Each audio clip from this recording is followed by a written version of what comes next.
No, sit down, please. Throw out. And switch on the mic and place yourselves on record. Okay. My name is Mr. Sherenzi. What? Sherenzi.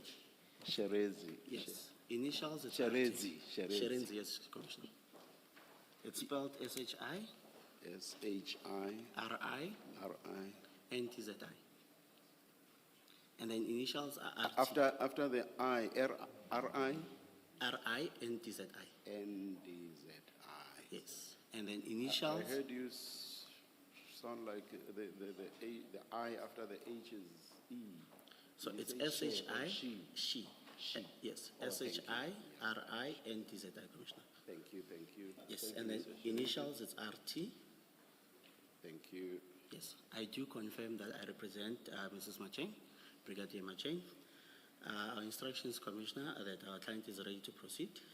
However, we want to reserve the right to actually file the supplementary affidavit should the need arise. Yes, Commissioner. And you are sitting with? She'll introduce herself, Commissioner. Thank you. My name is Kilebohile. My name is Kilebohile Ratema. Ratema. Thank you. Thanks, Ms. Ratema. Are you attorneys or counsel? Not that it matters for... I'm an attorney. She is a candidate attorney. All right. Thank you. Yes. Good morning and welcome. Thank you. Yes, Ms. Powell. Chair, the witness is ready to be sworn in. Thank you.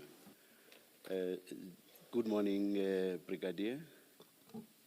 Good morning, Commissioners. Brigadier, I want to hear you pronounce your surname yourself, please. Matjeng. Matjeng. Thank you. Thank you, Commissioner. Matjeng. M-A-T-J-E-N-G. Matjeng. Thank you, Brigadier. Do you swear that the evidence you are going to give is the truth, the whole truth, nothing but the truth? If so, please raise your right hand and say, "So help me God." So help me God. Thank you, Brigadier. Commissioners, as we've done with other witnesses in phase 2, Brigadier Matjeng will be taken through her statement, and I will endeavor to only ask clarity-seeking questions and try not to interrupt her as much as possible. And thereafter, I'll explore various themes arising from her testimony and the testimony of other witnesses before this commission. Brigadier, just to confirm what you have in front of you, you should have a file that's marked statement, chats, and annexures.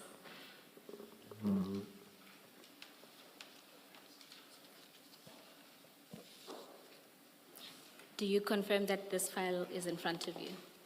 I confirm. And if you open the file, up top on the statement will be your statement first. The second tab will contain the WhatsApp extract that was extracted from Mr. Matlala's phone. And the last tab contains various annexures to the WhatsApp chats and other documentation. Do you confirm that your file is in the same order as mine? I confirm. Thank you. And if you then go to your statement, do you confirm that this is a statement that you have prepared for purposes of giving testimony before this commission? I do confirm. And if you go to page 12 of your statement,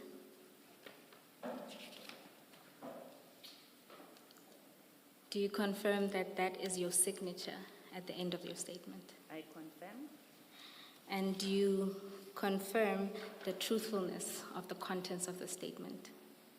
I confirm. Thank you, Brigadier. Now, if we go to the beginning of your statement, can you explain to the commissioners who you are, the role you occupy, and your service history within the South African Police Service. Okay.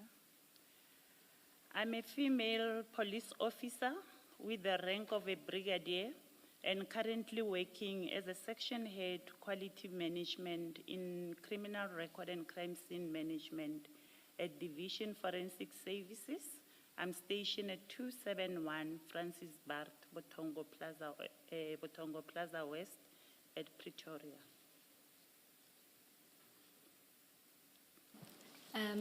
Brigadier, you can proceed to deal with aspects of your statement arising from that section as well as your service history. So you can go straight through. I was transferred to this position with effect from the 16th of October 2023, as it appears from my job description below. I play no role in the award of a tender under discussion. Should I read 3 and 4? Or must I go to my service history? Brigadier, you can read 3 and 4, or you can skip to your service history. It's really just an opportunity for you to put your version on the record. Okay. My service history, I set out my career history in the South African Police Service as follows. 1994, I joined the SAPS, went to basic training at Oudtshoorn. In 1996, 0701 to 2004, 1131, I moved through the ranks of sergeant, inspector, captain in the criminal record and crime scene management training as a trainer. 53, 2004, 1201, I was promoted to a superintendent by then, now is a lieutenant colonel, as a coordinator of automated fingerprint identification system. In 2010, 0801, I was further promoted to a colonel as a skills development facilitator of Division Forensic Services. In 2012, 0401, I was promoted to the rank of a brigadier as a provincial head of criminal record and crime scene management in Limpopo. In 2016, I moved with the same rank to Division Human Resource Development as a section head for crime detection development. 5.7, in 2023-10-16, then I was transferred to Division Forensic Services as a section head for quality management, criminal record and crime scene management. My qualifications are as follows. I obtained my national diploma in policing from Technicon SA, and I also attended management courses and other related certificates to the post. Brigadier, just before we move forward, your voice is a little faint, so we're going to try to move the mics closer to you. My apologies, I have an irritation on my throat, but I'll try to be as loud as possible. Thank you. Brigadier, you can then go on to your current responsibilities. My responsibilities at my current post are the following.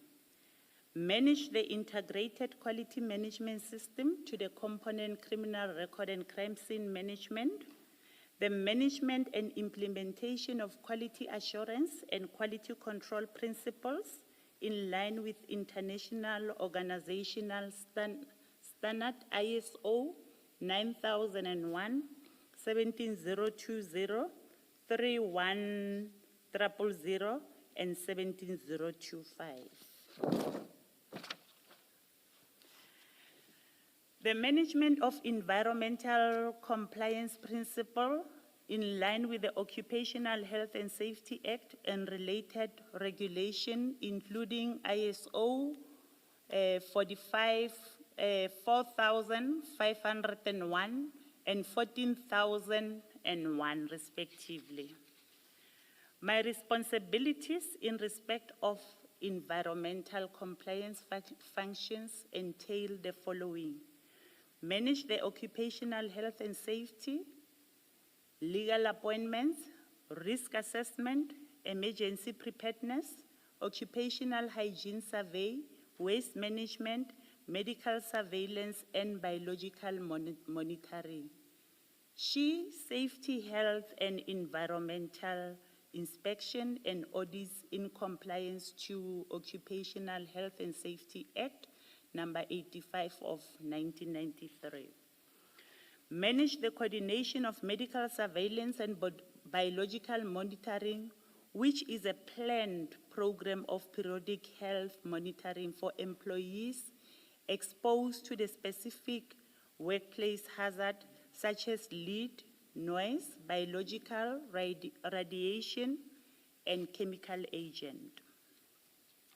Number 10, it must be noted that the criminal record and crime scene management environment has various occupational exposure risks which mandates the employer to conduct medical surveillance by a qualified occupational health and occupational medical practitioners. In the SAPS, such services are outsourced to the health risk manager, and the issuing of authorization is managed by Division Supply Chain Management, Safety, Health Management Office. How I got to know about the health risk manager contract service provider.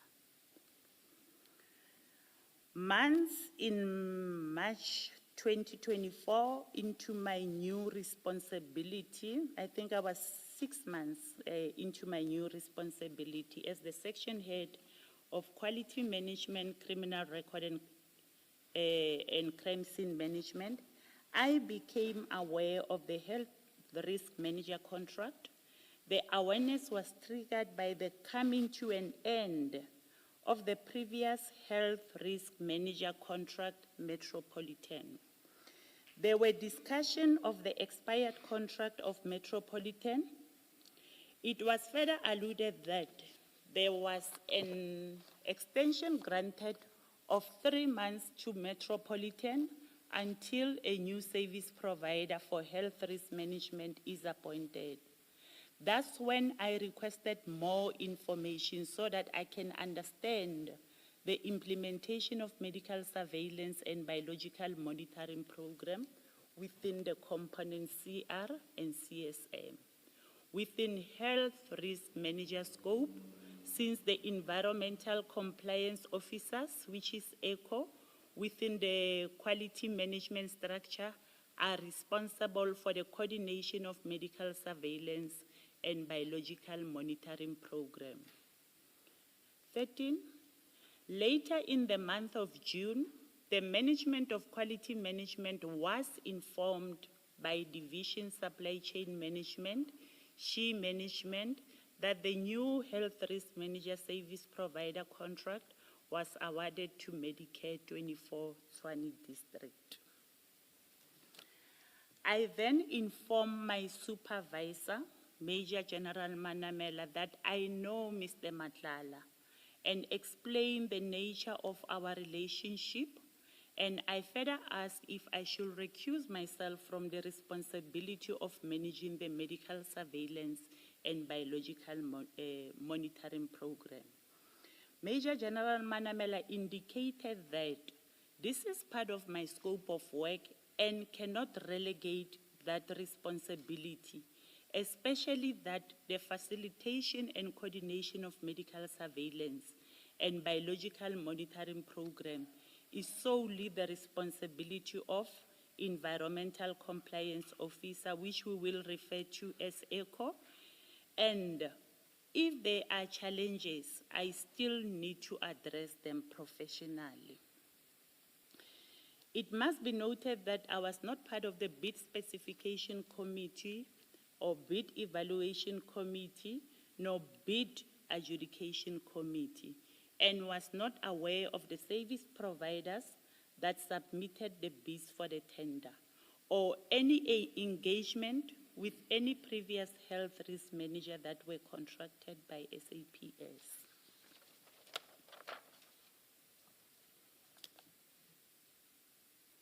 Yes, Brigadier, you can continue. Responding to the meetings with Medicare24, as part of the onboarding in the component quality management, I was informed by my supervisor, Major General Manamela, that when the new health risk manager is appointed, presentations are made to ensure that the contractor understands the core business and occupational exposures into forensic services, and the applicable medical metrics, including required report for management reporting, including holding meetings with the appointed health risk manager.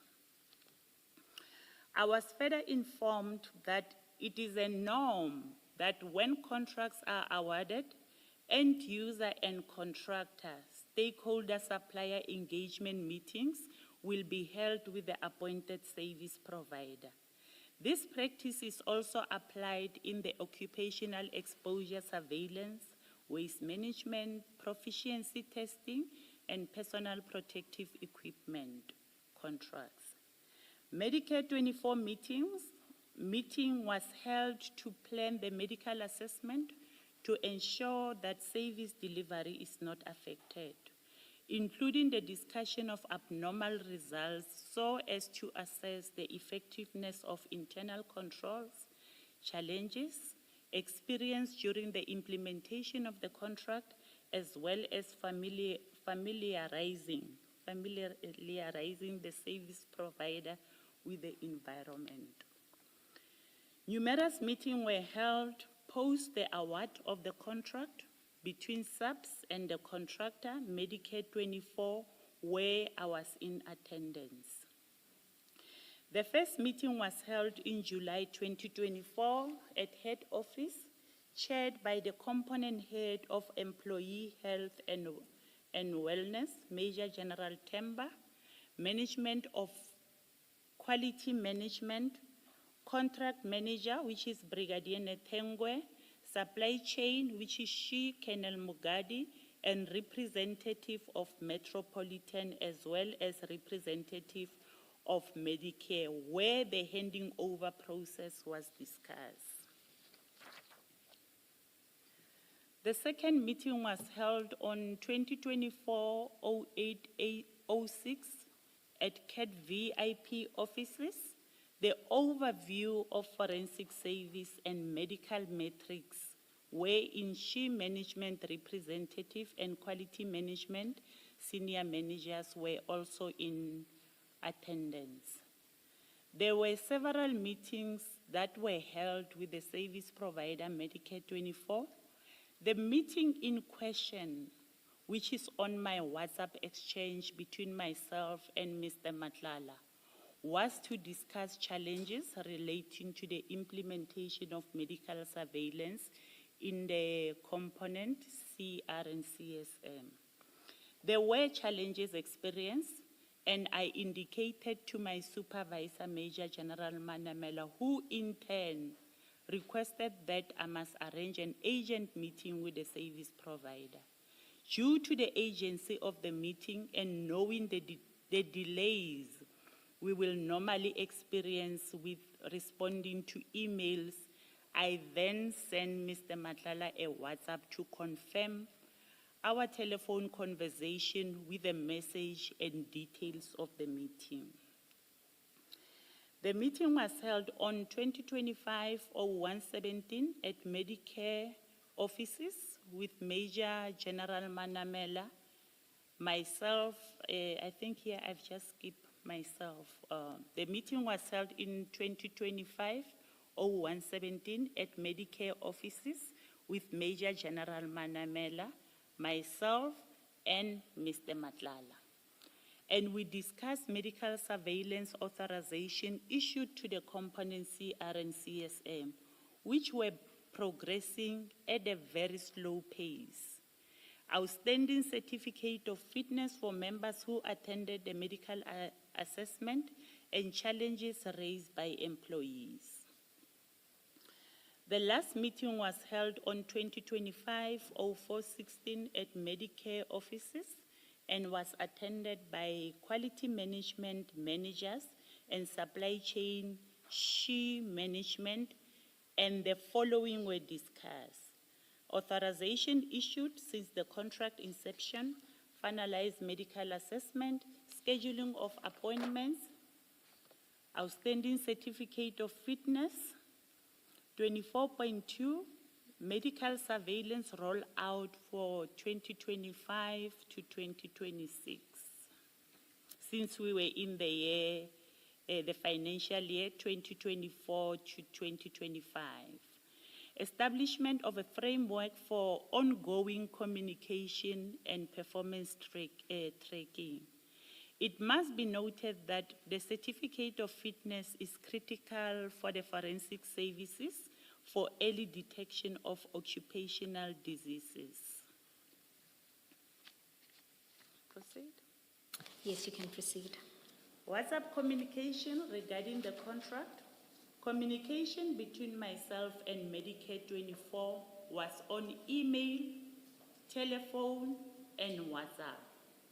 Due to the delays or non-responsive on the email, we then agree with Mr. Matlala that we can communicate by WhatsApp or telephonically because that line of communication was long established where we will also talk about our private matters.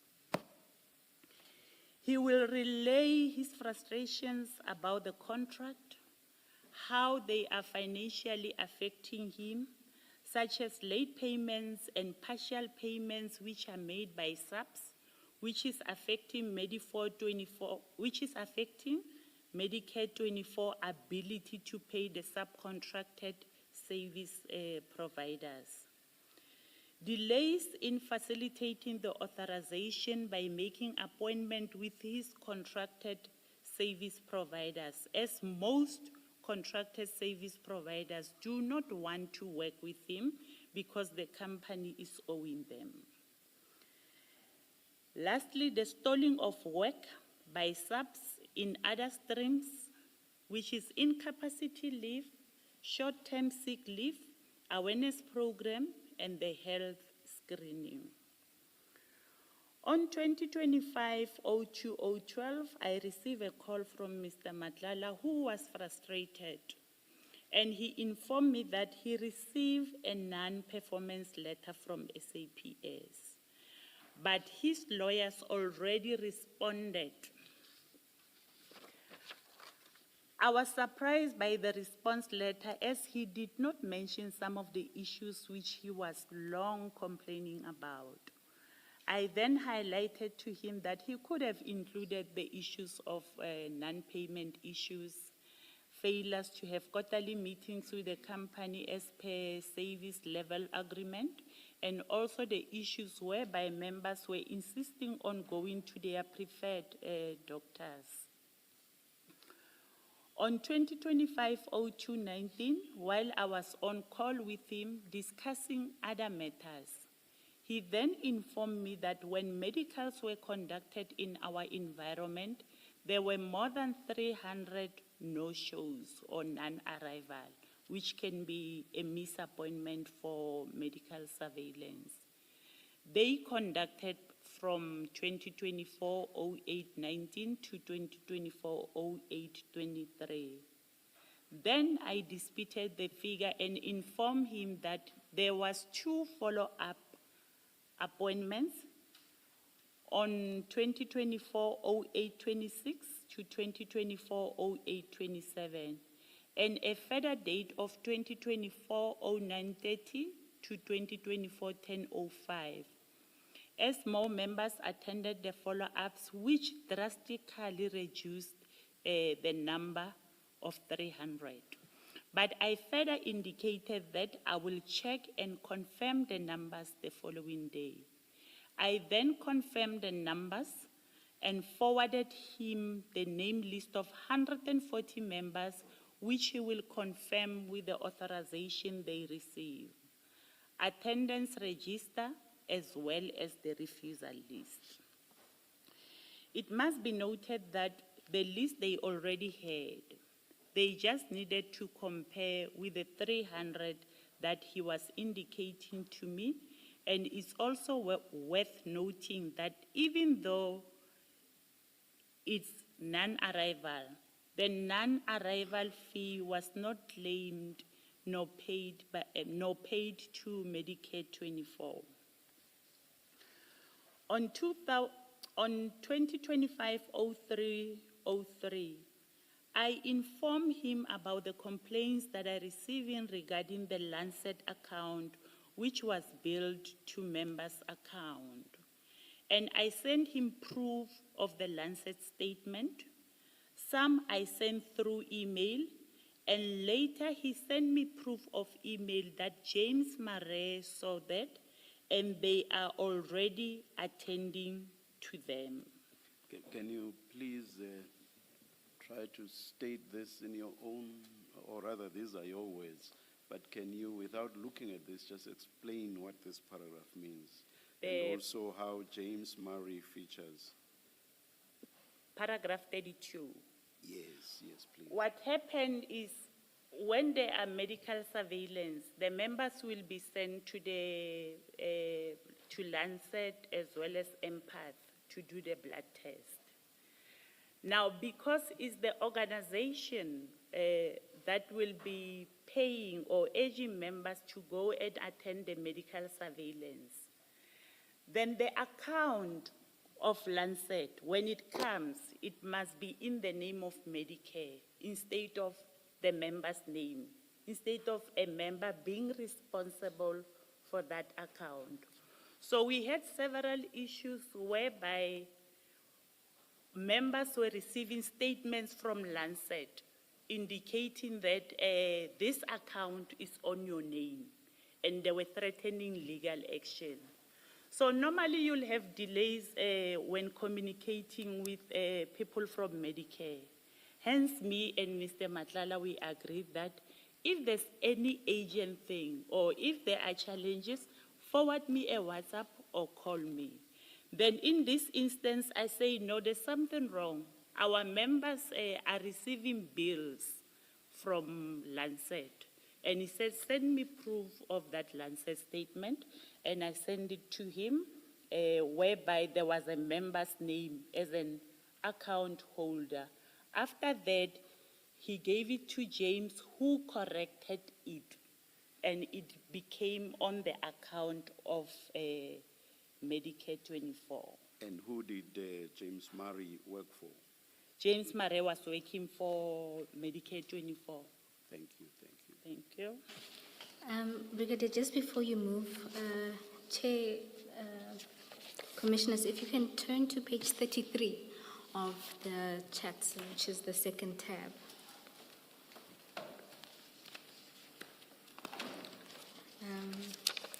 Page 33.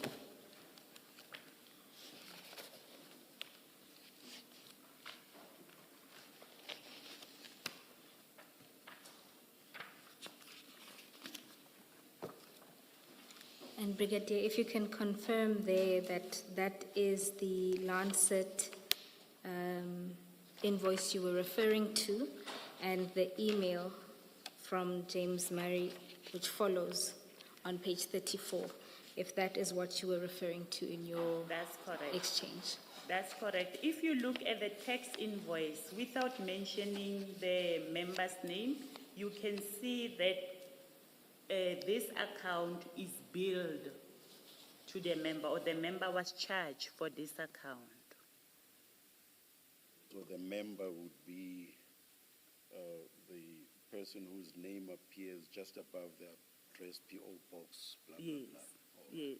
Thank So you. it will be the responsibility of the member. I'm not sure if I should go to the document which was printed by the commission, which will indicate the change of the account holder. Yes, you can.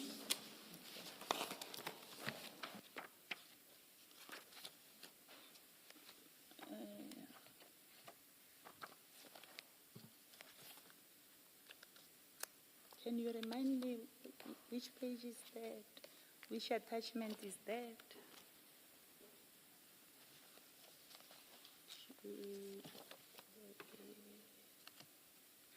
Perhaps continue with your testimony, Brigadier, and if at a later stage you or Ms. Power find the document, you can then make the point you want to make about it. Okay. Thank you. Sorry, Chair, it's at page 61. So that would be the last tab.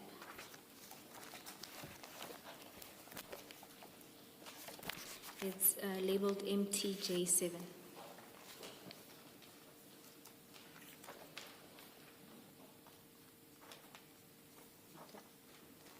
Brigadier, can you confirm that that is what you're referring to? And That's what I was referring to.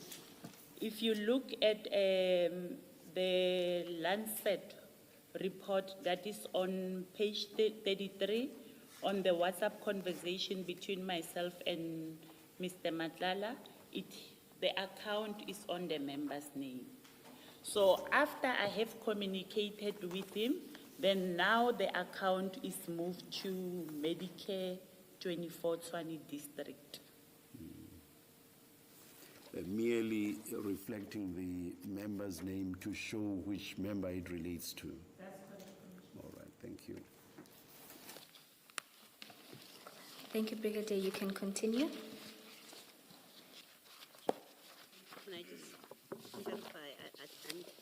I don't know its significance, but the one at page 33, Brigadier,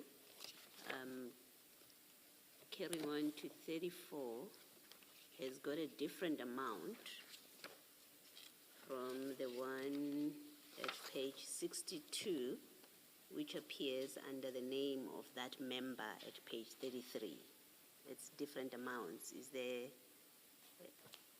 an explanation? Are they the same? Are they speaking to the same thing? Because the amounts that reflect in the invoice and in this report. They are the same, Commissioner. It's just because of him being a service provider, he had a contract, he had subcontracted Lancet. So Lancet maybe was giving him at a discounted price. Unlike when he's a member, then the member will be charged the full amount without a discount. Okay, thank you. Thank you, Brigadier. You're at paragraph 33. Thank you. On 2025-03-04, I sent him a voice note since I was going to attend the meeting, and he needed to clarify to me when he will facilitate the outstanding authorization.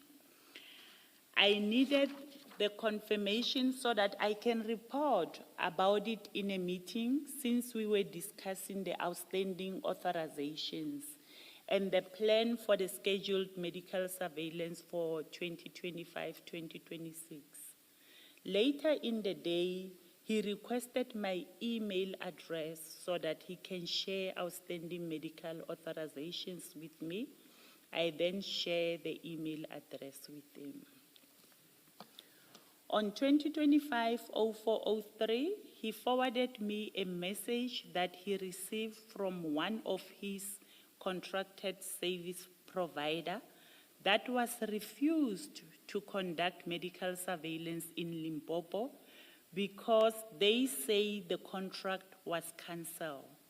I did not respond, but was surprised by the message because we haven't received any communication about the cancelled contract.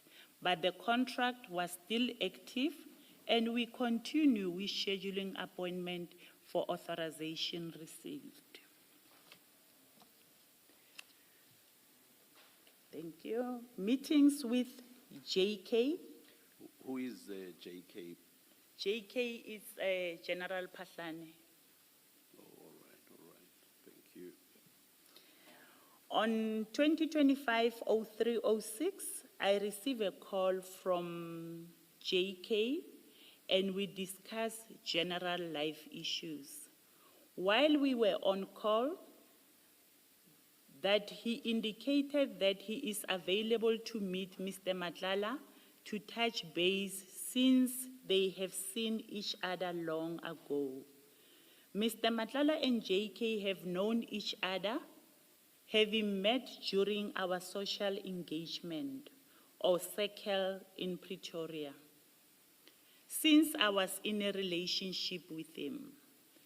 It was during my conversation with JK that the two have seen each other ages ago, that they should meet and greet, checking on each other within their social context.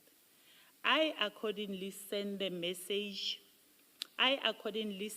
Mr. Matlala a message, and he responded, "Tell him tomorrow at 1, same spot." I then forwarded the message to JK. I cannot elaborate any further on what is and remains a social relation. Brigadier, is there a particular reason why you call General Pahlane JK? His initials are JK. But is that what you call him or how you address him on a daily basis when you see him? I just needed to understand why in your statement he's referred to as JK. I mean, some of my closest friends call me SK, but when they make a statement, they wouldn't put SK in a statement. So I'm trying to understand what On the statement, the reason I put JK on the statement is because in terms of the questions that I have received, I was asked to clarify the meetings between Mr. Matlala and JK. Hence, I proceeded to respond by saying JK. Oh, so you simply followed the line of questioning. It was not your idea. No, it was not my idea. Okay.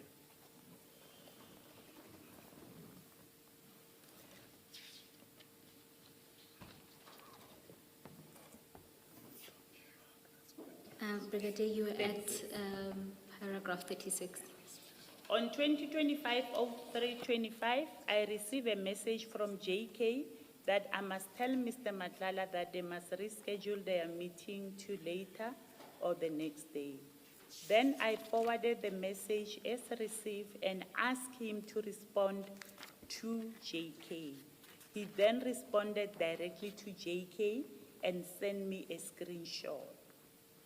It is through our social engagement circle that Mr. Matlala met JK.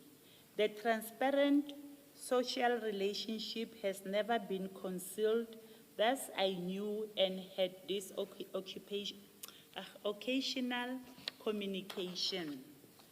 They on few occasions met during lunch or early dinner meeting at a specific restaurant convenient to them. Thus the reference, same spot. As and when they were meeting room was when he wanted to meet Mr. Matlala, JK will request that I inform or arrange because he knows that I have regular contact with Mr. Matlala or will personally see him.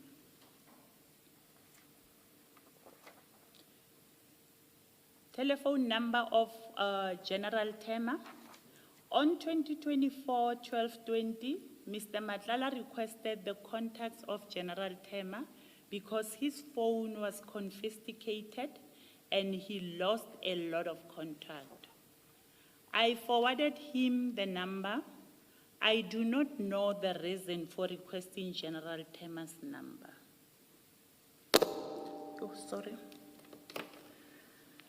Nature of the relationship with Mr. Matlala. I met Mr. Matlala early in the year 2017 through a colleague who downloaded my photo on her WhatsApp status. The following day, she told me that my picture have attracted a lot of people and there is a guy named Kat who requested her my contact. She asked for my permission if she should give him my contact. I then asked more information about this Cat guy. and she briefly described him. I then gave her permission to give Mr. Matlala my contact number. We then started talking with Kat and ended having a romantic relationship. We had an on and off cycle relationship. Sometimes we will even get a year break from one another without talking to each other. The romantic relationship is still in existence before his arrest. Mr. Matlala is romantic and showered me with gifts, including money. The romantic relationship... Sorry, there's this sentence just before Mr. Matlala's arrest. I did not quite get what you were saying. No, my statement here is saying the romantic relationship is still in existence. It's still in a? Existence. Distance. Yeah. But Existence. Oh, existence. gosh. That was Apologies, before apologies. his arrest. So, The arrest did not end the relationship, it interrupted it. No, I just need to be clear, sorry, it sounded like a joke, it's not. I just needed to understand that section of the statement. It's a difficult question for me, Commissioner, because I haven't spoken to him since. Let me put it this way, the two of you did not end the relationship. You did not say, either one of you or both, the relationship has ended. I presume it's ended. Yeah.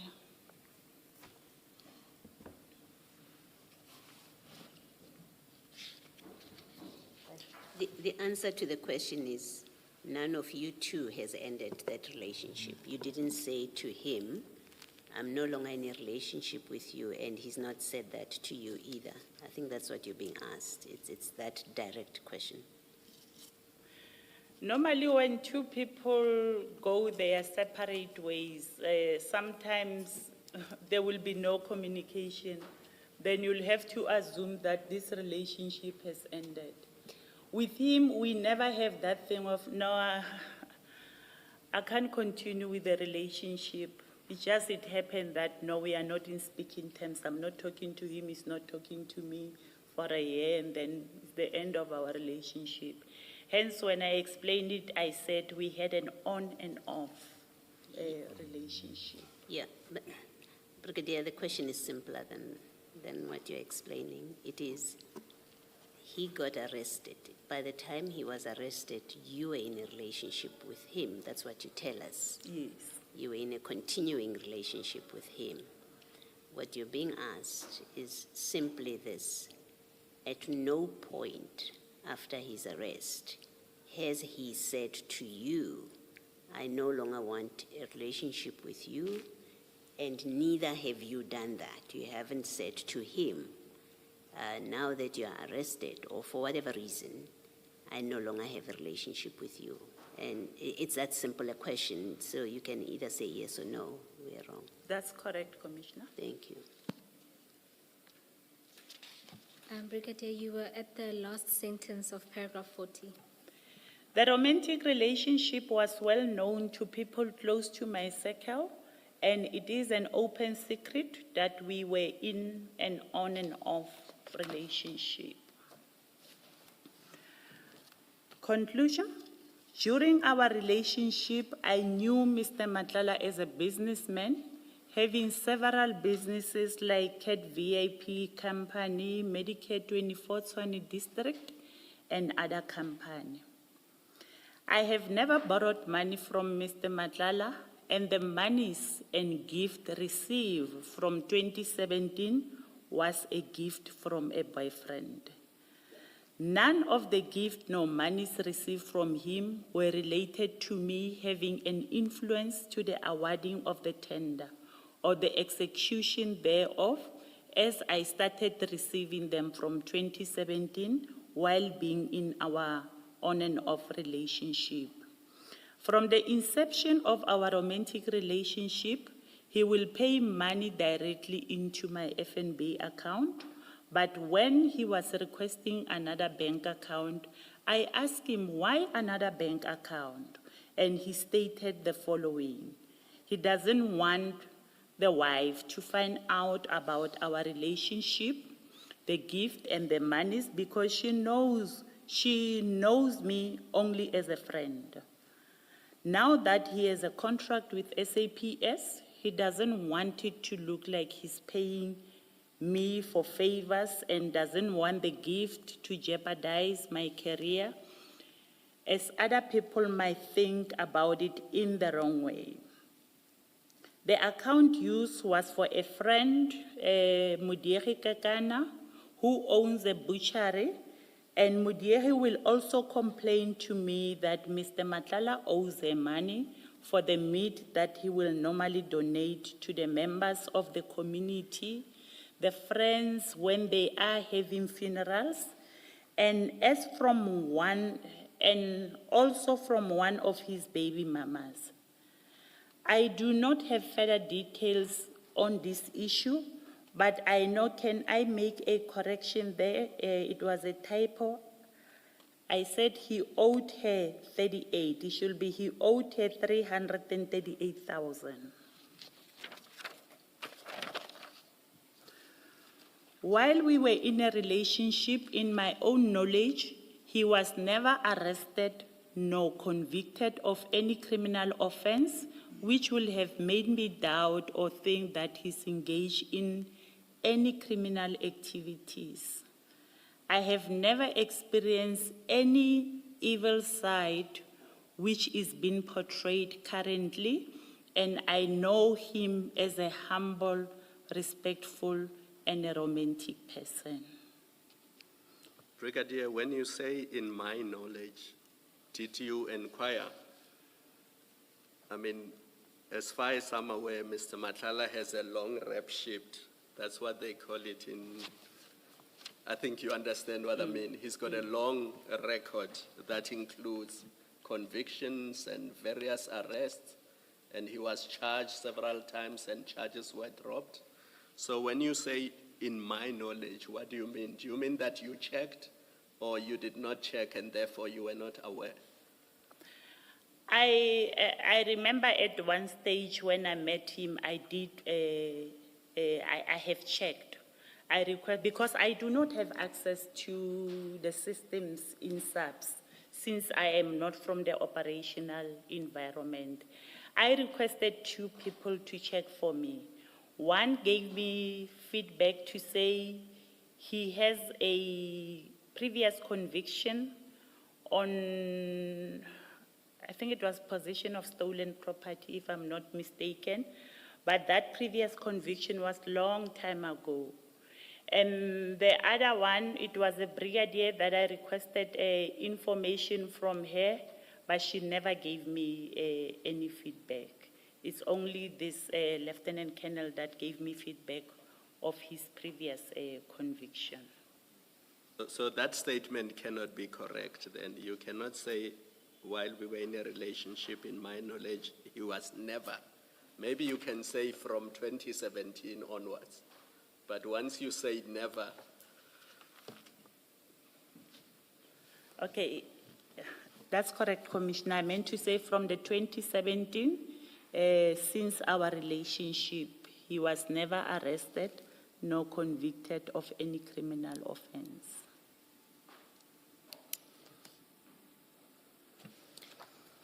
Thank you. Also, sorry, just a follow-up. Lastly, Carry on, you want to say lastly, he has never asked me for any favors which might jeopardize my career.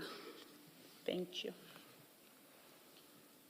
it was a follow-up on Commissioner Khumalo, and I just wanted to understand. You say that while in a relationship, he was never arrested. You were never aware that he was arrested, and you've now corrected it.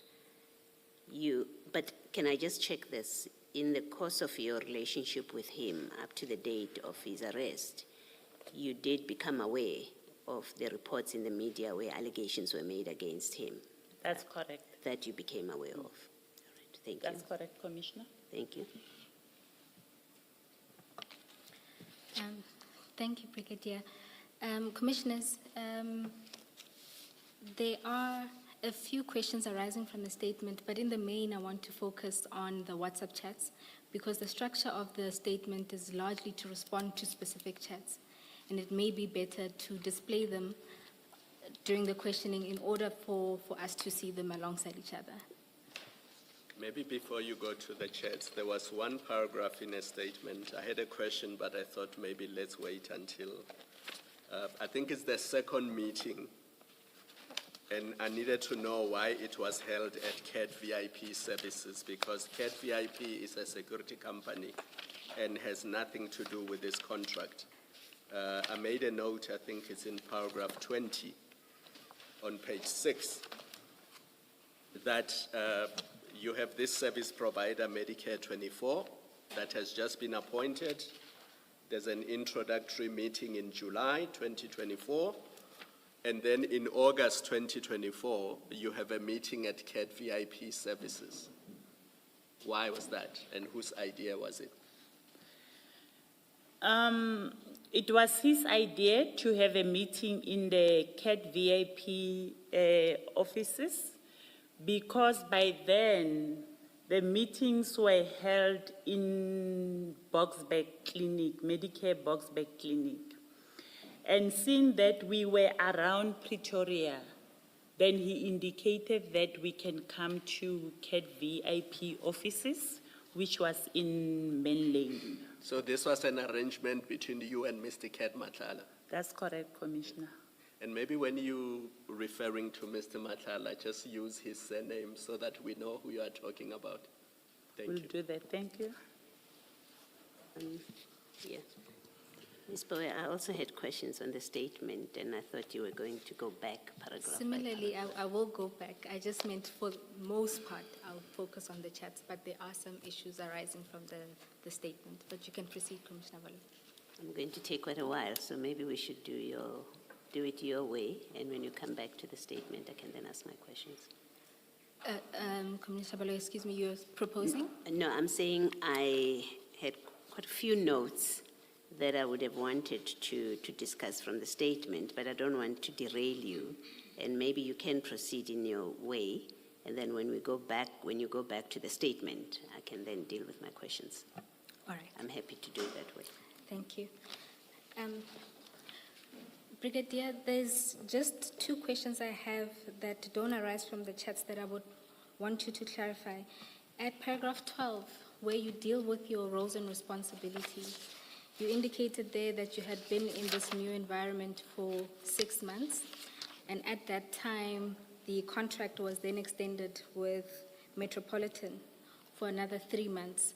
What role were you playing in that contract, in the management of that contract, if any? The Metropolitan contract, maybe let me say the Metropolitan contract expired in March 2024. But because we had members that needed to conduct or subjected to medical surveillance, at that present moment, we did not have a service provider. And SAPS extended the contract of Metropolitan. Yes, Brigadier. My question is rather that you said by March 2024, when you assumed your new responsibilities as the section head, right? At that point, it was Metropolitan that was in place providing these services. That's correct. That contract was then extended for an additional 3 months. That's correct. So my question is, were you playing a role, a contract management role in that No. contract? No, I was not. And Why not? You were appointed section head according to page 2, 5.7.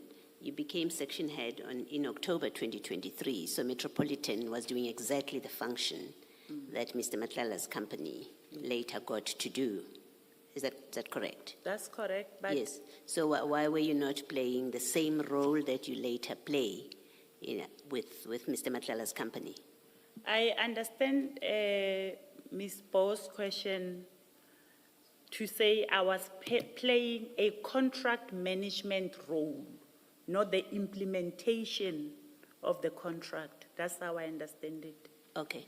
She will clarify what she was asking you, but maybe answer my question. You are section head in October 2023. Metropolitan is the service provider. And you say I want to know what role you were playing when Metropolitan was there and how different, if it was different, to the role that you now play with Mr. Matlala's company. Okay.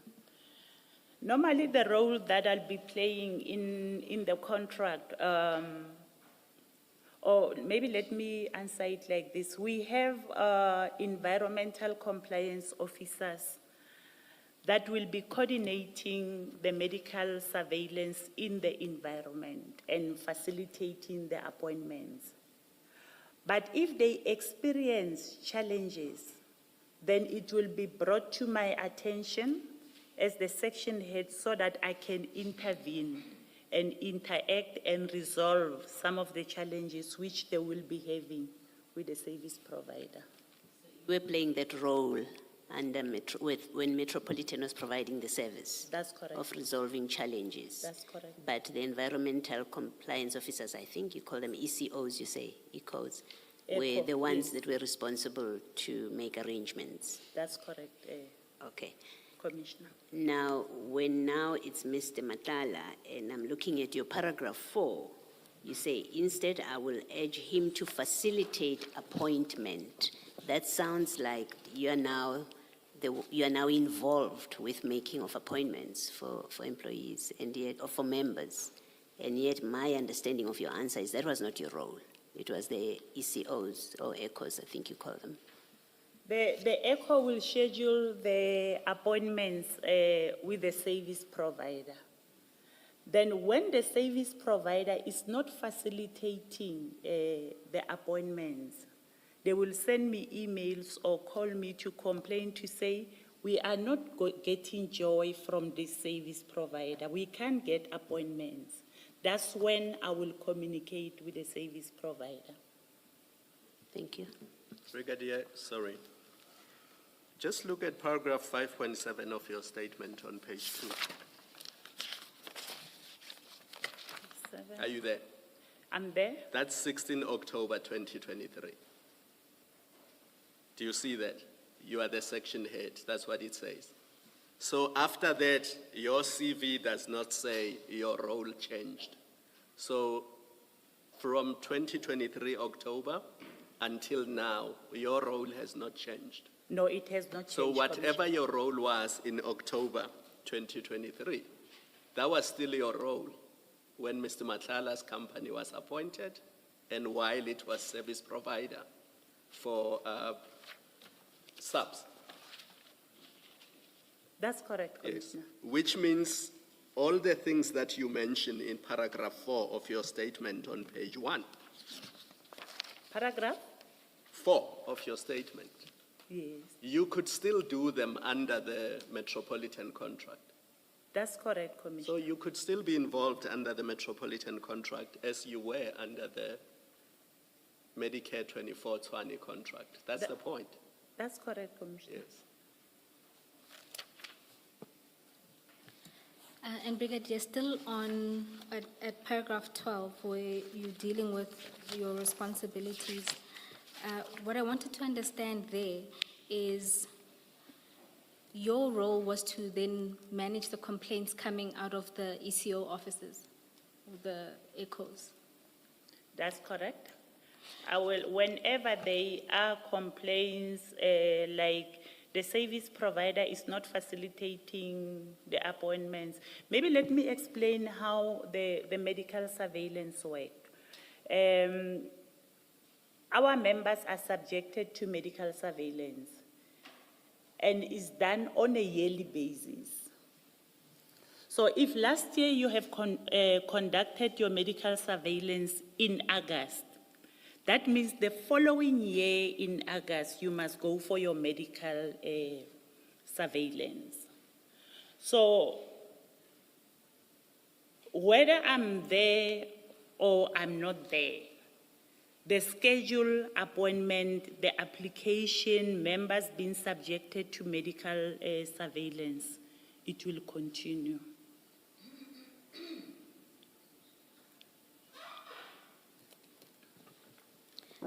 Are you moving from paragraph 12?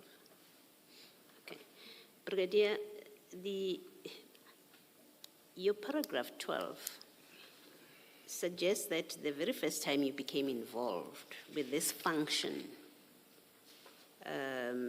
is after the metropolitan contract had ended. You say, months March 2024 into my new responsibilities as section head, I became aware of the health risk manager contract. But you would have become aware of it in October already, after October, not in March, because this is, you say you were doing the same function. In October, when Metropolitan was the service provider, you continued to do, you did the same function when Mr. Matlala's company was appointed. So the impression that is created there, in fact, let me read more of this. It says, in March 2024, into my new responsibility, we now know you were in charge of this from October 2023, not only in March. I became aware of the health risk manager contract. Now, it seems to me by that point you should have been aware of the metropolitan one. You say the awareness was triggered by coming to an end of the previous risk manager contract, Metropolitan. I'm not sure about the accuracy of this, if already from October you were involved with the service being rendered by Metropolitan, exactly the same service. I don't understand that you would then become aware only when the contract ends. But you go on to say, there were discussions of the expired contract of Metropolitan. It was further alluded that there was an extension granted for 3 months to Metropolitan until a new service provider is appointed. The impression created up to this point is you knew nothing about, you were not involved with, and you knew nothing about the Metropolitan contract. Because the next thing you say, after you say, and it was alluded that an extension of 3 months was granted, you then say, that's when I requested more information so that I can understand the implementation of medical surveillance and biological monitoring program within the component scope, that component being CR and CSM within health risk manager scope, within that environmental compliance officer responsible for coordination of medical surveillance and biological monitoring program. The point I'm making to you is in paragraph 12, you create the impression that the first time you become aware and become involved with this service, this kind of service, is when a new contract is now being entered into. And that new contract is with Mr. Matlala. Before that, you knew nothing and you had no involvement. That's the impression you have created in this paragraph 12. And I would like you to read it. I know you wrote this, but maybe read it and tell me I am wrong in my reading of it. Because until Commissioner Khumalo asked you the question about your involvement with the Metropolitan contract, and you answered yes, I was under the impression from this paragraph that your very first involvement in this space is after Mr. Matlala is awarded the contract, not any time before. Can you just explain that and why you have said what you said in paragraph 12? When I started in October 2023 in the environment, my supervisor was still orientating me on the nature of work that is being conducted, and also what is it that I need to be managing. My responsibilities in that environment doesn't only include the medical surveillance. There's quite a number of things that we are doing in quality management. the issues of compliance in terms of the standard, which I was also still learning the standard. Maybe I might be a slow learner.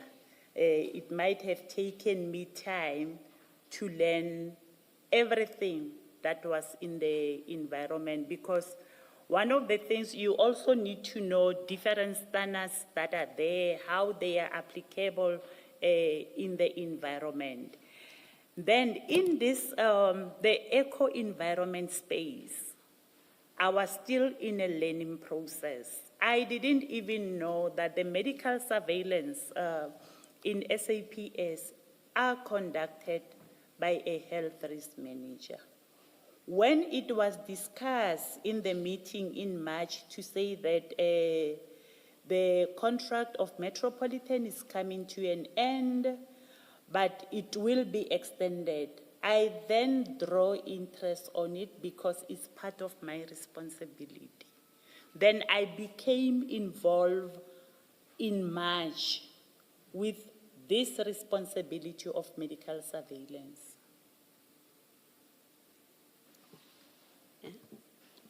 Thank you. So, Brigadier, But when did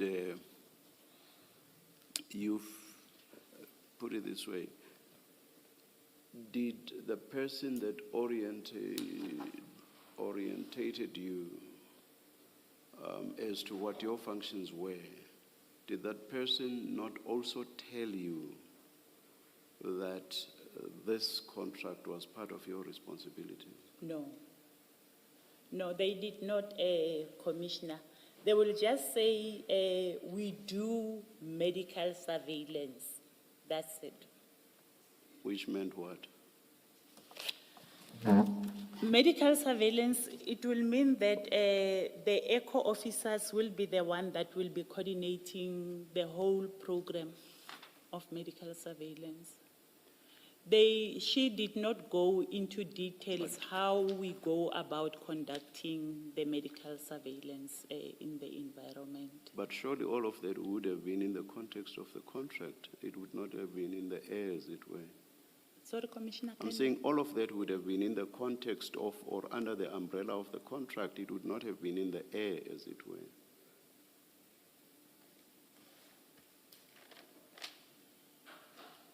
I don't understand your question, Commissioner. Can you repeat?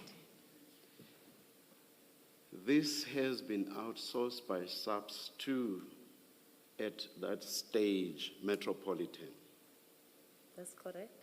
So I say everything relating to this function fell under what the contract provided for. That's correct. Not so? That's correct. So what I'm saying is what you say you were aware of must have fallen under the umbrella of what Metropolitan was required to do, not so? That's correct, Commissioner.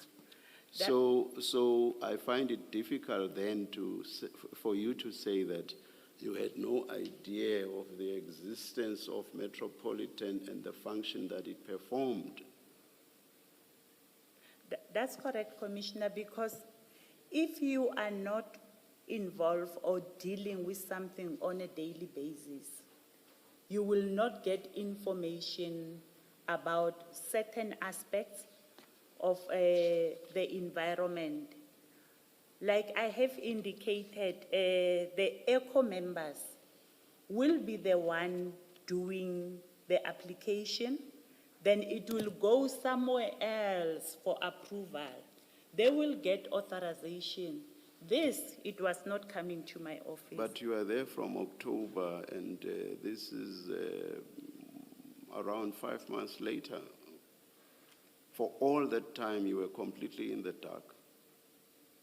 I was not in the dark per se, but I was not fully involved. You were not in the dark, but you were not in the light as well.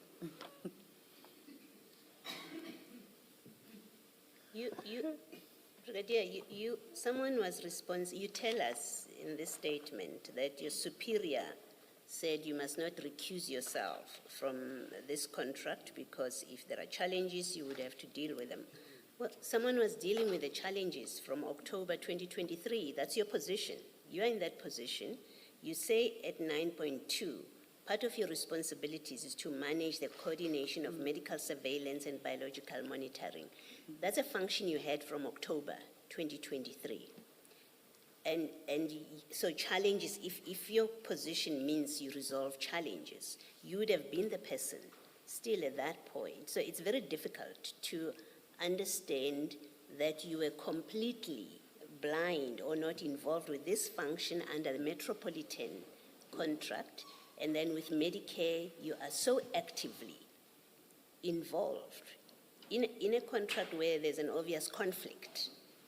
So just make us understand how with Metropolitan you're not involved when it is your responsibility, you tell us, to manage coordination of medical surveillance and biological monitoring and to resolve challenges. It's simply not enough for you to say you were in the dark, not for 5 months. Cannot be. With Metropolitan commissioners, more especially that the contract was coming to an end. And they've been in the game for a long time. There were minimal, sometimes no challenges at all. So hence, maybe by then, it was never brought to my attention so that I can intervene. And what I was informed is that normally in the first year of the contract, the service providers will be struggling with the implementation and also understanding the environment.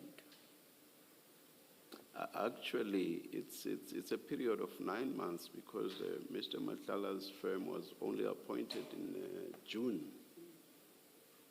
So I was just looking at March.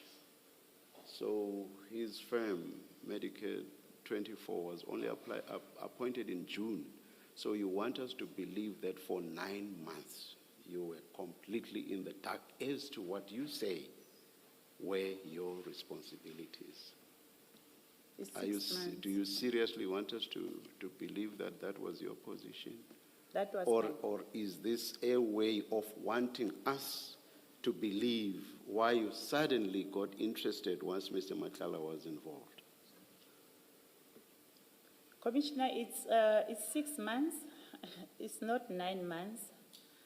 But like I have indicated, with the previous service provider, we had minimal challenges which members could resolve. Oh, it's October to June. How do you count your 6 months? It's October to June.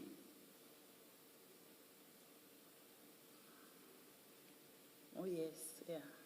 So for 9 months, you are not aware of your responsibilities and you suddenly become aware of them when Mr. Matlala comes into the picture. And you want us to believe that. I became aware before Mr. Matlala can come into the picture, which was in March.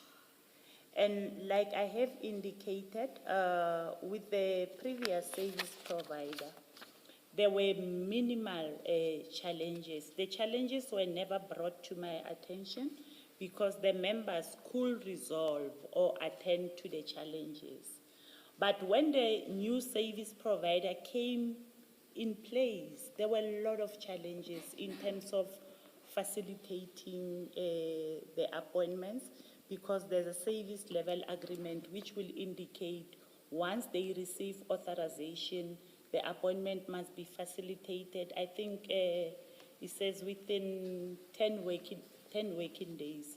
You will have authorizations that have not been facilitated in 2 months, in 60 days. And members, the ECHO members will be sending emails left and right requesting the service provider to facilitate the appointments. And if they do not get joy, that's when they will escalate it to my level. Yes, Ms. Bowen. Thank you, Chair. So, Brigadier, just so that I'm also on the same page, you, in the orientation period, you didn't play a role because that contractor in particular was effective and so no issues came to attention and therefore you didn't know about this aspect of the role that you have now assumed? That's correct. Until March 2024, that's when I started being involved in the medical surveillance. Okay, so this has always been part of your roles and responsibilities. It's somehow an oversight that occurred during the process of your orientation, that it wasn't brought to your attention. That's correct. All right. Brigadier, in paragraph 13, you say you were informed in June. You say in June, the management of quality management was informed of the appointment of Medicare24 Tshwane district. Is this the first time that you knew Mr. Matlala's company has been appointed? That's correct, Commissioner. Okay. Did you not know that he submitted a bid? for We this were not in speaking terms by then. Well, if you were not in speaking terms, why did you disclose in paragraph 14 to Brigadier Manamela that you have a relationship with him? Because you say, I know Mr. Matlala and I explained the nature of my relationship and asked if I should recuse myself from the responsibility. Why would you do that if at that time you and Mr. Matlala are not in speaking terms? And you have explained to us that that's how your relationship went. Sometimes you were on off, I think that's what you call it, and you would carry on for periods without talking because at that time you are off. Now, why would you tell Mr. Manamela then, or General Manamela, that you have a relationship with him?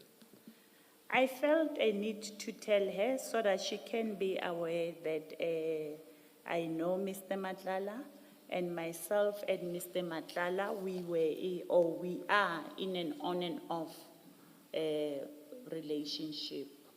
In case now it becomes on again, so that she become aware. Right, thank you. Brigadier, I'm going to be frank with you. Reading your statement, I think you're trying to avoid the obvious.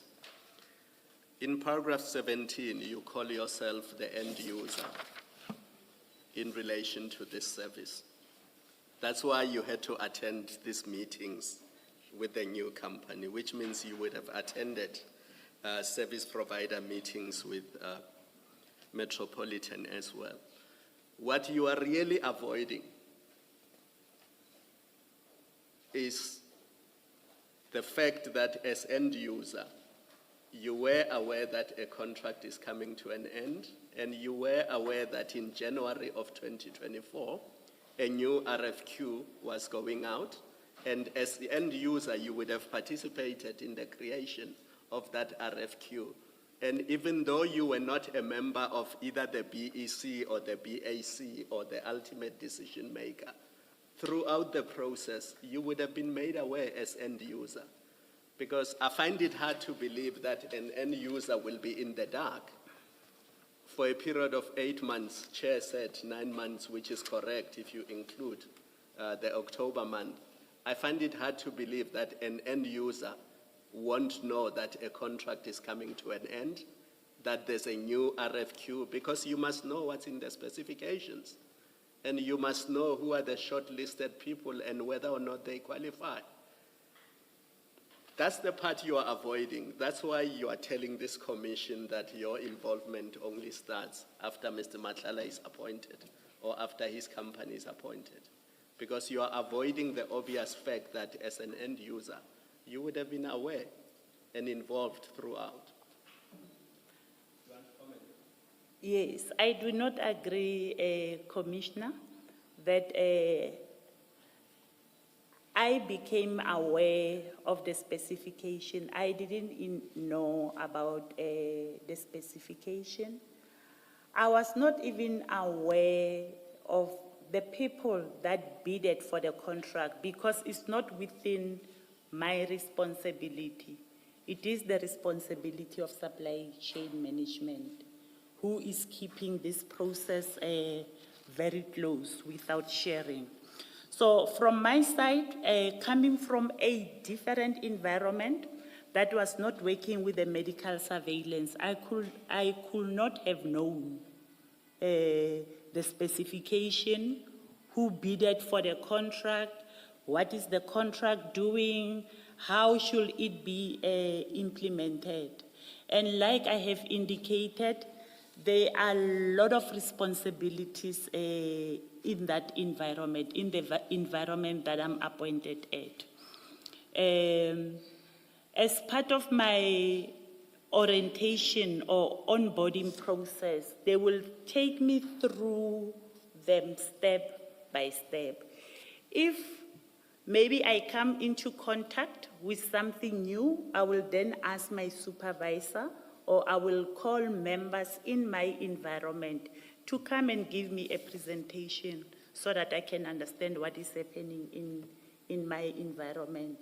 And maybe also one of the things that made me not to be aware of the medical surveillance is because all the administration regarding medical surveillance, it doesn't come to my level.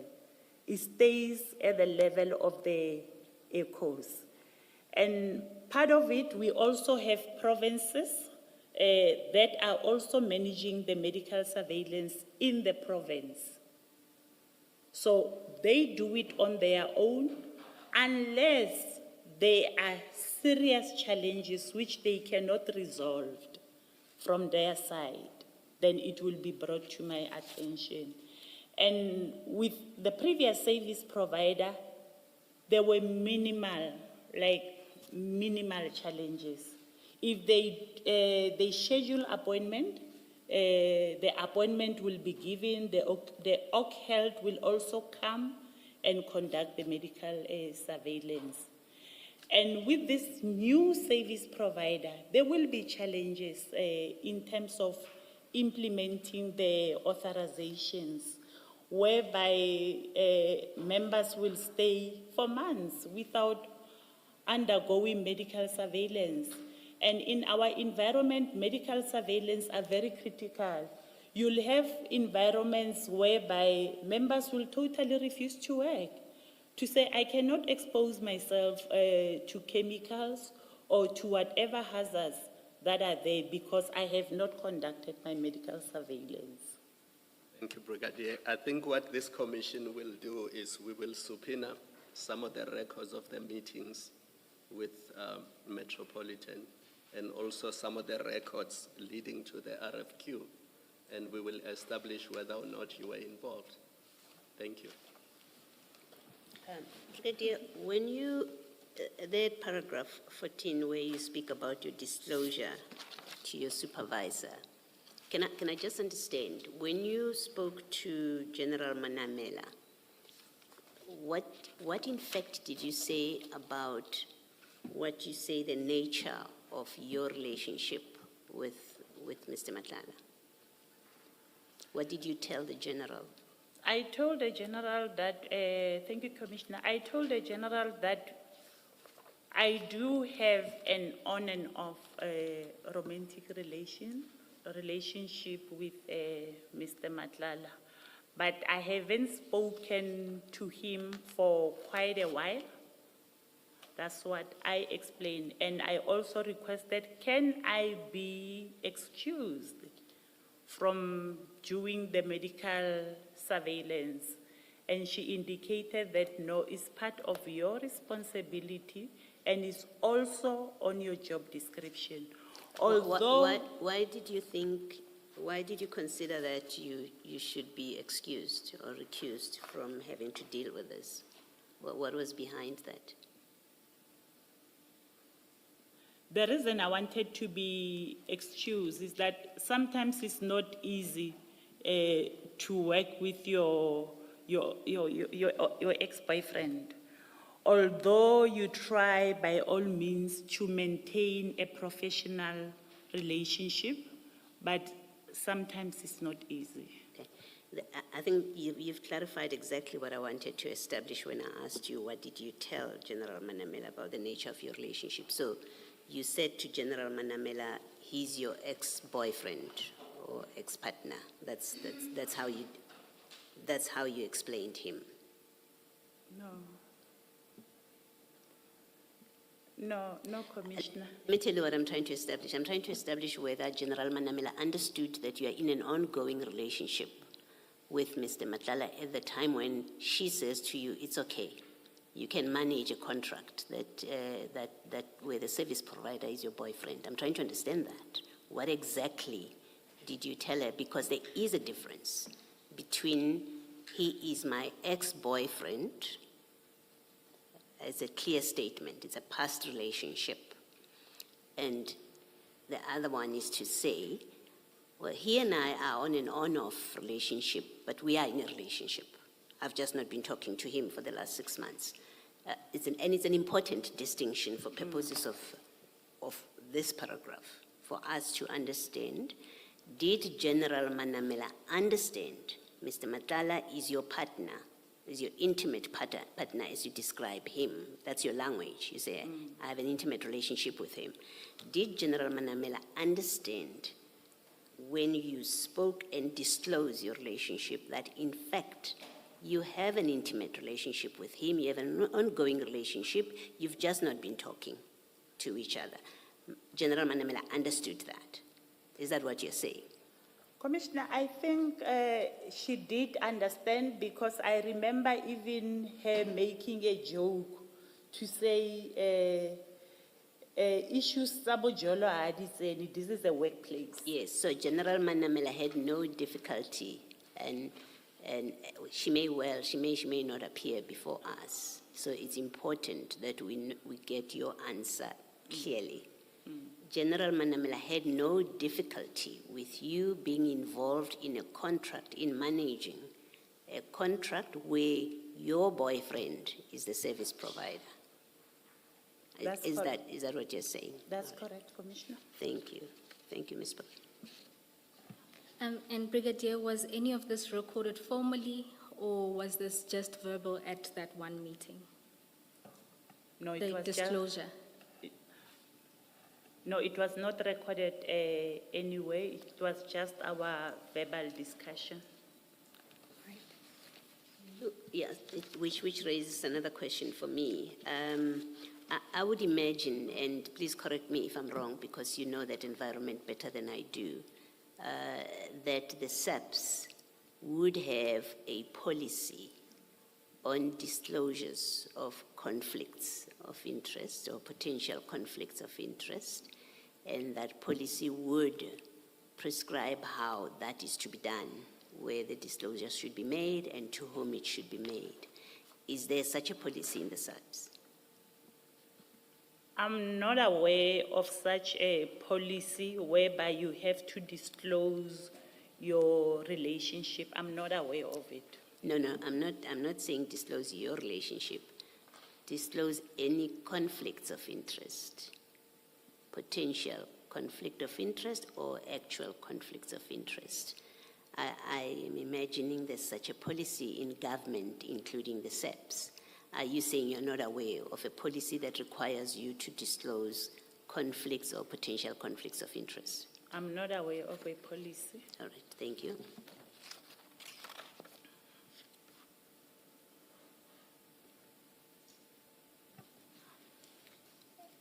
Sorry. Check. Do you know if Mr. Matlala's company disclosed the conflict when they responded to the RFQ, when they submitted the bid? Do you know if they disclosed that actually the end user is my on-off partner? I don't know if Mr. Matlala have disclosed, Commissioner, because by then, as I have indicated, we were not in a relationship. So I'm not aware on the document if he has indicated it. And I don't think he will even know that I was the end user, because this contract has quite a number of end users. It's not only me who was the end user. You'll get someone that is doing a recruitment into SAPS. That person will be an end user.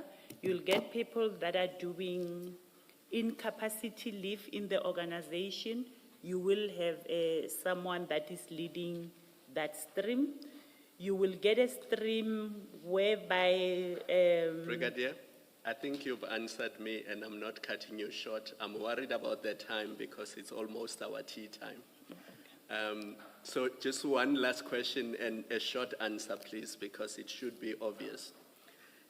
In June, when Mr. Matlala's company gets appointed, the relationship is flat, nothing is happening. When did the two of you start the relationship again? When did you suddenly agree that, okay, now things are back to us being in a relationship?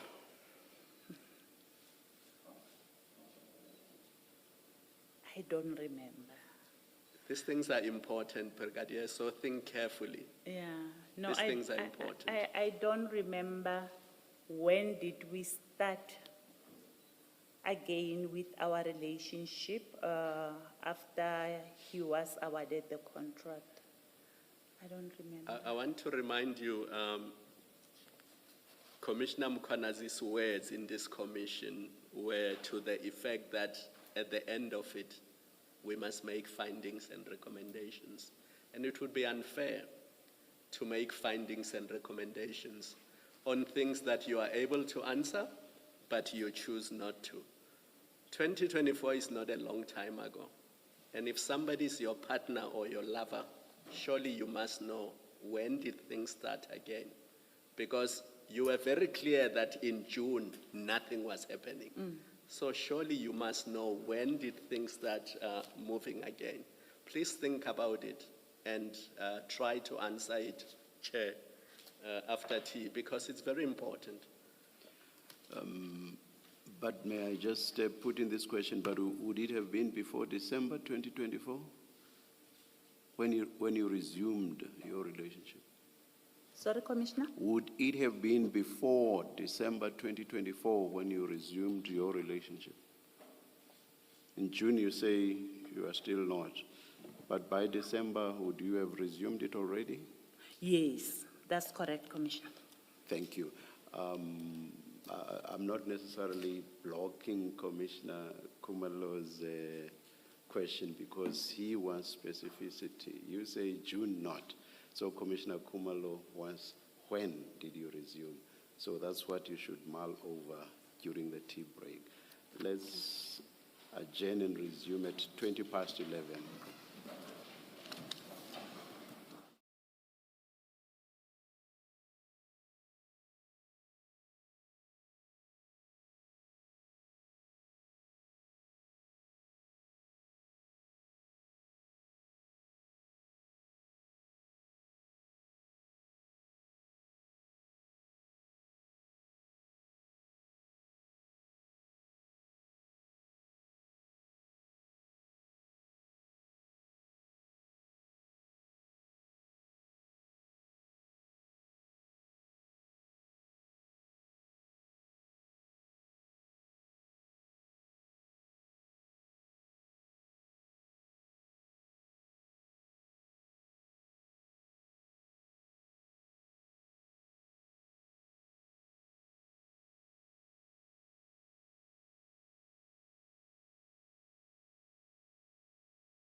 we saw the live interview. We are still not late. Ms. Poe. Thank you, Chair. Brigadier, just before the break, Commissioner Khumalo had asked a question regarding whether you remember when your relationship with Mr. Matlala became on again. Did you recall, or you still don't remember? Thank you very much, Commissioners. I think it was in late 2024, maybe around September, October, but it was late in 2024. And in late 2024, when the relationship now was actively ongoing, did you perhaps think it was important to go back to speak to General Manamela, given that the first description you gave her was, we have an on and off relationship? Now you definitely know that you are in a relationship with a contracted service provider. Did you go back to talk to her about this? Yes, I did. And Fortunately, General Manamela is someone that you can talk to most of the things. Yes, I did. Sorry, Brigadier, you went back to talk to her in, let's say, late 2024 and definitively confirmed you have a relationship. What was her response to that? Nothing. I think it was still the same response. I can't remember. But I think it was the same response to say, I must just continue and being professional at work.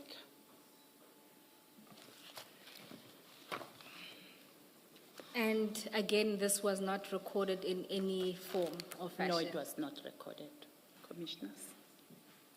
Brigadier, let me just go back to a question that Ms. Bowe asked you, and I think you said, when she asked you about your involvement in what she described as contract management of this Medicare contract, and you denied that you are involved with contract management. Am I correct? That's correct. What do you understand to be contract management in the context of this Medicare contract? What would constitute contract management? My understanding of contract management, in SAPS you'll have one person that will be a contract manager of that specific contract.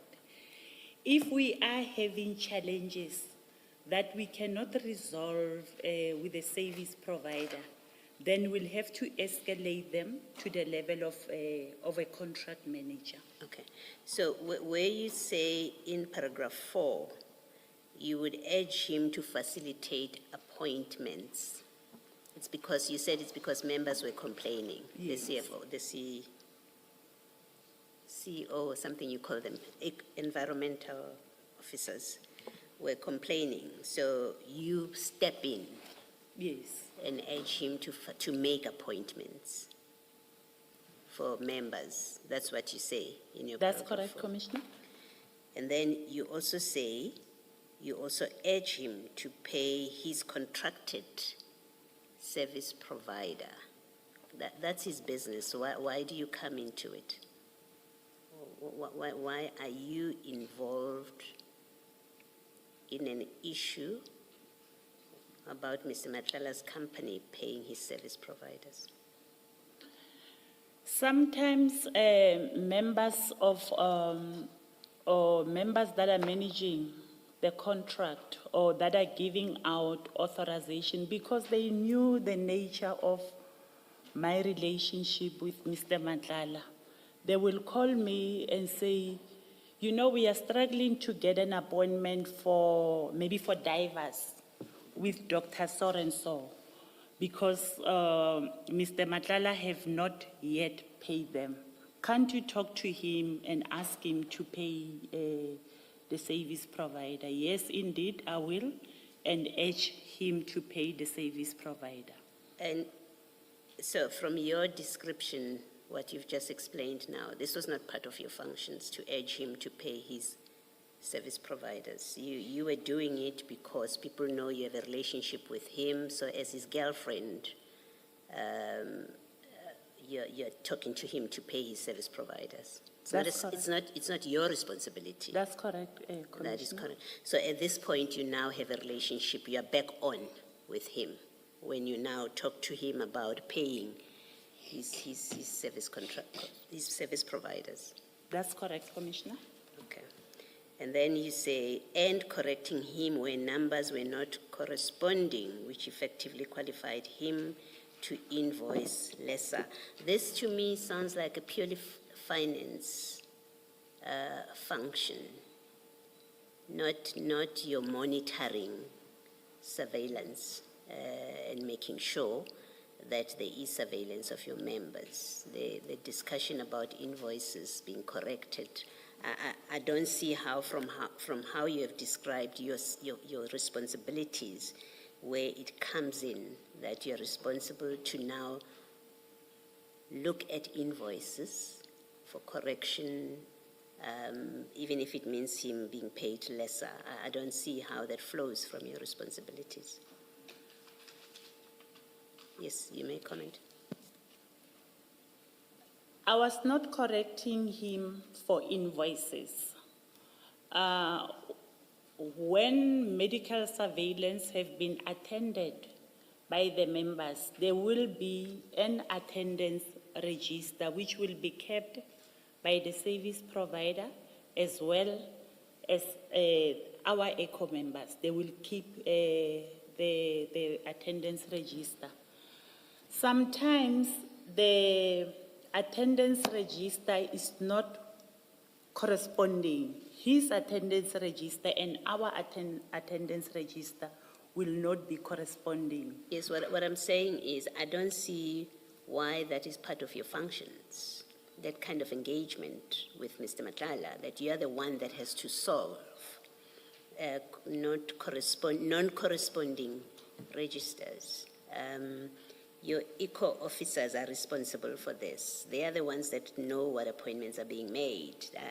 Just make me understand why and how that fits into your responsibilities relating to this contract.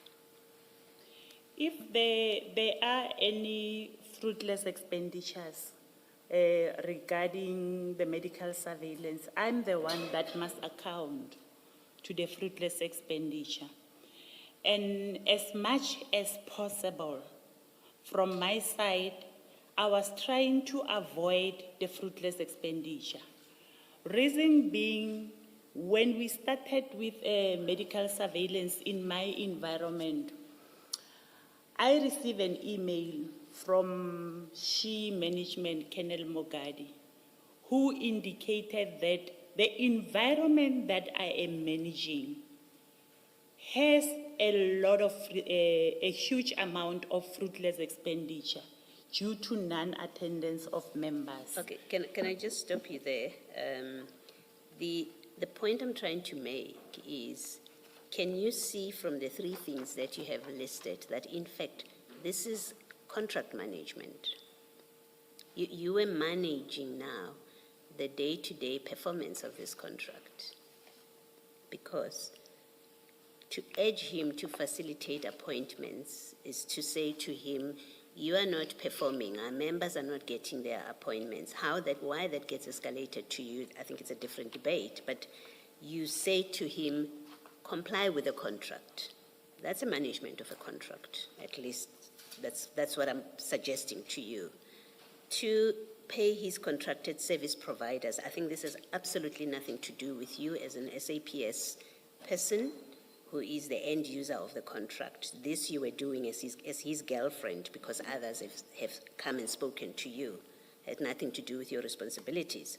And then correcting him where numbers were not corresponding, which effectively qualified him to invoice lesser.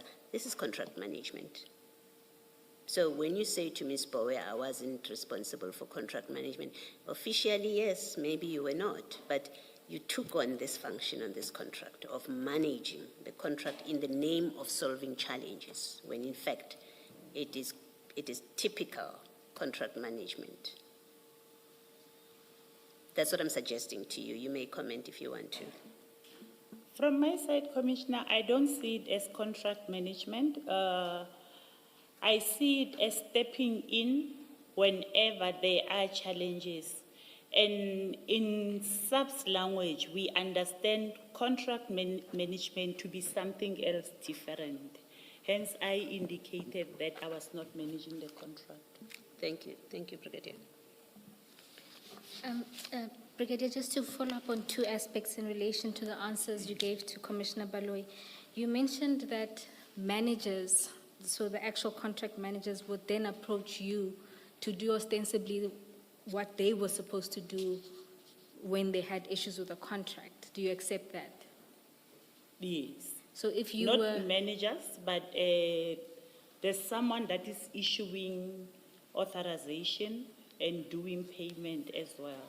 So whenever there are challenges of non-payment, and it's very urgent that the divers must attend their medical surveillance, she will call me and say, hey, we can't make appointments because Dr. So-and-so has not been paid. Can't you talk to him, at least prioritize this doctor so that our divers can conduct the medical surveillance? Yes, I understand, Brigadier. I guess the question is, if that sounds like a management issue, why was that then not directed to managers, if you are now saying that those people were indeed not managers?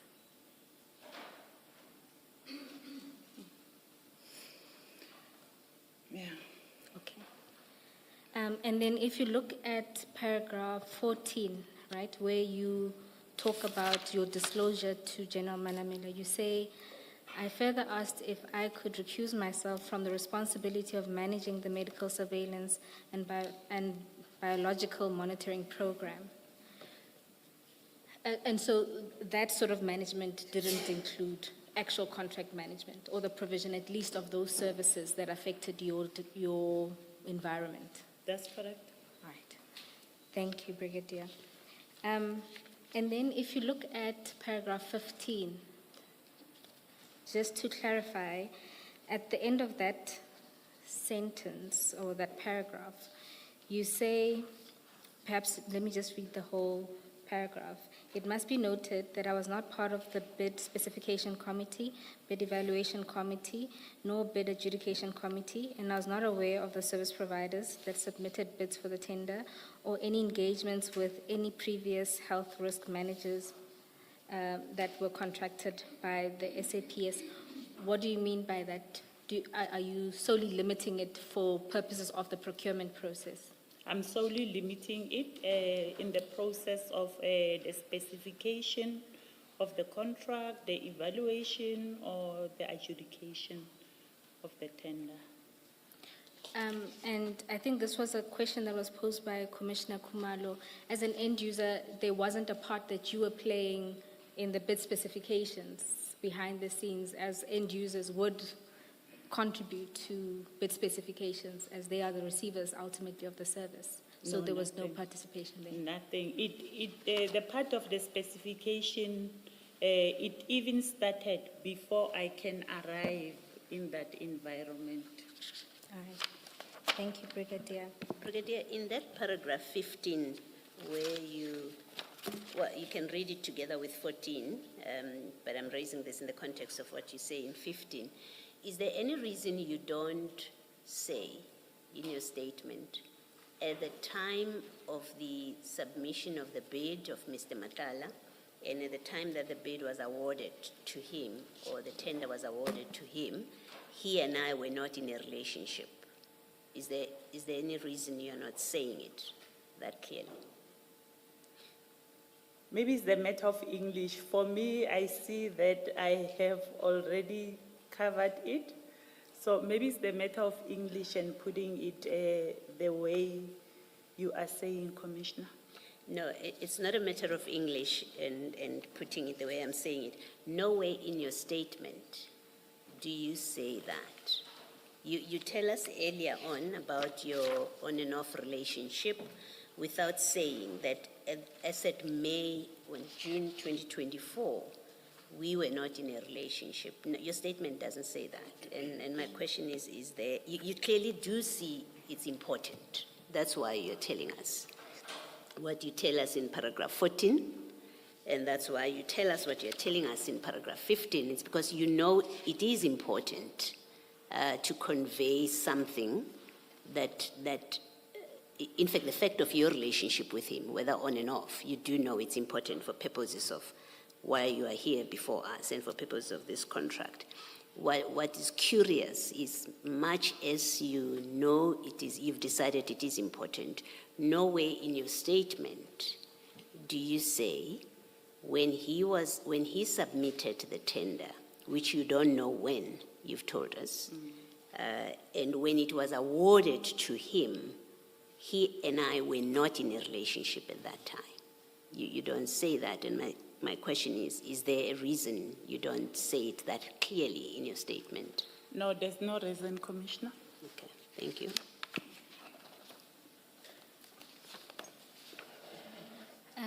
Commissioners, I'm going to move to the chat for purposes of questioning the witness alongside some of the statements that arise.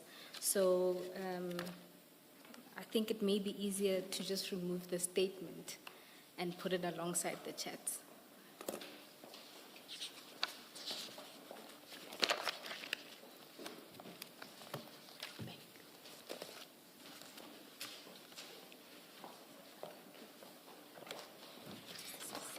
And for just purposes of orientation, because the chats are slightly different from those that we were looking at with witness F, under tab 2,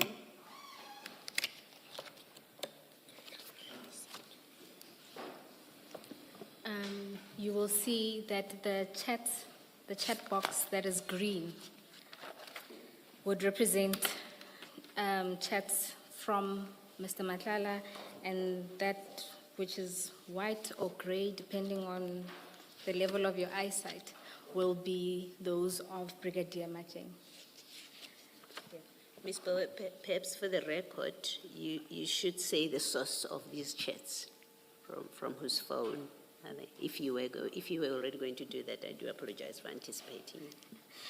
Thank you, Commissioner Abaloi. The chats originate from the phone of Mr. Matlala and were extracted, both the WhatsApps and the metadata. So we were able to get copies of the chats as well as annexes to the chats that includes multimedia like videos or audio. Brigadier, you've had consideration and sight of the chats. Yes. And you are satisfied that these are the chats that you had with Mr. Matlala? That's correct, I am. Right. Thank you. I'd like to begin at page 2. Page 2.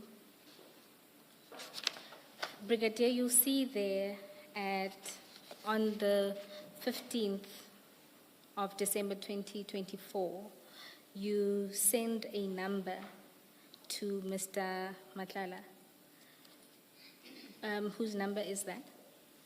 Sorry, maybe do you know? Ms. Bowe, for completeness, maybe also give the timestamp, because there's quite a number of messages on the same day. Yes, Commissioner, that is at 12:37.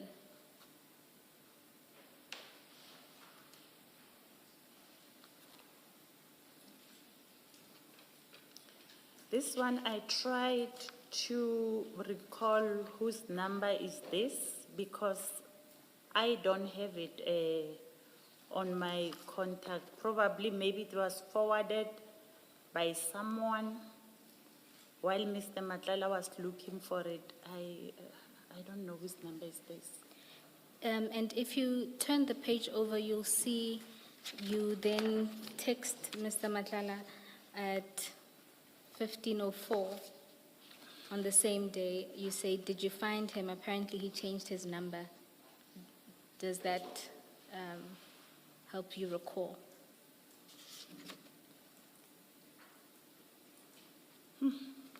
I know he was looking for, after his phone was confiscated, he was looking for a number of quite a lot of people. I'm trying to recall, and I even dial it on Truecaller just to check whose number it is. So we've done a check of the number. It's Captain Cartwright. Do you have any sense of why you would be Sorry, Ms. providing? Poe, you said it's what? Captain Cartwright, Cartwright. Thank you. Do you have a sense of why you would be sharing Captain Cartwright's? Or first, perhaps, do you know who that captain is?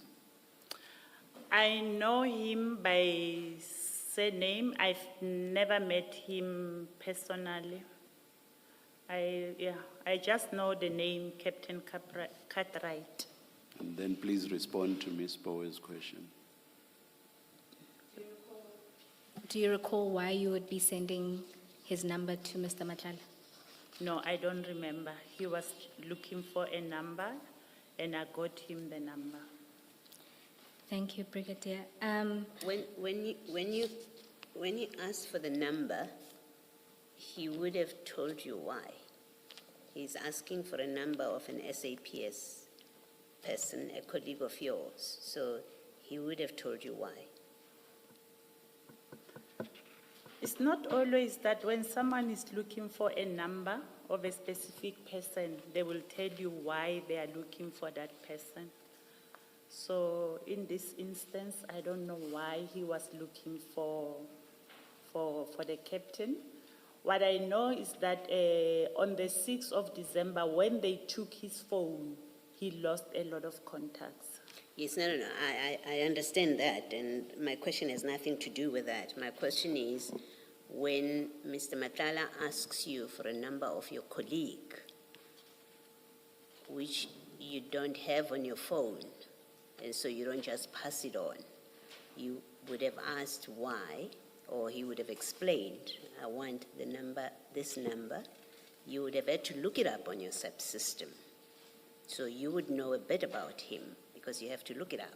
You are sharing police information or an employee's information, actually.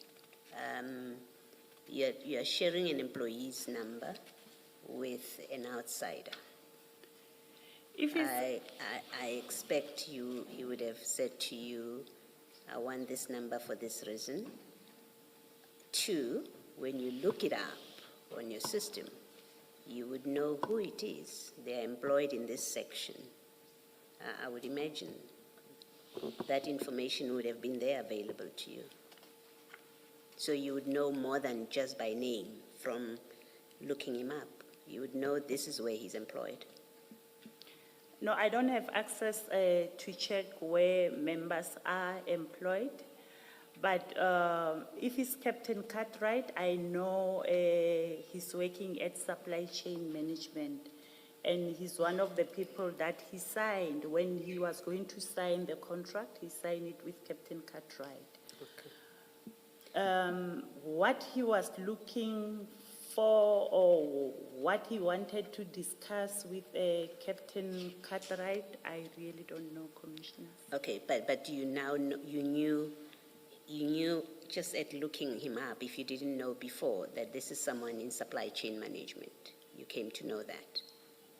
No, after Ms. Poe mentioned Captain Cartwright, then I remembered to say Captain Cartwright is the one that was working in, or he's still there in supply chain. I'm not sure if he's still there.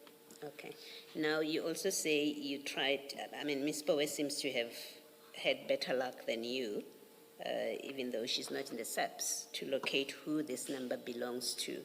When you say you tried, you even used Truecaller, are you saying you could not establish whose number this is? That's correct, Commissioner. Even when you called it? No, You I say did you not called call them? it. Oh, What I do, I just check on Truecaller if it will show the name of the person. As I was writing my affidavit, some of the numbers, I will check them on my Truecaller and it will give me the name of that specific person. All right, I don't know how Truecaller works, but thank you. Thank you, Brigadier. I can confirm, Commissioner Baloyi, that when I used my Truecaller this morning, that's how I discovered the name and then double-checked it with our IT. Okay. Brigadier just was not able to do the same. All right, thank you.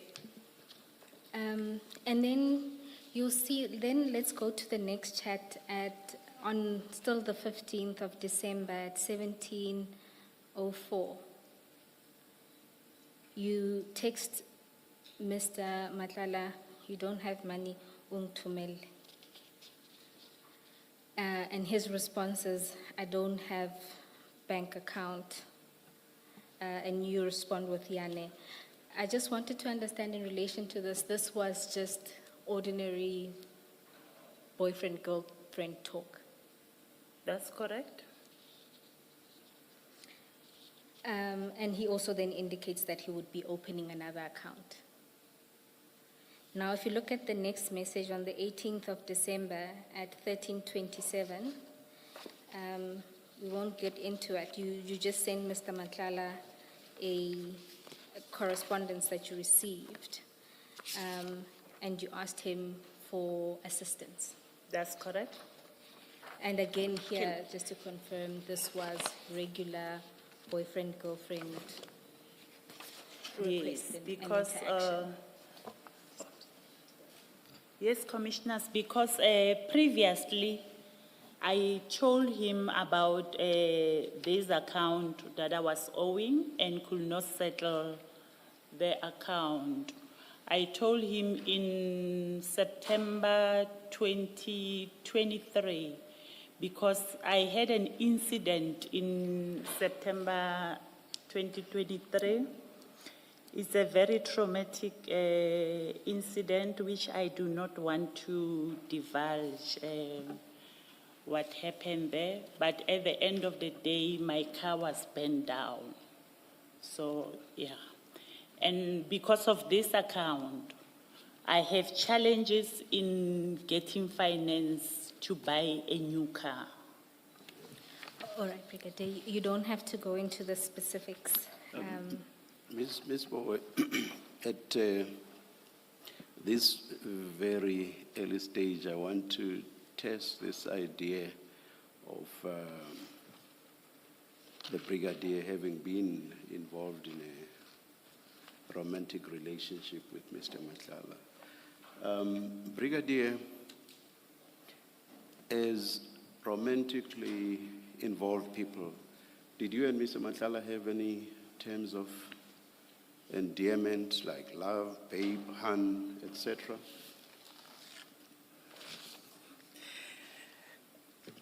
Yes, Commissioner, I am not a romantic person. I'm not into calling people honey, love, or whatever, but I'll give you a pet name. So for him, I was calling him Mr. V, and from his side, he was calling me Diva. That's how we call each other. I must say I've gone through all the chats.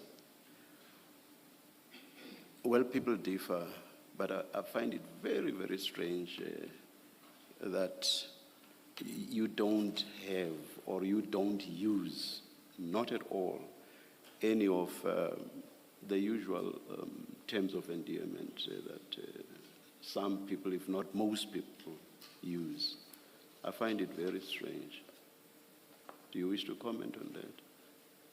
I've gone through all, from page 3 all the way to the last one at page 49. Not once do you use any term of endearment, except, as you say, you saying Mr. V, and he's saying Diva. Even those even that Mr. V and that diva, those are very few. Do you accept that they are very few? I do accept. If you go beyond 5, that would be quite a lot, actually. I doubt that you even reach 5. The same with him. Starting from December to, what's the date of the last one? It's the 25th of, oh, no, it's the 13th of May, 2025. Very few, even of those, the Mr. V and the diva, very few. Do you wish to comment on that?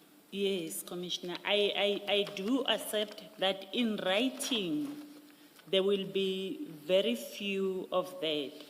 But when you look at our chairs, most of the time we will be talking through phone. I've seen that. Most of the time. I've seen that there are lots of phone calls, but I will still say it's very strange that you would use these terms of endearment, the Mr. V and the diva. If you are suggesting that you were using them during the calls, I would still find it strange that you would use them in the calls but not use them in texts. It's still the two people interacting, so it doesn't make sense to me that you would change, you would switch, or not relate in the same manner you do in phone calls. Sometimes when someone is having a girlfriend, you avoid using those terms a lot because if maybe the girlfriend can get hold of the phone, they will be able to read and see the discussions between two people. So in most of the time on our chat, we try to keep it professional. But that can't be the answer if you say you ask for money from him because you were in a relationship. If saying love, hand, babe, or whatever, if you saw that as problematic for purposes of the wife, asking for money should equally have been problematic for the wife, if not worse. So your answer, again, doesn't make sense to me. It would actually be worse to ask for money, especially huge sums of money like we have here. Your comment? I am not a romantic person. That's not what I'm asking you. I'm not asking you that.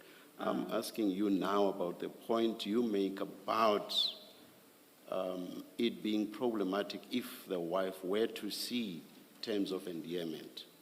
So now I'm saying, if you say that would have been problematic, in my view, it would actually have been worse for the wife to see texts in which you were asking for money. And not money for airtime or anything like that, but huge sums of money, hundreds of thousands of rand. Would that not have been worse than mere terms of endearment? It will be, Commissioner. So my question stands then. Or perhaps let me ask a different question or make a different comment and ask you to respond to that. To me, a huge doubt is cast upon this idea that you and Mr. Matlala had a romantic relationship.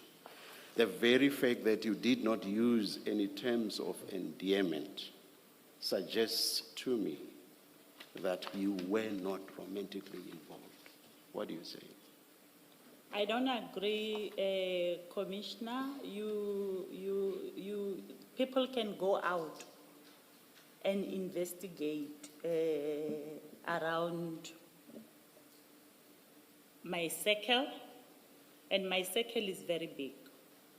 They will be able to confirm this relationship.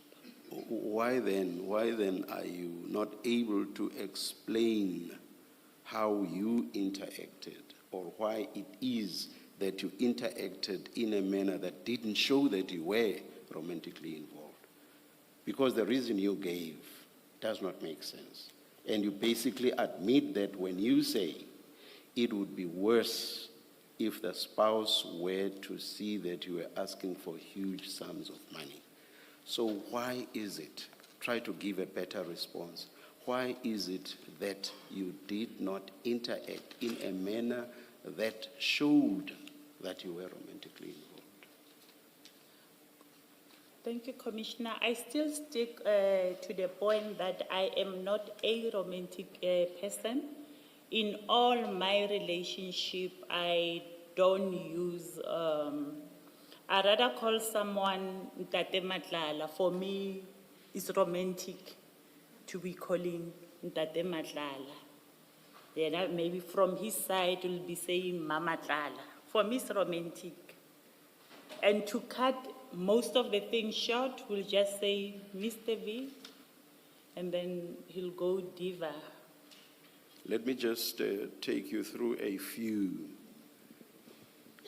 The first one that Ms. Powe has already referred you to says, oh yeah, the first one is you give him a cell number, and it's just that cell number, no text at all. And then the second one, also referred to by Ms. Powe, says, did you find him? Apparently, he changed numbers. And then the next one, the date is 15 December 2024, timestamp 1704. You say, you don't have money on Tumelle. Then the first one by him, I don't even have a bank account, and that's on the same date, same time basically. And your next one, Yane, same date, 1710. And his second text, I'm opening another account on Tuesday while they're busy investigating irregularities of funds in that one. Same date, 1713. I'll skip a letter from attorneys, that's at pages 3, 4, 5. And I go to the top of page 6. That's your next one. Where's the timestamp? It's cut there at the top. Let me see. Yes, it's at the bottom of page 5. It's on the 18th of December 2024 at 13:28. You say, I'm in trouble now. These guys are on my case. Remember, I told you September. And then I'll skip a few and go to page 14. 14. 14, yes. And there you say, and it's the 23rd of January 2025, 12:03. And there you simply say, confirmed. The point I want to make about all these is that they sound businesslike. All of those that I've read sound businesslike. And in fact, I've gone through all the texts. All of them are like that, businesslike. I find it very strange that this is how people who are romantically involved would write to each other. Do you wish to comment? Yes, Commissioner, as I have previously, my previous comment, to say that we will have our regular phone calls whereby we will talk our affairs, and on WhatsApp, like I said, I'm not a romantic person, so it will... Would you be romantic during those phone calls? In terms of using terms of endearment, for example? Sometimes, depending on... But only using Mr. V, nothing else? Yes, I only use Mr. V. So that's what you mean by being romantic during the phone calls? That's correct. But I'm also inviting the commission to investigate. But please, just let's not get distracted. Please answer my question. My question was, do you agree that it is very strange that people who are romantically involved would talk in this business-like manner. Do you accept that or not? I do not accept, Commissioner, because it will differ from one person to another. Thank you, Ms. Bowen. Brigadier, at that page 3 of these WhatsApp exchanges that the chair has gone through about requests for money, you then get to, you forward him, you forward Mr. Matlala at page 3 at the bottom, a letter to you, right? That's correct, Commissioner. And you do that on the 18th of December 2024. And then at page 6, you then say, I'm in trouble now, these guys are on my case. Remember I told you, September. So that these guys are on my case, you are referring to what is contained in that letter. It relates to that letter. That's correct, Commissioner. And I told you, September, it has to be September 2024. 2023. Why 2023? Why do you say 2023? I had an incident in September 2023 whereby my car was burned down. Yeah. So these guys are after me. You're not referring to the people, to these attorneys who have sent you a letter? I'm referring to the attorneys who has sent me this judgment. It was a judgment. Yes. I'm referring to it because this judgment is, I'm struggling to obtain vehicle finance because of this judgment. Yes. Unless I pay them, then I will be able to apply for vehicle finance. Yes. As I'm saying, I'm in trouble. Now these guys are on my case. Remember, I told you, September. Yes. If these guys are the attorneys, then the guys who are after you, I told you, September, that these guys are after me, you must have been referring to this letter, these attorneys, not your incident. Yes, I agree with you, Commissioner. When I'm saying I'm in trouble, these guys are after me. Yes. I mean this letter. Yes. But when I say I told you, September, Yes. I told him, September, that I'm struggling to buy a car Yes. because of this account. By then, there was no judgment on my name. Now, they went on to get a judgment for this account. Yes, they get a judgment in October. Yes. In October. Yes, Commissioner. And it's, I'm saying to you, according to this text, and my reading of it is, you would have told him in September about this judgment. That makes sense. It doesn't make sense that you would send a text which has an attorney's letter that has a judgment taken in August 2024, and then you say, I told you September, and that's all you say, and you are referring to September 2023 when you are attaching an attorney's letter that is in August. Let me just express it again. This is a judgment is taken in August 2024, Yes. right? So we know that you get this letter after the judgment is taken, That's because the correct. letter refers to a judgment. It's in August 2024. Then you send a text, you send that same letter, and you send a letter that says, I told you September, and I'm suggesting to you that the September you are referring to is in 2024. You told him about this judgment in September 2024, not 2023.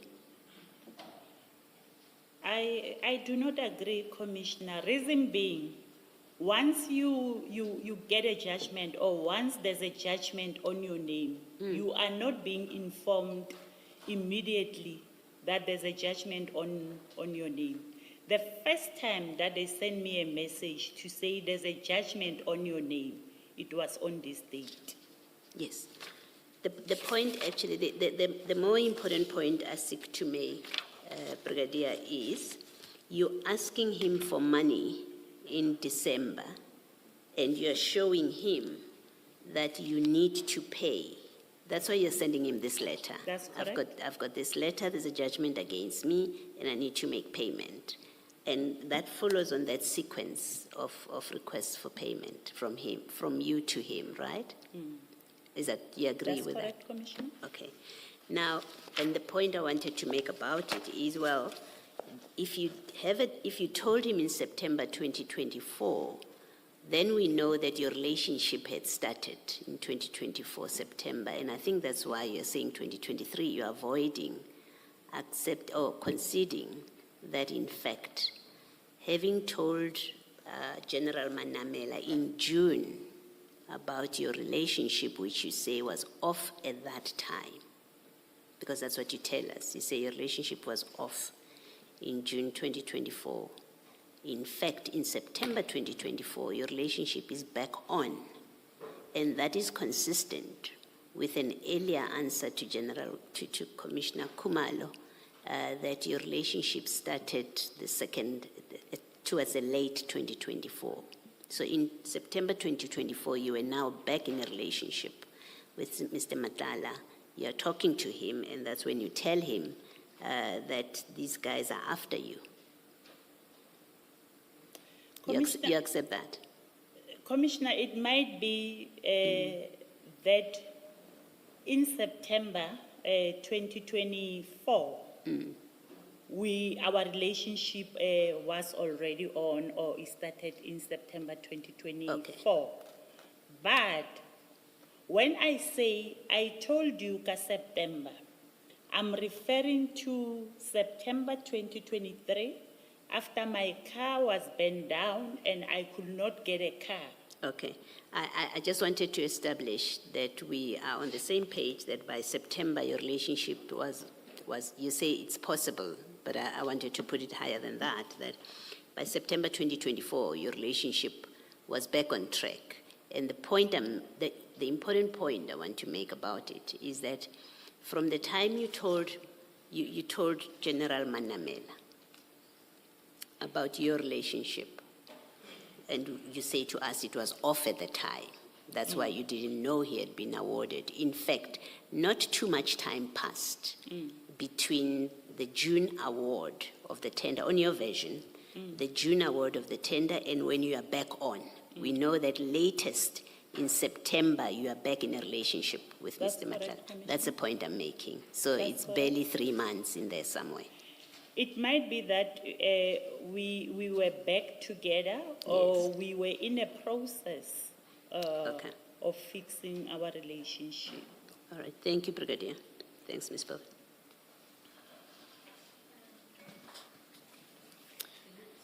Before we move on, I think you were answering a question of the chair, and you spoke about your relationship was known to people close to your circle. You That's remember you correct, also say that in the statement. What does it mean? I mean, I don't know what it means. Who are the people close to your circle? Are you talking your family? Are you talking your friends? Are you talking your colleagues? It's What does that family, mean? it's family, it's friends. Some of my colleagues will know. Did that include General Patlane as people who knew about That's your relationship? correct. He knew about your relationship. That's correct, Commissioner. All right, thank you. Brigadier, then if we can go to, again, still on page 6, there's an exchange of calls that we won't go through, but on the 20th of December 2024 at 18:33, you send him a contact card giving him the details of one General Tim. Is that correct? That is the contact details of General Tim. Ms. Bowe, we really have to strain our ears. Can you please try to? Oh, my apologies. Yes. Maybe bring the mic closer to you. Yes, the contact details of General Tema. That's correct. he called me and requested that I forward him the contact details of General Tema. And because by then he lost a lot of contact, and I know that he knew General Tema, and he previously had the contact of General Tema, I then forwarded him her contacts. And Brigadier, you say that you knew that he knew General Tema. Maybe to start here, what environment is General Tema? General Tema has resigned, but previously, when she was in the organization, she was the head of basic police training. Basic? Basic police training, Police training. yes. All right, and you knew that he had her number, Yes, and this is why you provided it. that's correct, commissioners. And just to say that you said in your earlier testimony that the reason why you provide contact details of SAPS members is because he lost his cell phone and he couldn't access their numbers on ongoing correspondence because he's a contractor and I imagine frequently would be talking to these individuals. I think after losing or after the phone was confiscated, he changed the numbers and used a different number. So the number that we are communicating from December, it was his new number. I suppose my question is simply, couldn't he have gotten it through his emails? Most SAPS employees in their email signatures, they put both the official and cell number. Is there a reason why he frequently asked you for these numbers? General Tema was not in the organization by then, and he will see me spending much time with General Tema through the WhatsApp status, photos, and she liked posting on Facebook as well as on Facebook. So in this context, he was asking for the number because she's your friend. That's correct. All right. Not really a friend. She's Acquaintance. yeah, she's older than me, but yeah, we do see each other as time permits. An acquaintance. Yeah, proper English acquaintance. And then let's move to, oh, my apologies. Did you ask at that point why he required the number of General Tema? No, I did not, because I know that previously they were in contact, and because he lost most of his contacts, I just forwarded him the number. Thank you, Brigadier. And then if we could turn to, there's a series of calls that then follow since then, so we're not going to go through those calls. But if you turn to page 9,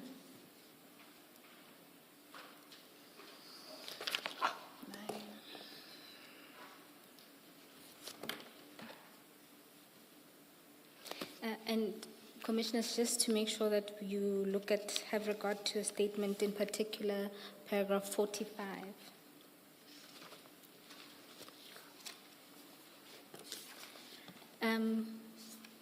Brigadier, you'll see there on the 10th of January 2025 at 10:46. Perhaps maybe the best place to start is that there's a call that you make to Mr. Matlala at 9:31 on that day. Thereafter, Mr. Matlala responds at 10:46 with morning. Please send me account number, not yours please. Sorry, was busy with Polfin. They only paid 30% of the invoice. You see that? That's correct, I see it. And then you respond at 11:25 by saying good morning, morning, Mr. V, and you provide then a account number of Osizweni Meat Hyper. That's correct? Let me just.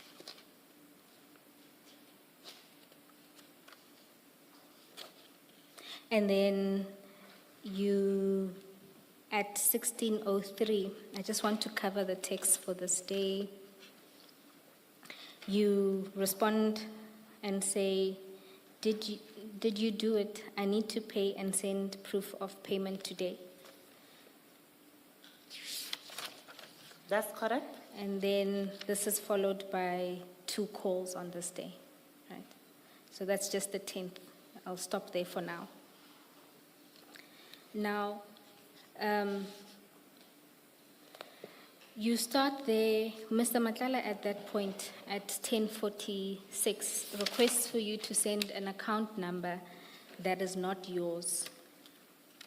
And this was to send you money. This was to send you money. Yes, that's correct. And this is confirmed by what you say at paragraph 45 of your statement. That's correct, Commissioners? And please explain why did he want you to use an account number that was not yours?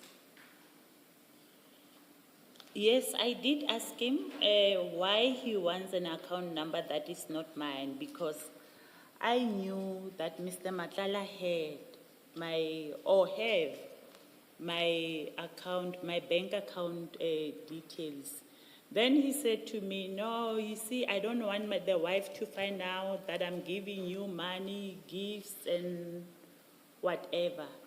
And furthermore, he says now that he has a contract in SAPS, it will end up looking like gratification. Okay, and when he then says this to you, what is your response? I understood the reasons that he provided me. And did you think these reasons were sound to engage in this sort of transaction? Yes. That it would be okay? Did you think it would be okay? As my boyfriend, I didn't see anything wrong with it. Brigadier, when did you ask him for the reasons before you gave him the bank account details of Esizweni?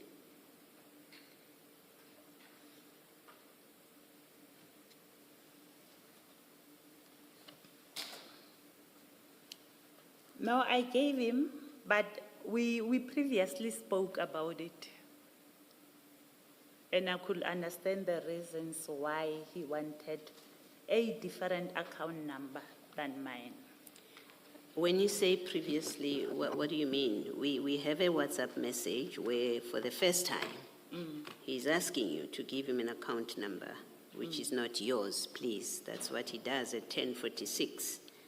And then at 11:25, you send him this details of this bank account that he's asking for. Now, clearly, if you had a call in between, it would show here on this trail, because that's the order of these WhatsApp message of what we have in front of us. Now we know from this that there was no telephone call between you and him after he requested and when you gave him this. Hence my question: when would you have had that discussion before he asked you to give him a bank account other than yours? That will be before he asked for the account number during our calls or during our visits, whereby he was showing me or he was saying to me, I will no longer transfer money into your direct bank account because of the following reasons. So if you had that discussion, why would he say to you at 10:46, not yours, please? Because you've already discussed it. You've already agreed. He's told you in advance. You have understood the reason. Why would he at 10:46 say to you, not yours, please, if you knew and understood that you are not to give him your account number? I don't know, Commissioner, maybe it's a reminder. He's reminding me not to give him my account number. No, let me suggest to you that it's not true that you had discussed it before he sent you this message. It's not true. You hadn't discussed it at all. If you had discussed it, he wouldn't tell you. He wouldn't need to tell you, don't send me yours. And the reason he's doing that, it is because you don't know not to send him yours. So what you're saying there now is it's not true. I don't agree, Commissioner. We had a discussion before regarding this matter. Even when I was sending him the statement of the judgment, we also had this discussion. Okay, no, but the record doesn't bear that out. Unless you have a recording, the record that we have here and my interpretation of it is it doesn't bear that out. What it tells me is that at 10:46 he asks you for a bank account which is not yours. There is no discussion between you, according to the record that is in front of us. There's no discussion between you, the two of you, and then you give him an account number which is not yours. So there was no discussion, at least on the face of this.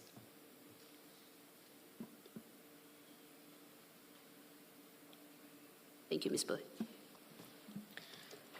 Brigadier, then let's turn to the reasons that you say Mr. Matlala gave you. The first reason is that he didn't want his wife to find out about your relationship, gifts and monies, because she knows me only as a friend. That is paragraph 45.1. If you can then turn to, it's the annexures section of the file, so tab 3, the last tab at page 92.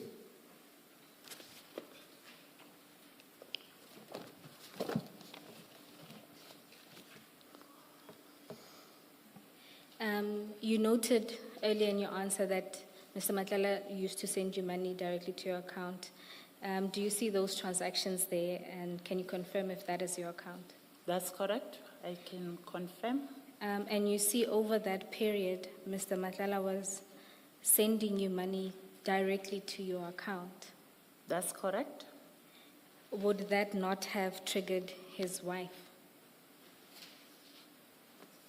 No, I think by then he has not met the other one, the latest one.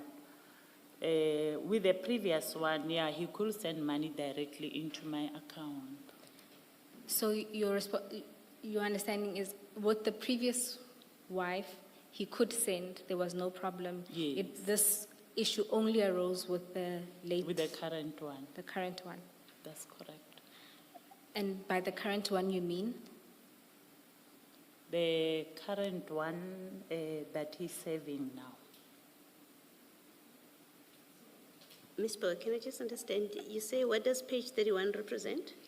My apologies. The top part represent into Brigadier Matjeng's account 92. at 92. Okay, thank you. Yeah, so in that account, the brigadier is confirmed to be hers. Okay, so this concern only arose with the latest wife, the current Yes, wife, sorry. that's correct. My phrasing. And then the second reason that he provides is that he doesn't want SAPS to know and to jeopardize your career. That's correct. Okay. And so you then agreed, no, actually you do agree to use this separate account. That's correct. The account that you provided, if you go to page 91, you confirm that that was the account that you provided at the top.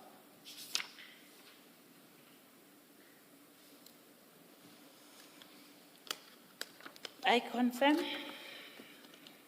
And just to orientate everyone, the top part is the transactions from one of Mr. Matlala's account to the account number that was provided by Brigadier Matjeng. And the bottom one is the contra account, being the account of Osizweni Meat Market. And the first one, the Luxo Africa, there is, that's the company, Mr. Matlala's company. Yes. And I think it's the same company, the bearer or owner of the card that was referred to during the testimony of... Witness F. Yes, all right, thank you. Yes, it's the very same account. Ms. Bowe, the heading, the first heading, it says into Brigadier Matjeng's bank account, and you've got an account number. And then the second one, it's Osizweni's bank account, and it's the same number. Is there not an error somewhere? The first heading? Yes, Yes. it was represented as Brigadier Matjeng's bank account number, but it really should be the account number Osizweni. given by, which is The account of Osizweni. Osizweni. Yes, the account that was used to pay into that account would be the one that's in the table itself. Yes, I understand Yeah. that part. Yes, thank you. And then Brigadier, is that then the amount of money that was then sent to you through that account? Is the amount that was sent by Mr. Matlala through this account, but unfortunately, I never benefited from this money because Mr. Matlala was owing Osizweni Meat Hyper the money. On the first one, the lady just totally refused to give me the money. She said she can't give me the money if Mr. Matlala is owing her. Maybe before we get into that, if you go to 445.3, you say there that you used that account because of your friend who owns a butchery. That's correct? So did you have an understanding with her before the money came in that you would be using her account for this purpose? Yes, we had. And at the point that the money was paid, she then refused to give you the money on account of Mr. Matlala's death? That's correct. Okay, then maybe to understand that, let's go back into the chats. In particular, if you look at the correspondence, let's start at page 9 at 1603 on the 10th of Jan. Are you going to be coming back to the bank statements, Ms. Bowen? Yes. At 91, at 91. Yes, it was just to deal with the claim that she never benefited, and rather that, all right, yeah. okay. Oh, you are dealing with that? Yes, Oh, all right, thank you, thank you. at page 9. My apologies. If you look at 1603, you say, did you do it? I need to pay and send proof of payment today. Over the page, at page 10, at 10:51, so this is the following day, 11 Jan 2025, you say, I spoke to Mudiegi and she didn't receive it. Given my desperate situation, I thought you will gladly assist me. I guess once more, I don't deserve to be assisted by you. It's okay. He responds at 10:53, what you mean, Diva? And 10:53, he says, they made payment in front of me. I don't know why you saying such things. That money is going to reflect it, so we can please be patient. And then there's a call, and then on the following day, on the 12th of Jan at 18:10, he says, please ask your friend to check the balance. I just got notification that the transaction went through. And you respond at 18:15, yes, got it, thank you very much, and apologies. So from this exchange, it doesn't seem that you didn't get the money as intended. No, the money went into the bank account of Osizweni Butcher. And the owner confirmed that she did receive the money, or the money is in her account.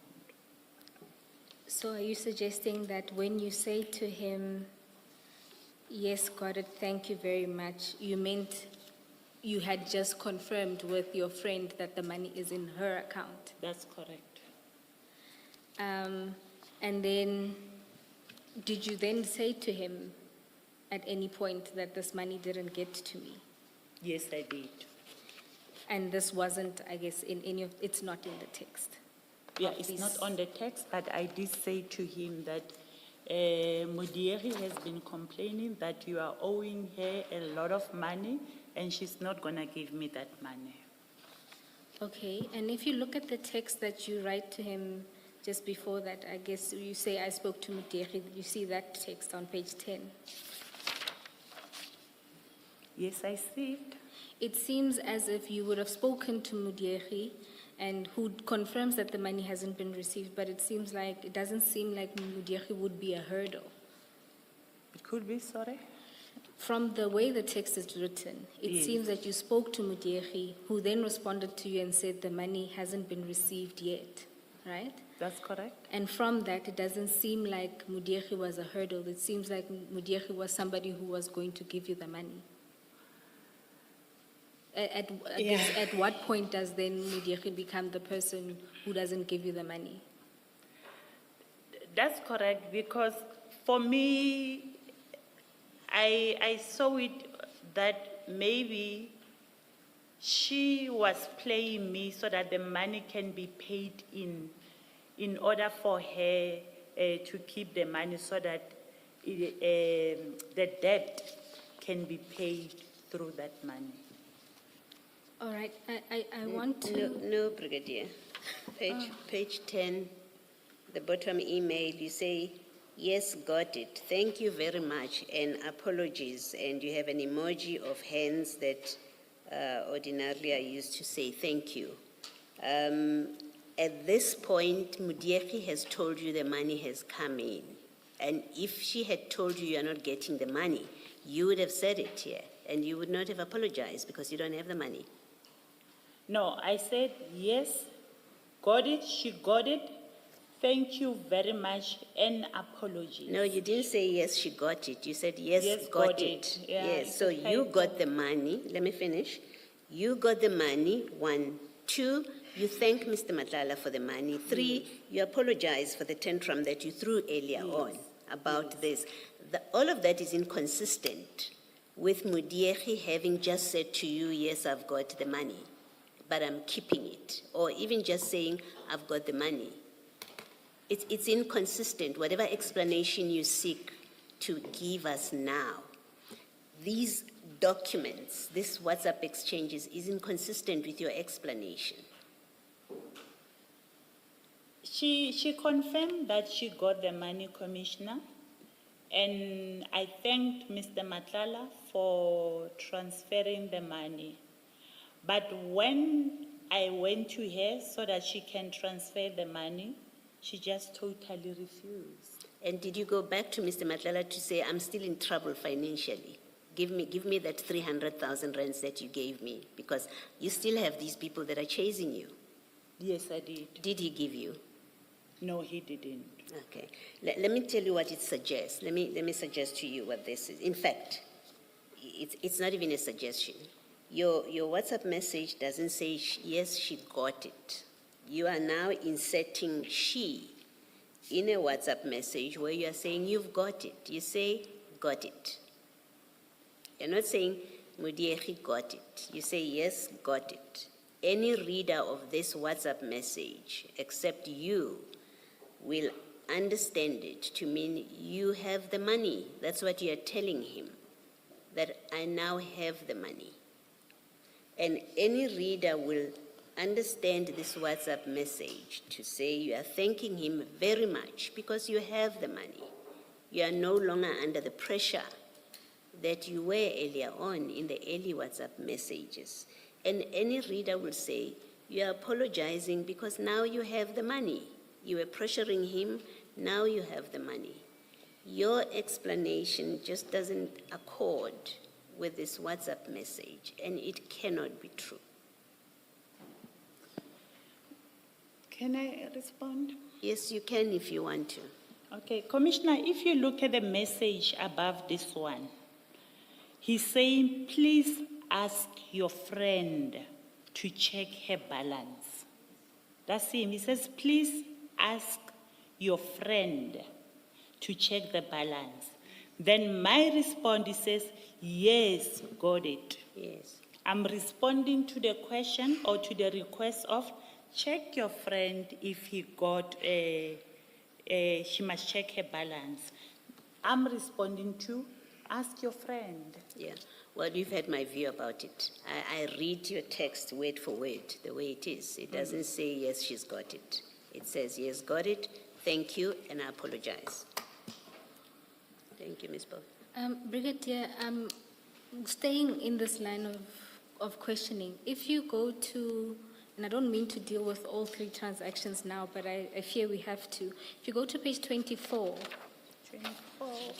Oh, sorry, my apologies of the chats. Advocate, Of the chats. Page 24. Thank you. just to make sure that we don't steal your thunder, I want to ask questions about this conversation with Mudiegi. But if you are going to ask about it, I would rather leave it to you. Commissioner Kumalo, what I wanted to show was the implausibility of Brigadier's response to the line of questioning that Commissioner Baloyi just engaged in. Just one tiny simple point. If you have regard to page 24, correct, which is a proof of payment of 100,000 sent to the account that you provided to Mr. Matlala. And Mr. Matlala provides you with this proof of payment on the 4th of February at 13:10. If it was correct that after Mudiegi refused to give you the first 100,000 that was sent or received on the 12th of Jan, by this stage, Mr. Matlala would know that you don't get the money when he sends it through this Osizweni meat market. Why would he send the next 100,000 through that same account and send you the proof of payment? He sent it to Osizweni Butcher to pay his debt. And even on the third one, he was paying the money that he's owing Mudiegi. But he will send a proof of payment for me so that I can inform Mudiegi that the money has been paid into his account. Brigadier, if you look at the message that follows just after the proof of payment is sent, and Mr. Matlala then says, I will calm you, still fighting with Udire and the lawyers. I don't understand your answer when you say he's sending you the proof of payment so that you can communicate that to Mudiegi, yet he's clearly saying here that he's calming you. I think he wanted to say, I will call you, still fighting with Udire and the lawyers. Why is Mr. Matlala sending you this proof of payment as opposed to sending it to Mudiegi? I don't know. You I don't know. cannot- Maybe it's because You cannot not know. They have a business relationship, according to you, in terms of which Mr. Matlala buys meat that runs into hundreds of thousands. You said, what, 300,000 and something? Yes, that's correct. So Commissioner? they have a direct relationship. Why should you be the conduit when it comes to Mr. Matlala proving that he has made payments? Doesn't make sense at all. Why must you suddenly be the conduit? They have an existing business relationship. They had an, Mr. Matlala buys the meat there directly without your involvement. Is it so that that's without your involvement? that's correct. So why now, when he pays his debts, does he have to give the proof of payment to you for you to forward to Osizweni? Doesn't make sense, Brigadier. Think of something better than that. In most of the time, when I will have queried him to pay his debts, he will pay them and send me a proof of payment to say, I've honored my debts. I will tell you why you are saying this. Commissioner Baloyi engaged you on you saying you got it, thank you very much, and then the thank you emojis as well. And you said you actually did not get the money. Now you foresee, having gone through the bank statements, you foresee that you are going to be questioned by the evidence leaders and possibly the commissioners as well on why there would have been a payment in January of 2025, there would have been a payment in April of 2025, there would have been another payment in March of 2025, all of which are 100,000 rand each. So you foresee that it does not make sense for Mr. Matlala to continue paying into this account when you actually do not receive the payments, and you come up with this story that he owed money to Osizweni. That is what is happening here, and we see through it, Brigadier. We see right through it. Your comment? It's not a story, Commissioner. Indeed, he owed Osizweni Butcher the money. And why do you suddenly become an agent in all of that when they have been dealing with each other without your involvement? Why do you suddenly become an agent? I was not an agent, and I think the Osizweni Butcher, the lady, she was not the only person that I assisted to get Mr. Matlala to pay them. And Even where he's... why was that your business? You should have actually been mad with Osizweni that they took away 800,000 rand that you would have used to pay in respect of your car that got burnt down. You would have been mad with Osizweni. Why it should have been your business to see to it that they are paid escapes me. I think I have a way of talking to him so that he can honor. But why was it your business to do that? I felt sorry for the lady because she has a good heart.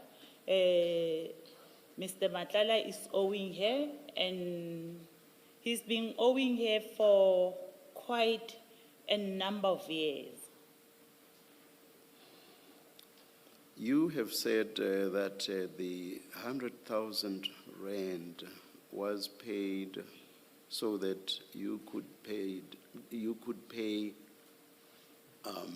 make a payment in respect of your car that was bent down, and because now you were being chased by attorneys, and you said this was by no means a gratification in the sense of corruption/bribery.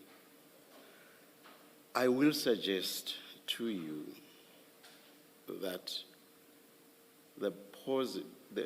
a plausible explanation for these payments, 300,000 rand on what we see, was actually what you say they were not. That is, the payments were not. Is that not the plausible explanation? Because otherwise, what you say does not make sense. In particular, why do you become a conduit for Osizweni when Mr. Matlala was dealing directly with that business? So the plausible explanation for me was that this was actually a gratification, or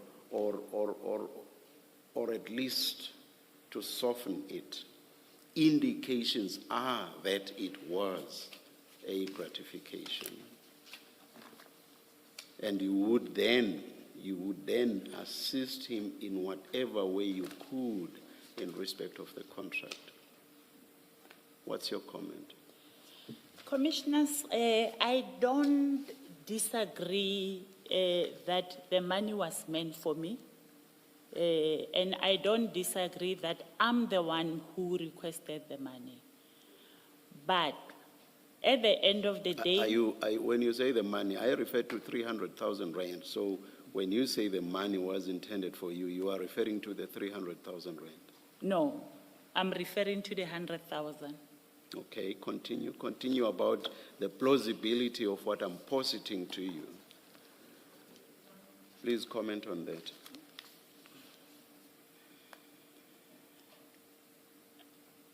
The 100,000, even though it was meant for me, at the end of the day, I never received that money due to the debt that Matlala had with Osizweni Butcher. And then for the remaining part of the debt, you suddenly become the conduit for the payment of that debt. I think it was only the next one. Just the one. Yeah. Just the one Ms. Power referred you to. Yes. I will leave it because I've already asked you questions around why you suddenly became a conduit in that regard. Can I, just to make sure, Brigadier, that I understand your evidence, are you admitting that you received the second 100,000 that was paid in February and you received the March one? Or are you saying Mudiekhe took all of this money? All three of them I never received. Okay. And so the January one, because you asked Mr. Matlala the first time, at least that we can see, not ask actually. He says to you on the 12th of January, please ask your friend to check a balance. I just got notification that the transaction went through. That's Mr. Matlala to you at 1810. And then at 1815 on the 12th of January, you say, yes, got it, thank you very much, and apologies.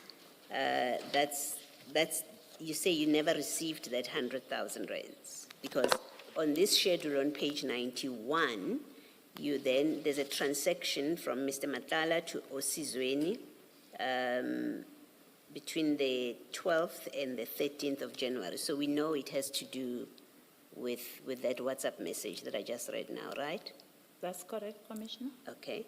And you say you never received that 100,000 rands? I never received it. And you told Mr. Matlala? Yes, I did. Okay, that Mudiekhe has kept the money? Yes. Okay. Why would you have him pay the next amount in February?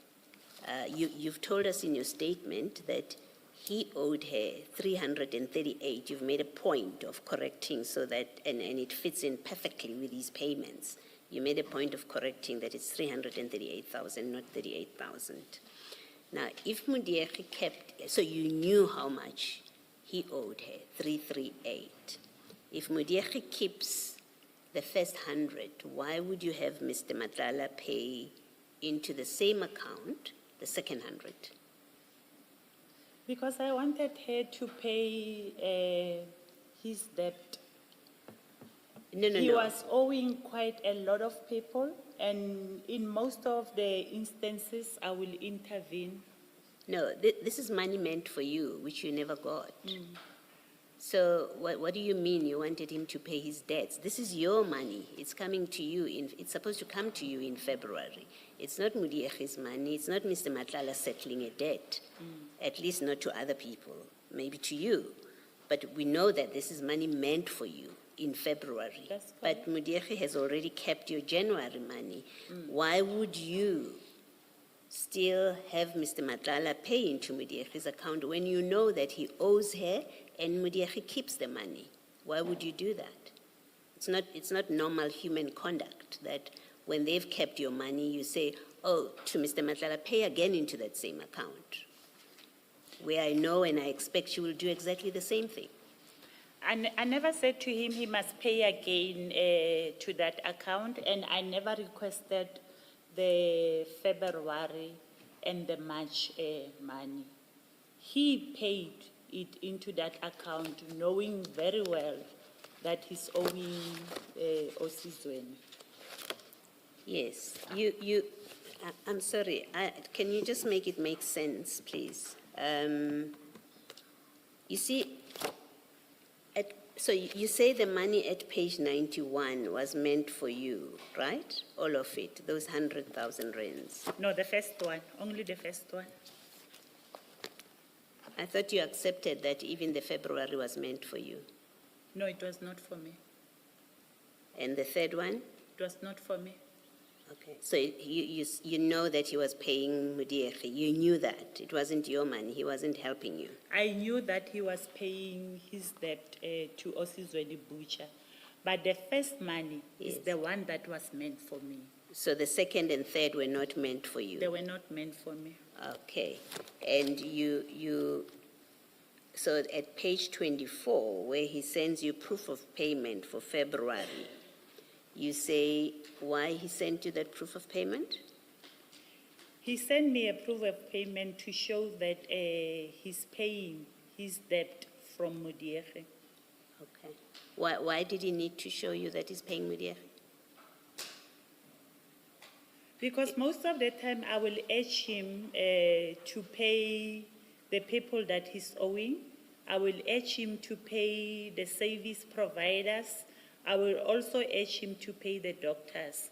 And he will call me back to say, I have paid so and so, or either send me a proof of payment to say we already did as a company. Well, Brigadier, maybe let me, in fairness to you, say to you that I do not believe you for what it matters. I think you're not being honest with us about this payments and this Mudiekhe issues. These are monies that were meant for you. These are monies that you received. And when Mr. Matlala sends you proof of payment on page 24, it is to confirm to you that I have paid. The money is in that account. When you say, got it, thank you, apologies, it's all money meant for you. What you're telling us now and trying to explain away these payments as money is owed to Mudiekhe, that's not true. In fact, it is false. I want to put that to you. You can comment if you want to. No, I'm not going to comment, Commissioner. Advocate Paul, let me deal with my questions now because they follow from what has been asked. Brigadier, you were good friends with Mudiekhe, correct? That's correct. And before you gave Mr. Matlala this account number, you must have told Mudiekhe that you are in a desperate situation and you desperately need money, correct? That's correct. So she was aware of your desperate situation. That's correct, Commissioner. And a good friend that she is would have understood that you need this money. Sometimes they say money can come between friends. Yeah. And the fact that you kept inquiring means you were desperate. You wouldn't even wait for Monday because Mr. Matlala even says to you, wait, it's a weekend, be patient. That's how desperate you were. Correct? Not that desperate, because already I was paying that money on a monthly basis from my salary. Yes. But now, the frustration that I had with him is that here we are once again. He promised me money, he's not delivering. And it was not the first time that it happens that he will promise me something and he doesn't deliver. And we will stop talking to each other. This is what I find difficult to believe, that a friend of yours knowing that you are desperate for this money because you want to settle a judgment debt, would take advantage of you and use the money for her own benefit and not care that you desperately needed this money. I find that hard to believe. From my side, I understood her situation, because if you are owed money for a long period, now the person that is owing you, he's paying the money which is meant for another person. I will also keep the money, Now, despite my friend's situation. did you continue to become good friends with Mudiekhi after this incident? No, we didn't. The friendship ended. It did not end, but it was no longer a nice relationship, friendship. Now, if what you are saying about the first payment is correct, the normal reaction as chair put to you would have been to tell Mr. Matlala, I don't care about Mudiekhi anymore.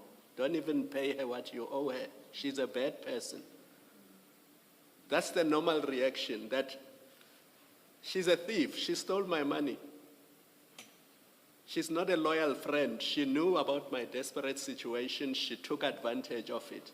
Whatever you owe her, don't pay her anymore. Let her sue you for it, but I don't care about her anymore. That would have been the normal reaction. It will be unfair of me to react in that manner, knowing Mudiekhi's situation very well. And again, knowing how Mr. Matlala is always assisting people when they have funerals, he will go there or he will send people to go and collect the funeral packs from Mudiekhi. So if I say don't pay money anymore, then the people of the community will not be assisted. Last question. If we were to call Mudiekhi to this commission and ask her about these payments, and if she confirms that you did get the payments, what should this commission do with your evidence on this point and the rest of your evidence? Remember, I qualified it with if. If we call Mudiekhi to come and give evidence and she confirms that you got these payments, what should this commission do with your evidence on this point and on all the other issues? I guess I must be charged because I lied under oath. I'm glad you understand that. Can I just check this with you? You say to Commissioner Khumalo that the relationship with Mudiekhi has ended because the money has come between you two, right? It's not ended. We are It's no no longer in- good. yeah. Yes, it's no longer good. So, before, when you gave Mr. Matlala Mudiekhi's number, or Sizweni Butchery's bank account details, you had a good relationship at that point. That's correct, Okay. Commissioner? Then he pays the 100,000 rands that is meant for you. That's correct, Commissioner? You don't get it. That's correct, Commissioner? And your relationship continues to be good. Not good. Sorry, say that? Not good. Okay. So if at that point she's taken your money and the relationship is not good, how do you go to Mr. Matlala and say, pay Mudiekhi her money that you owe her? When your relationship is no longer good, she's kept your money. You now go to him and say, you know what, pay her, you owe her. How do you do that, and why should we believe that happened? I never went to him and say, pay Mudiekhi the money that you owe her after she kept my money. I just indicated to him that you are owing Mudiekhi a lot of money and she doesn't want to give me that money. Please make sure that you pay her the money. And like I'm saying, Commissioner, I have intervened in a lot of people that Mr. Matlala No, was don't tell owing. me, no, just don't tell me about other people. I'm interested in the story that you have told us. Remember, you've already told us something, so I'm really interested in just that story. And I'm interested in it because it does not make sense that your friend keeps your money. Remember, you are desperate. You are very desperate. And that's why you are harassing. Harassing is my word. I'm not meaning it in a negative way. But you apologize eventually because you appreciate that your conduct towards him about this money was quite forceful. So you're desperate for this money because you're running, these guys are chasing you. Your friend gives you a bank account for you to receive payment. She keeps the money. Your friendship, as one would expect, your friendship, if someone has kept my money, I would react like you immediately. My friendship with them gets affected immediately. What I don't understand is after that, how are you still the same person who's still desperate? Because you haven't told us that you got the money elsewhere, right? She took you 100,000 rands. You haven't told us, well, I went and got it somewhere. What you actually have told us is Mr. Matlala didn't replace that money that Mudiekhe keeps. But you're the same person that says to him, you owe Mudiekhe, pay her. That's not consistent with human conduct of a person who's desperate for money and who's been betrayed by a friend who's keeping her money, notwithstanding her desperation, and then you go and you feel sorry for her because she's desperate. It just doesn't make sense, that, and it's improbable that things happened the way you describe them. It's just improbable. Do you want to comment? I don't know how to comment further than what I have commented, Commissioner, but that's the sequence, that's the way it happened. A different question arising from your earlier discussion with the chairperson. In page 92, you've got that list of payments to you starting in 2019 to 2021, and you say you accept that. They indicate that they come from Mr. Matlala's different companies, Falcon Cat, Medicare24, Black AK, and another one from him personally, it indicates, or at least it says, Vusimuzi Matlala, you've confirmed you received those payments. Now, in the period between 2019 June, which is what this schedule is, to September 2021, you have received from Mr. Matlala a total of 113,500 rands. That's what you've received. And they're broken down into small amounts, 10,000, 3,000, 10,000, 10, 10, 10, 15, 5, 20, 10, and then 10. How do you explain the sudden escalation? I mean, he used to give you small numbers. And I'm asking this because the chair earlier suggested to you that the huge amounts that you now receive, the 100 that you are now being paid, suggests that there may well have been a part of it, if not all of it, being gratification. Now, if you look at that huge amounts, the hundreds that you're receiving vis-a-vis what you were receiving in 2019, all of to 2021, all of which totals to just over 100,000 rand over a longer period than what you get in January, February, March. It does suggest that what you now receive after the Medicare contract may well be or include gratification for your role in managing this contract, the facilitation that you are making, the role that we see you playing now, the active role you are playing in this contract. That's what it looks like. I do not agree, Commissioner. Maybe by then his financial status was a little bit low, hence he could give the 10,000 rand and the 20,000 rand. And now his financial status he's become richer now. That's why he's giving you so much money. That's what it is, right? That's what you want to say. His financial status has changed for the better, and knowing my current situation that by then I was struggling to buy a vehicle. We were pushing so that he can buy me a car. Okay, thank you. Chair, I see that it's 4 minutes past, but can I ask one more question so that when we return, I can move to the next chat? It relates to this subject. Yes. All right, please go ahead. Brigadier, just one small thing. If you look at after the message where you say, yes, got it, thank you very much, and Which apologies, on page 10 of the chat.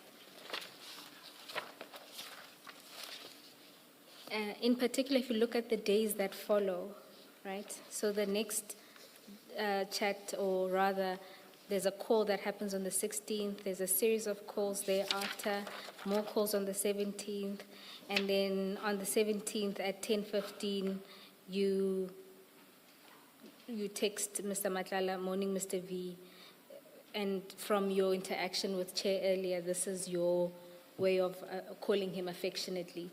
Now, if you then consider that from the 11th, you were desperately asking for assistance, he says, calm down. On the 12th, you're checking again, you say, thank you, got it, apologies, and then you don't get the money. So you're still in that desperate situation, and I use desperate because that's the wording you use in that text at 10:51. You're still in the desperate situation, yet if you look at the days that follow, there's nothing that says you communicated with him your desperation, or is it that you gave up then asking? By this time, he promised me that once he's settled, then he'll see what he can do. So your But evidence is remember, after he settles the entire 300,000 for Osizweni? not yet. No, it's not yet. This is still in January. Yes. The other monies came in February as well as in March. No, I'm saying to you that here you display that you're in a desperate situation. You say, thank you, you got it, but you didn't get it. But there's nothing in the days that follow that displays that sense of desperation continued because you didn't get the money. And in fact, the next text that you send on the 17th, you back to the affectionate morning, Mr. V. Yes, because I understood that it was not his fault that money did not come through to me. He did what he was supposed to do from his side. And Can I just add something to that, to Ms. Bowe?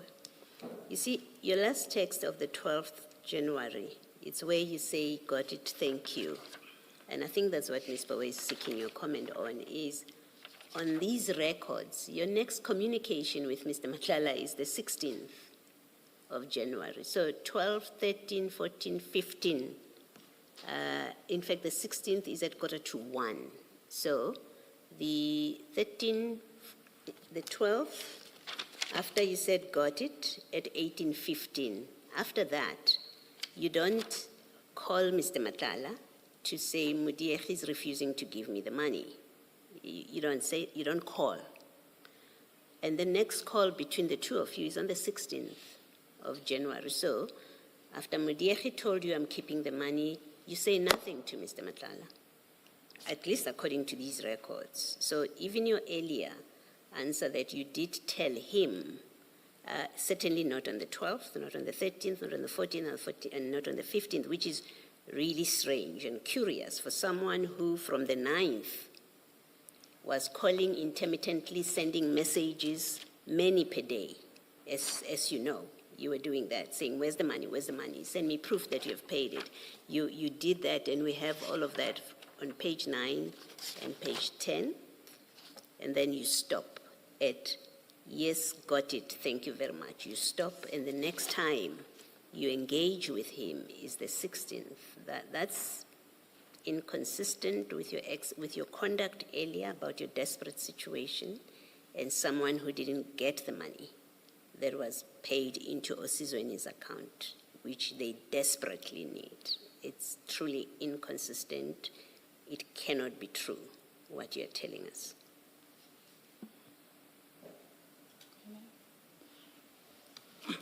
Commissioners must just take note that in between the calls, there will also be visits.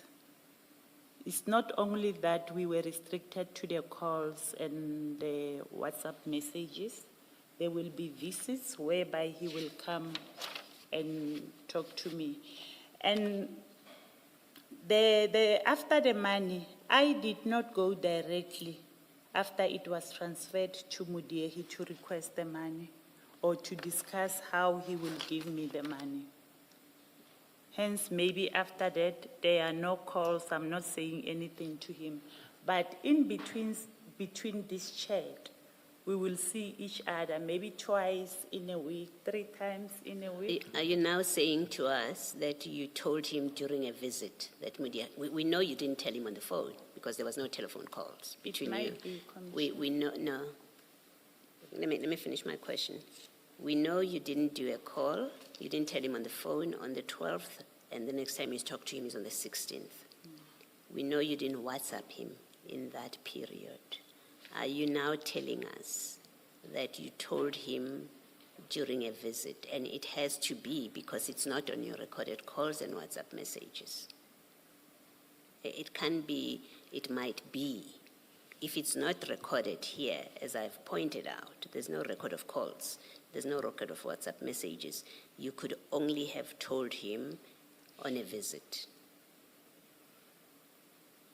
I'm not sure which word should I be using because I said it might be, and you say I must not use it might be. Yes, and might be means you're uncertain. Yeah. And I'm saying to you, you can do better than that. If it's not on a call, which we've agreed there are no calls.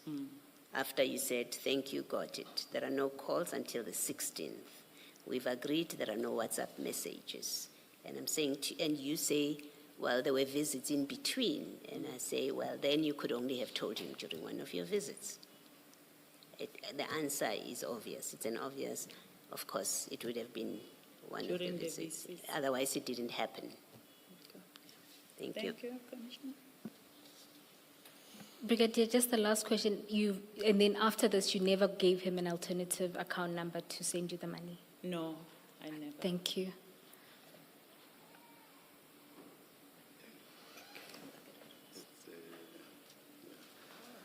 Let's adjourn and come back at 14:15.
Ms. Boy. Thank you, Chair. Brigadier, we were at page 10, but we can move to page 11 of the WhatsApp chats.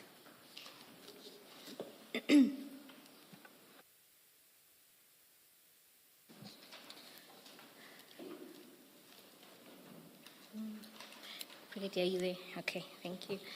And there, on the 17th of January at 10:15, you sent a message to Mr. Matlala confirming the meeting.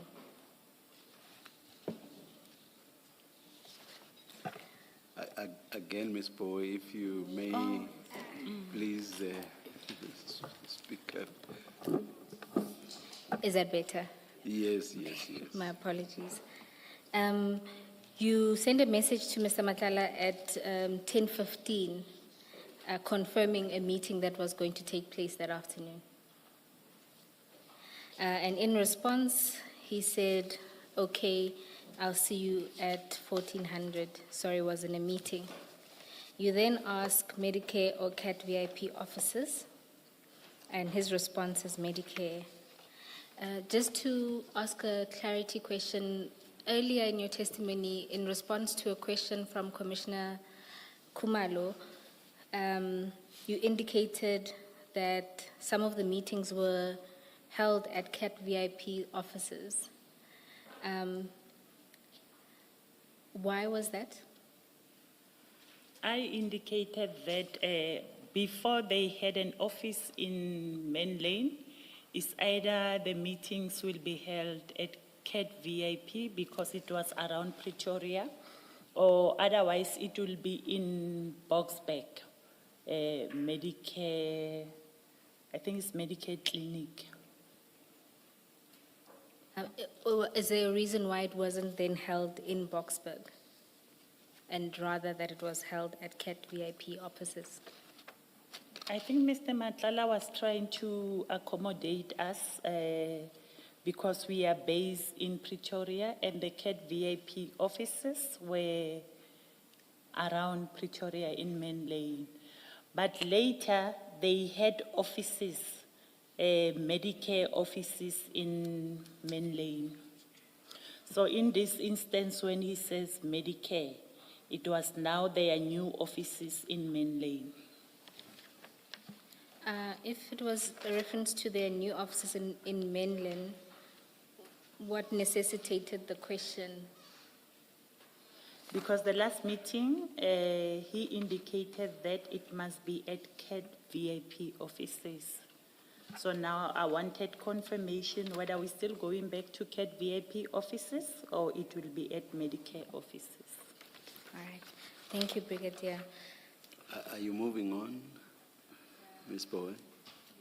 And why did you not meet? This is, you were attending these as a SAPS officer, were you not? The meetings? That's correct, Commissioner. Why did you not meet at SAPS offices in Pretoria? Why did you have to go to Mr. Matlala's offices? Sure, we never thought, I think maybe, I don't know, either at SAPS offices or it will be at Medicare. And I was informed that even with the previous service provider, they will go to their offices where they are, instead of them coming to SAPS premises. All right, thanks, Ms. Bowen. Thank you, Brigadier. But in that instance, would it have been the metropolitan offices? In this instance, it would be CAT VIP as opposed to Medicare. That's correct. I think the point of contention is not that you went to a service provider, is that you went to a business unrelated to the contract. For the You mean for meeting. CAT VIP? Yes. I mean, if it's a boardroom and we want to have a meeting and all the relevant stakeholders were there, I don't see what difference does it make for the location of the meeting. Thank you, Brigadier. If something in relation to the 2025 meetings. Were you aware that Mr. Matlala resigned as a director of Medicare24 at the end of 2024? So at the beginning of 2025, he was no longer a director. We were not aware, but we heard about it afterwards, that he resigned as, I don't know. As a director. As a director of Yes. Medicare, but he was still part of Medicare. But why were you still dealing with him if he was no longer a director and he was just a shareholder? I'm not sure if it's my ears. I can't hear you properly, Commissioner. My apologies. So you say you heard that he resigned as a director in 2024, December or thereabout. We are talking here about a meeting in January 2025 on the 17th. And my question is, why are you still dealing with Mr. Matlala? Because he's no longer a director of Medicare 2024. Why are you still organizing meetings with him? Meetings between SAPS and Medicare 2024, because he's no longer a director of Medicare 24, Tshwane. Hence, I say, Commissioner, we heard about it, but it was not in December. It was late towards the end of the contract. So you were not aware that he was no longer a director? That's correct, Commissioner. Did you not see the letterheads when you were getting letters from Medicare 24, Tshwane? No, nothing. Or you don't remember? I don't think on his letterhead, his name will be there as a director. It will just be, I must just confirm, it will just be the logo of Medicare. I'm just trying to check one of the letters. If you're not sure, you can just say, I'm not sure, so that we don't waste time. I'm not sure, Commissioner. All right, thank you. Brigadier, you have a relationship with Mr. Matlala, and you have told us that in your discussions and exchanges, you discussed both private and you had your social conversations, but we know also that you were talking about work as well, to do with this contract. How can it be that you don't become aware that he has resigned? Because you say we became aware of it later, as if you don't have proximity to him. Surely, if you're as close as you have indicated to us, you would know that he's resigning, he has resigned. You would know ahead of even the SAPS officials. How could you not have known that? No, I didn't know, Commissioner, because not every time he will tell me his businesses. He will limit the conversation between me and him. Yeah, but this is not just his businesses. This is a contract that you are involved with, in that you are managing it. We've seen, and I've said to you, something that you say in your statement suggests that you played a role, some role in the management of this contract. You are communicating with him about this contract in particular. But this is someone that you have a personal relationship with. How would you not know that he's resigning and these are the reasons for resigning, or even if he doesn't tell you the reason, but that he's resigning or he has resigned? You did not need to hear it from the SAPS. No, I do agree with you. But I was not aware that he resigned as a director of Medicare, but he was still actively involved in the running of the company. Okay, thank you. And then, Brigadier, on page 12, between at 15:30, still on the 17th, Mr. Matlala sends you a series of documentation, all related to a Buena Vista Learning Academy. Page 12. Page 12 of the chat. Okay. And the actual attachments can be found in the next tab. So it's MTJ 1 to 4.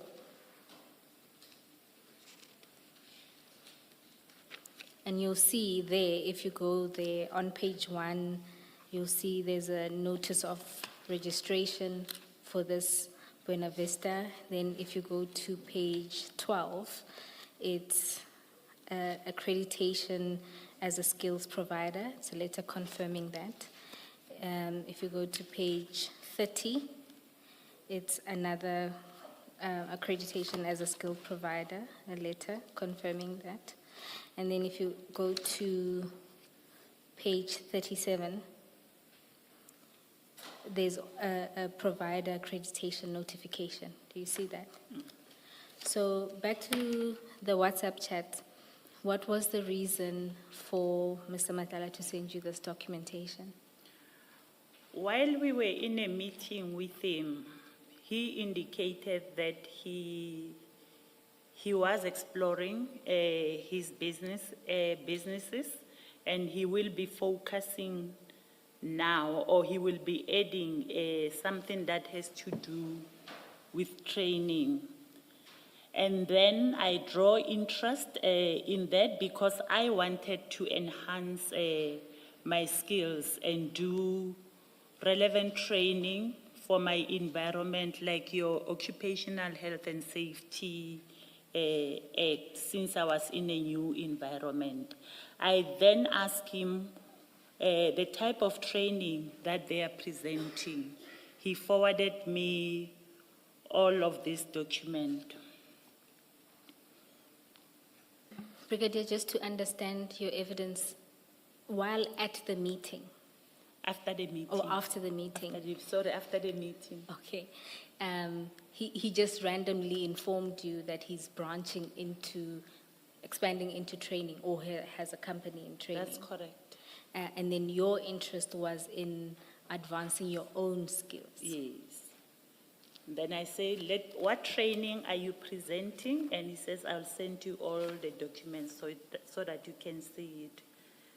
And all of this is something that is not related to my environment. It's municipal training, municipality training. That would have been the next question, because on consideration of the documents and the areas of competence, it doesn't appear that anything in your environment would have been taught at this institution. That's correct. So now, Mr. Matlala, knowing your environment and assuming that he knows your qualifications and what you're interested in, why would he have sent you this or proffered it as a possibility for you to enhance your skills? It's me that requested that he send it to me because he did not have knowledge of the training that was presented. I think he also had to ask someone to forward it to him so that he can forward it to me.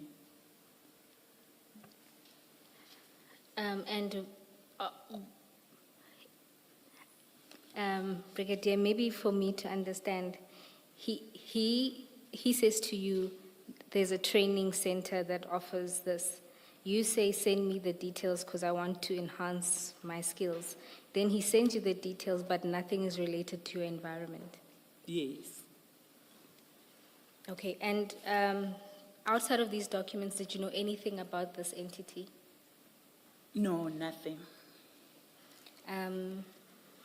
Brigadier, if you just have regard to the third tab, I'll tell you the page. If you look at two documents that we've added to the bundle, the first being a News 24 article, which is at page 80, and a report that confirms the company registration details at page 151. Have you had regard to those two documents? A newspaper article, yeah, this is a new document that I saw on Tuesday when you were delivering the document, the file. Yes, but have you had regard to it? Have you had regard to it? No, I didn't go through it. Not a problem. And the other document at page 151?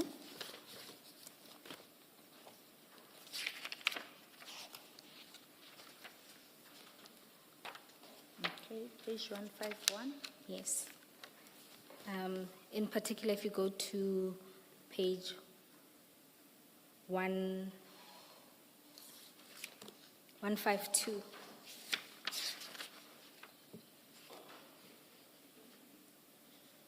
In both that article and this document,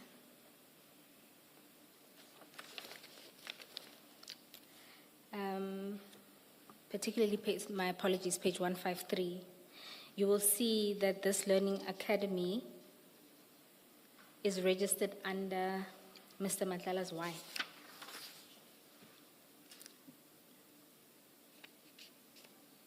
Okay. In your conversations with him, did he indicate this? No, he did not.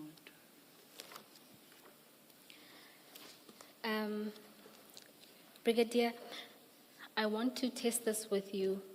Given that, having regard to the contents of the letters and seeing that nothing's tied to your environment, is it at all possible that a different person viewing this may assume that he was sending this to you, and because of your experience and your role in SAPS, as another business opportunity that perhaps his company or the company of your wife can do some or other business with SAPS?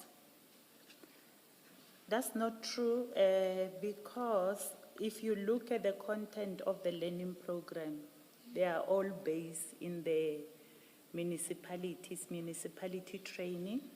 And also, I am not in the training department. So there's no way that he will have sent me the document thinking that he will do business with SAPS. Do you accept that it's equally unlikely that he would send you training material for something that's completely unrelated to your specialization or your interest for that matter, or your current role? As I have indicated, when he was telling me about the training opportunity, I indicated to him that I want to advance my skills, and I asked him the type of training that they are presenting. And he says he doesn't know it. He then forwarded it to me. And you would want us to believe that he didn't know the training that his wife's company was doing? That's correct. Thank you, Brigadier.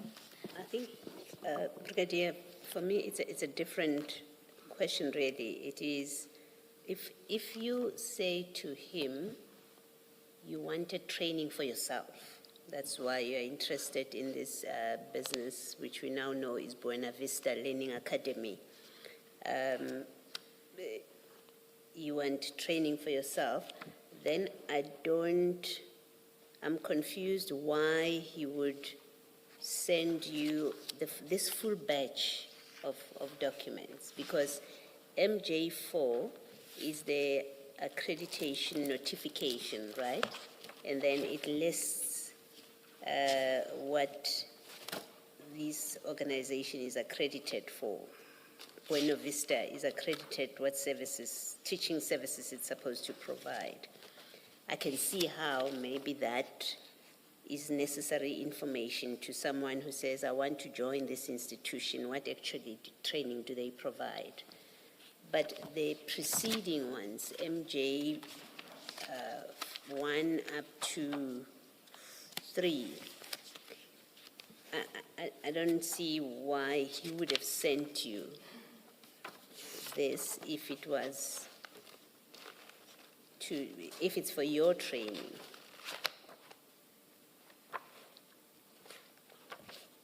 I mean, what did you understand? How did you understand that this was, and by the way, if you look at the MJ1, the first one, MJ1, and you go from page 2 to the end of that document, it talks about NQF level trainings, which, and please forgive me if I'm wrong, which seems to be you are already out of that league. He knows that, he knows you, he's close to you, so he knows where professionally and by way of qualifications where you are. That he would send you something like this after you said to him, I want to consider, or I'm considering enhancing my skills, and then he sends you something so random. But also that has nothing to do with you. It's, what did you make of it, if you make anything of it?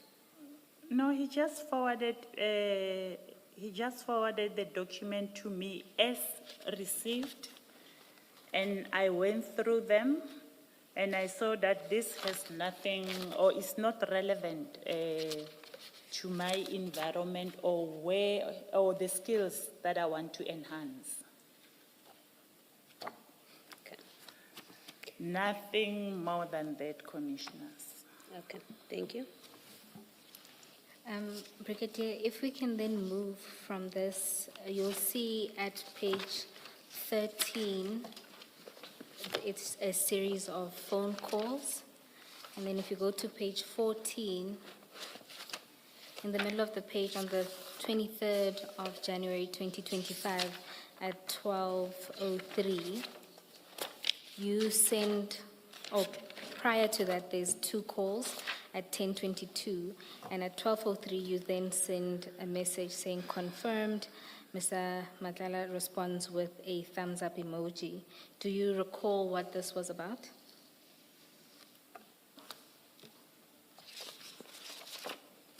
No, I don't recall. Thank you, Brigadier. And if you proceed, there's more calls. And at page 15, in particular, let's go to the 28th of Jan 2025.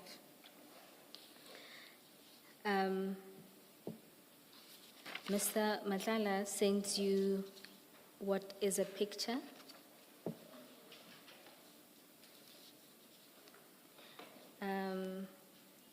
Can you explain what that picture depicts?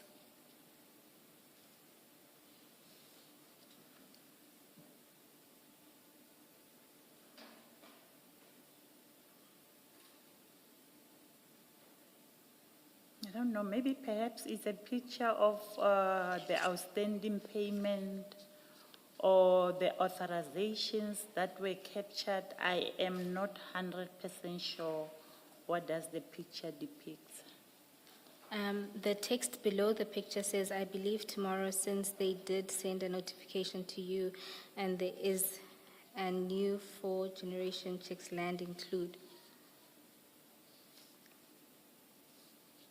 Do you remember or recall what the context of that is and what would be the significance of Mr. Matlala sending that to you?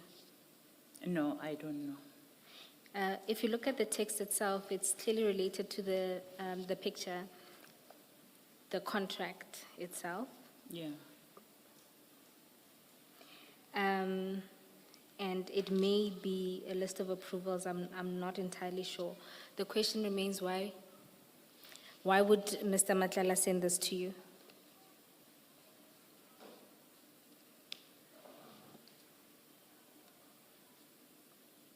I don't know. I don't know. I'm trying to look even at the next conversations.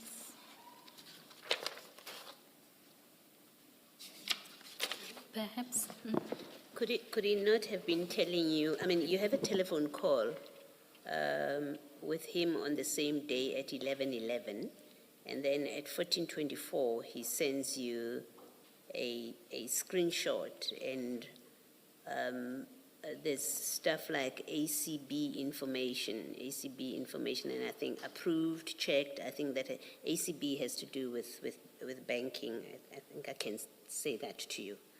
And I see you nodding, you agree. Could it be that you had been discussing with him issues about payment to him? It seems that's the sensible reading of this. Otherwise, you would have called him and say, I don't know what this is. Why are you sending me this? You know, I think I'm not 100% sure, commissioners. By this time, he was in dispute with one of his contracted service provider that did not want to give him work that was completed. And the service provider wanted him to do a payment before he can give him work. And he was under pressure. So I think maybe he was showing that he will receive payment so that he can pay the service provider. So he is sending it to you to do what? To update you? Yes, as I have indicated, I will normally ask him why is he not paying the service providers. And this would have been as part of your work on, I don't want to use the word management of the contract. It was affecting my work in a way that if he's not paying the service providers, then the appointment will not be scheduled.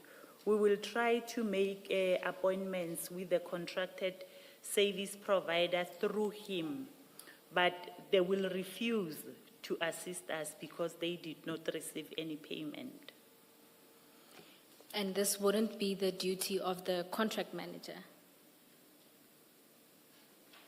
If there are challenges in my environment that is affecting the facilitation of the appointments, then as a brigadier in that section, I need to intervene.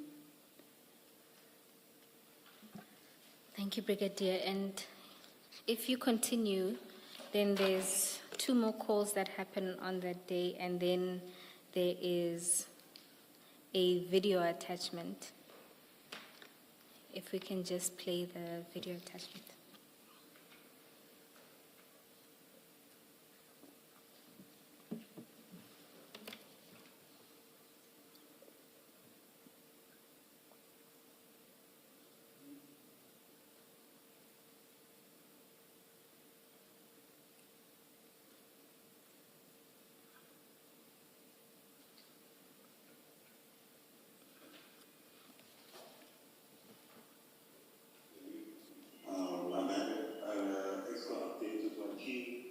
And currently now, we're standing at 3.4, and then the 50% for Western Cape is payable because we're beginning to lose trust in the payments which are due to us. On the one hand, I understand 100%, but the biggest concern is that we've made it in consumer, and now we're pushing the target to another 1.4 million.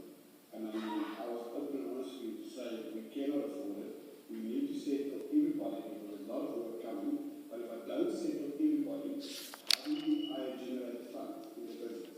So I think it's a little bit of fear what's happening now. And I think it's, I fully understand your concerns. I grasp it. But I think, if I was in touch, if I was, what's the right word, vindictive to say I'm not going to pay you, I wouldn't have allowed you in the building to come see me. And when I said to you, I'll give you access card, we'll sit here and see as we operate, money comes in, we can pay. So we're trying our best, but you guys are making now a little bit uncomfortable. And I don't want that because I think you guys are amazing service providers. You've gone beyond the call, and all of a sudden it's just your problem. I mean, we can't change the ball game. It doesn't work. Yeah, Mike, the ball game has completely changed after the negotiations that continue today. Okay. I think what we must do is, let's have a chat. I need to speak to you because doesn't help tell me certain things. I need to wait for you to give me feedback. Let's stay in chat.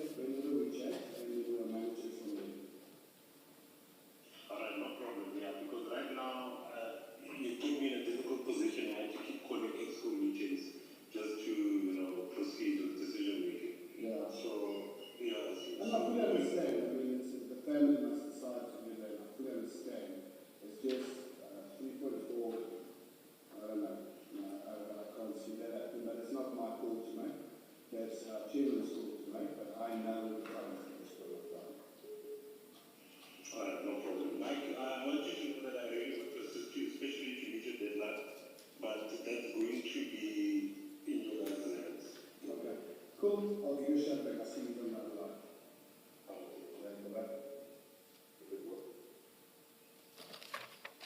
Brigadier, do you recall this video and what it was about?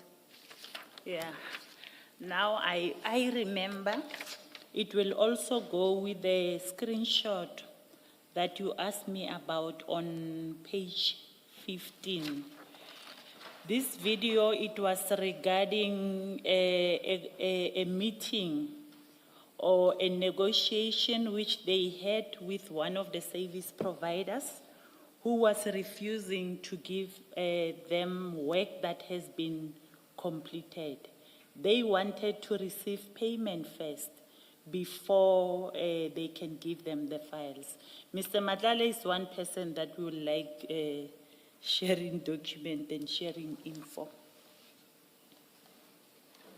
And here again, the purpose of him sharing this with you was to keep you informed, or was there anything that he expected you to do about this?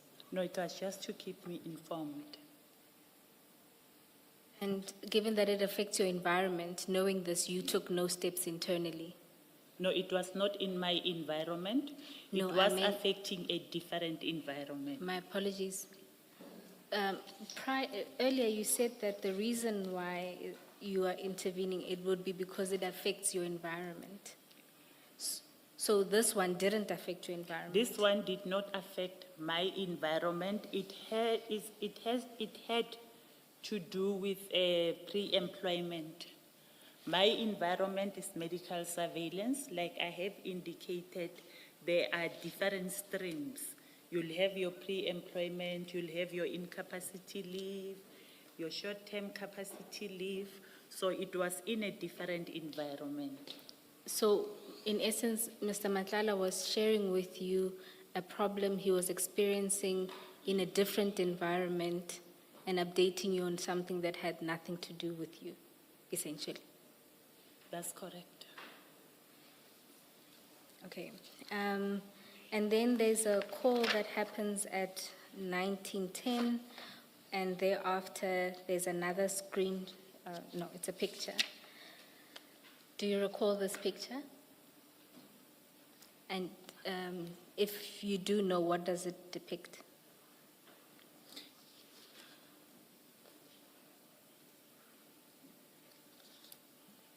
I don't know whether there was payment or it's what he was paid. So far, I don't know how to interpret this picture because I can see there's an amount there. So I'm not sure whether it was a payment which was to be paid to him or whatever that he has been paid since the inception of the contract.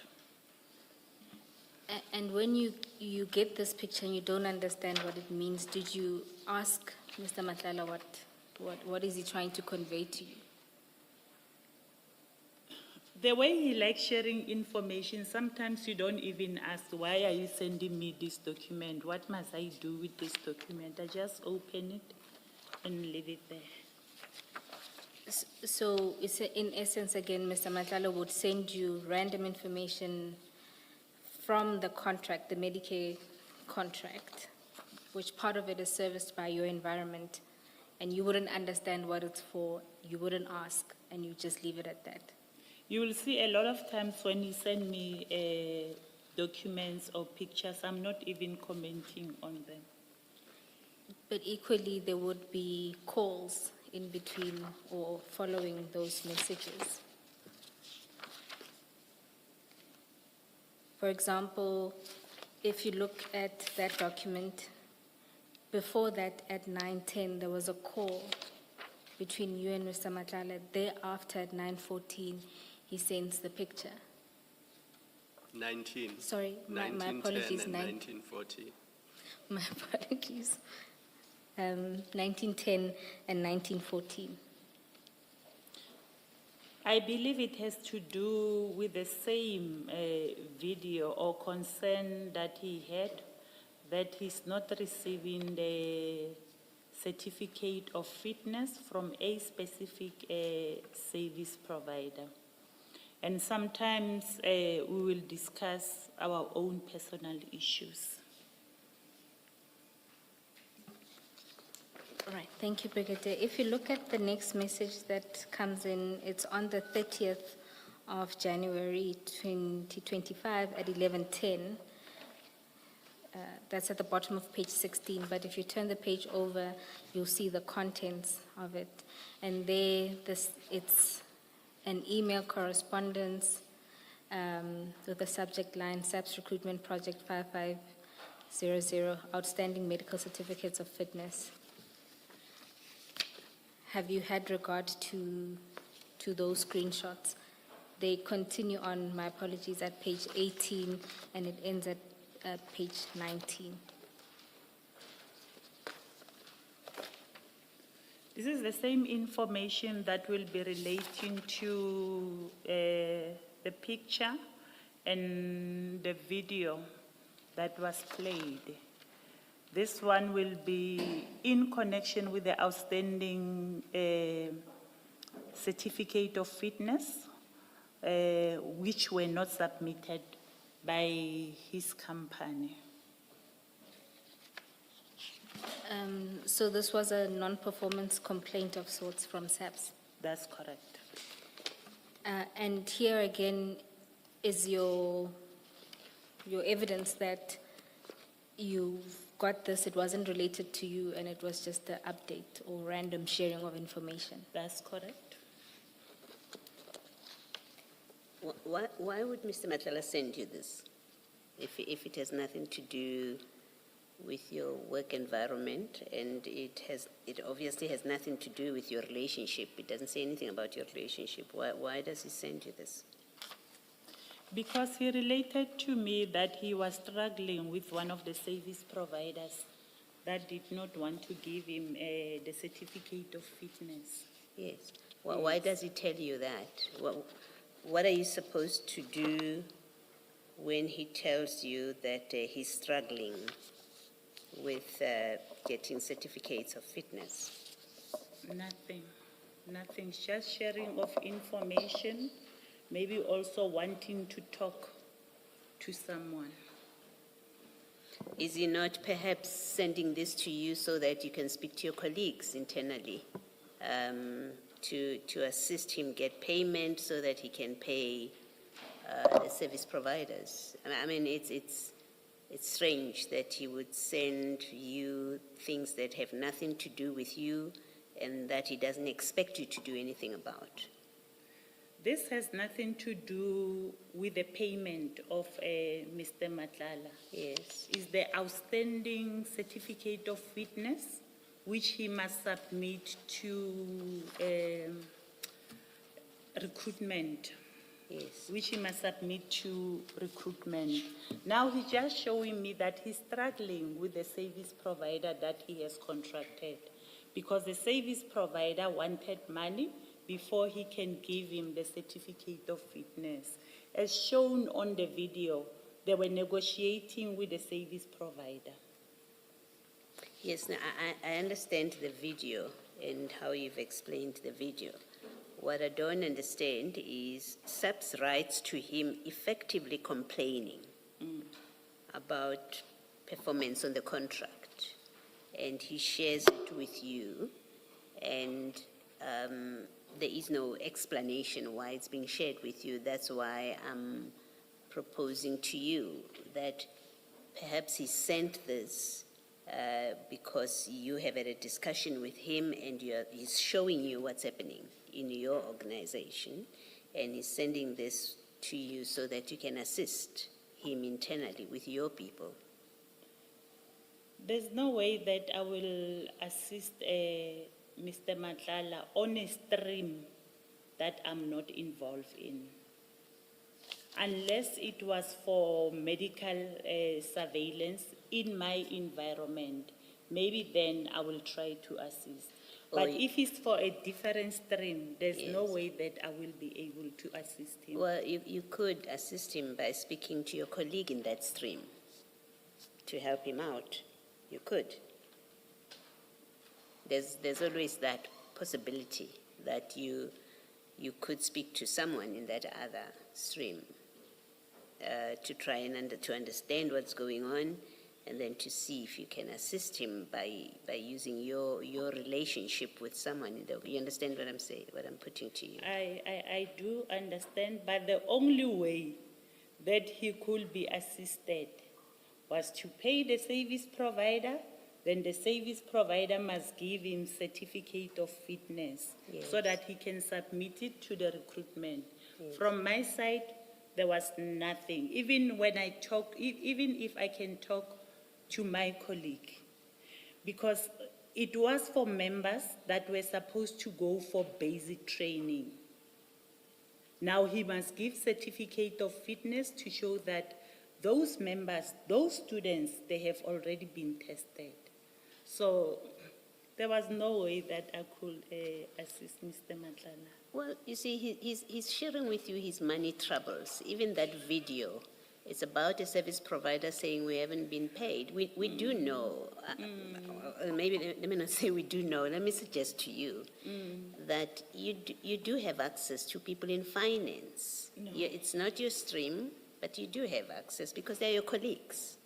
They work with you. So when one tries to make sense, and here it's really inferences, because you're getting these videos, you're getting these WhatsApp messages that all speak to his money issues, right? His money troubles with the SAPS contract.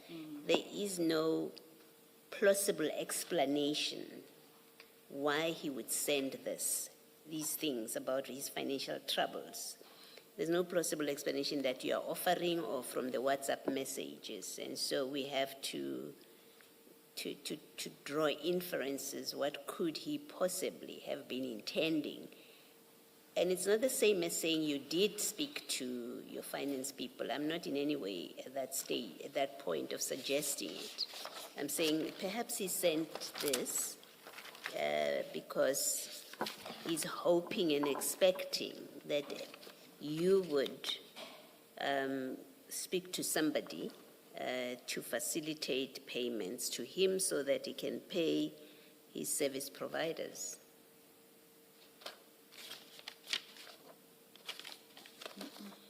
No. No, Commissioner. Okay. You're telling us that you never did anything No, about all of nothing. these things that he's sending to you? Nothing, because with this contract, as much as we have a finance department within our component, our division, this one, it was managed differently. There was a specific office that was dealing with the payment of the service provider, of this specific service provider. Thank you. So on that issue, did you play any role in the processing or payment of invoices to Medicare24? No. No. In What- the approval? You were going to Nothing. explain, but remember, approval is a different process, and then there's the processing and payment. You were about to explain what your role was. Okay. This is how it works. The ECHO members, in accordance to their database, will identify members that needs to do medical, maybe the following month or on the specific month. Then they will draw a list of those members. They will take it to the relevant managers of those members. Then the managers will sign the application. After signing the application, they will forward it to supply chain management, SHE management, who will create the authorizations. Once they create the authorization, one authorization, let's say it's an authorization of Brigadier Matjeng. It will be one paper of an authorization. Now, one authorization will go to the service provider, which is Medicare24, and the other one will be coming to the ECO member. Then the ECO member will schedule an appointment with the service provider. If they try to schedule appointment with the service provider and the service provider is not coming to party, and it's been weeks since they tried to schedule the appointment, then they will inform me. That's where I will intervene. After, Let's not focus on the appointments, because appointments are about trainees and members in service. I'm more concerned about invoices. that's where I'm Because going. you are saying the dispute was between Mr. Matlala's company and another provider, or a service provider to him. Yes, And that's what they were fighting about. yes. Now, if SAPS was delaying Mr. Matlala's payments, obviously he could not pay That's correct. his suppliers or his providers. That's correct, Commissioner. Now, did you play any role in the payment of Mr. Matlala's invoices or their processing? Within SAPS, Proof.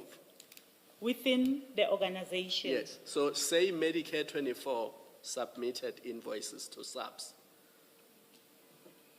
Would you ever see them or have a look at them or approve them?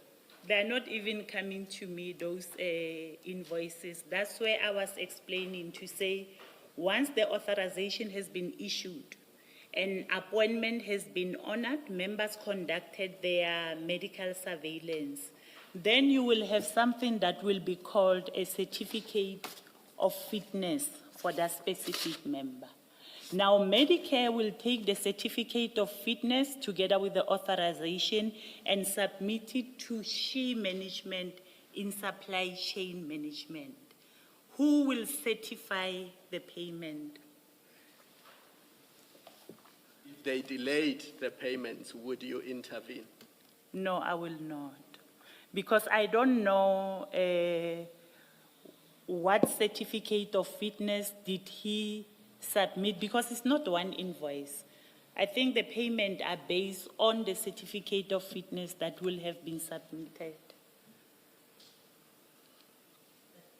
Can you then, so you're saying you didn't become involved at all with invoices?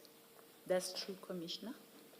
Well, then explain what you said earlier in the day, that sometimes you would deal with him about his invoices, and in some cases he's ended up with lesser amounts in the invoices that you're dealing with. I think it's in your statement. You did speak to your involvement here at paragraph 4 Paragraph 4? of your statement. I don't think it was, I was referring to invoices. No, you said, and correcting him where numbers were not corresponding, which effectively qualified him to invoice lesser. So at least I read it and understood it to mean that you do have something to do with, which ultimately is about invoices. Can you just explain that in the light of your answer to Commissioner Khumalo? I think this statement was reference to the name list that was on the chat, whereby I sent him a name list of 140 members on the non-arrival. From his side, he had an impression that the non-arrival or the misappointment were 300. Forgetting that he did other follow-ups with the medical surveillance. And I was just sending him a name list to say that, no, you only have 140. It's not 300.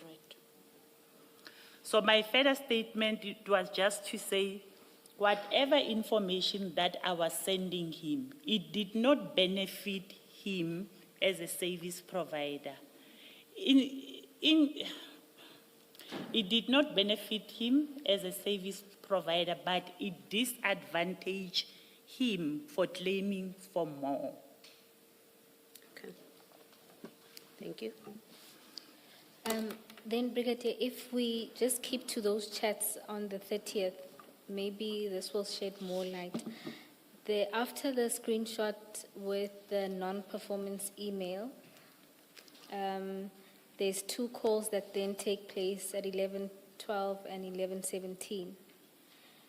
Mr. Matlala then calls you back at 12:52, which is then followed by a message at 12:53. Good morning, Tate Matlala. Yes, the doctor completed the files already. COFs to be scanned. What is that in relation to? It's a message that he forwarded to me, which is relating to the previous conversation to say that the service provider did not want to give him the COFs before he can make payment. All right, let's just complete that. Then you call him at 13:49, and if you turn the page over, he then texts you, are we winning, Diva? And this is then followed by 2 calls at 16:17 and 16:32. Now, considering what you've said about this interaction on the 30th, what was he referencing when he says, are we winning, Diva? Sure, I'm trying to recall. Sorry, I didn't get that. No, I'm saying I'm trying to recall why will he send a message to say, are we winning? Remember, the context, if one has regard to it, is that on this day in particular, he started by sending you the non-performance letter, so saying to you that your SAPS has sent me this letter, and he, like you said, it was a continuation of his struggles with a service provider or a subcontractor of his, and he's sharing to you all of these complaints. And then at the end of that, having shared to you all of his complaints and that SAPS is not paying, therefore he can't pay a SAPS provider, he says to you, are we winning, Diva? Maybe before you answer, let me say that there, are we winning, Diva? You were obviously doing something for him. He was expecting you to come back with a response that yes, I'm winning or not. So whatever your answer is, it must move from a premise of you were doing something for him and he was expecting you to give him a response. I agree, Commissioner. It might be that maybe he requested me to do something and he was asking me if we are winning, but I can't remember what was it. Do you think that that something had something to do with the series of conversations and documents that were shared before? Because it doesn't happen in the vacuum, it happens after this exchange about his issues with SAPS and communicating what issues SAPS has with him.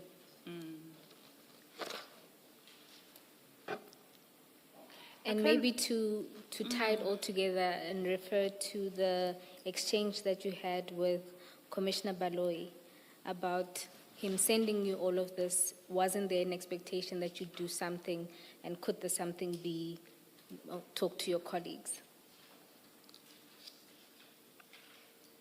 Talking to my colleagues, I don't agree. I don't remember calling any of my colleagues regarding this matter. But when he says, are we winning, probably there must be something that he requested me to do. Then he's asking if we are winning. Let me say what it looks like to me. It looks like on the 16th, on page 16 rather, the very last message from him, or WhatsApp from him, the 30th of January at 11:10, which is that letter of complaint, that email of complaint from the SAPS about certificates, outstanding certificates of fitness. That's on the 30th at 11:10. And then at 11:12, you have a call with him on the same day. So, remember, the letter from the SAPS, or the email, complaint email from SAPS, is at 11:10. You call him, because it's an incoming call, you call him at 11:12. It looks like your call is prompted by that letter, just looking at the sequence, including the time stamp. You call him again at 11:17. And then it says sent, there's an audio call from him at 12:52. And then at 12:53, he forwards you the message that says, "Good morning, Tate Matlala. Yes, the doctors completed the files already, COFs to be scanned." He forwards this. So you are obviously discussing with Mr. Matlala the COFs that, according to SAPS, were outstanding at the time. So you are discussing that with him. So now we do have an explanation. When you look at the sequence, we do have an explanation of what was going on here. Otherwise, he wouldn't have sent you, forwarded you that speaks about COFs being sent. And then you call him. So this is at 12:53 that he forwards you that "Good morning, Tate Matlala" message. And then at 13:49, you call him. And then at 16:15, the same day, he says, "Are we winning, Diva?" I didn't skip any communication. That's the complete communication until he asks you, "Are you winning, Diva?" And 2 minutes later, at 16:17, you call him. And at 16:32, you call him. And I'll stop there for now. So what it looks like he sent you this SAPS letter of complaint, not just to share for the sake of it. He sent it to you to alert you there's a problem. This is what SAPS is saying.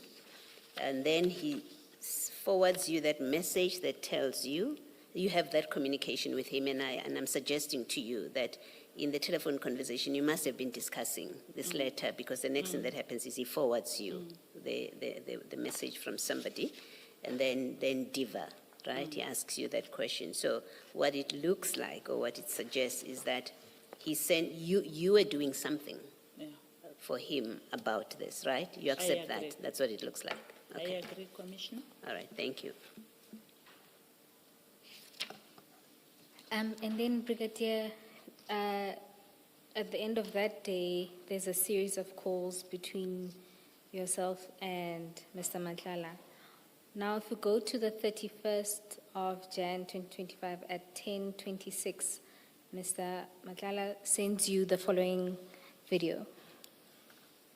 Ms. Bowie, I'm so sorry. Can I just finish off something that I meant to? So you and I, Brigadier, have agreed that this suggests you were doing something for him. That's correct. Yeah.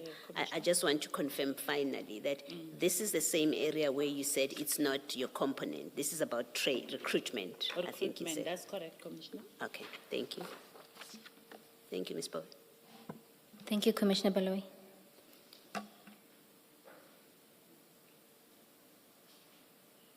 In terms of the commitments that the President would have made to the nation.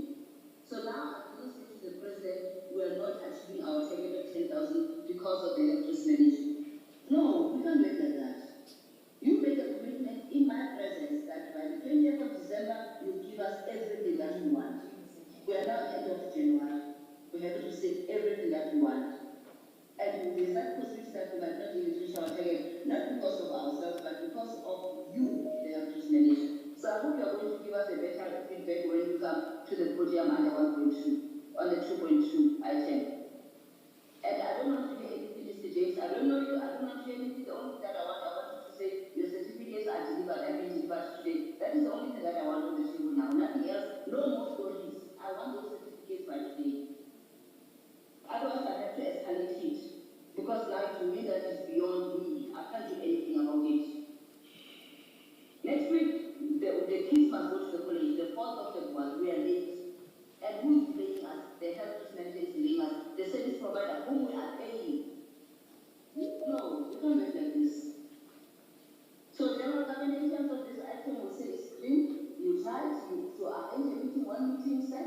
tried to arrange the meeting was postponed as a result of the request by the health force manager. That's why it's going to be kept up, and you can make it clean. We're not going to have it to it again. Let's move to the next item. Item number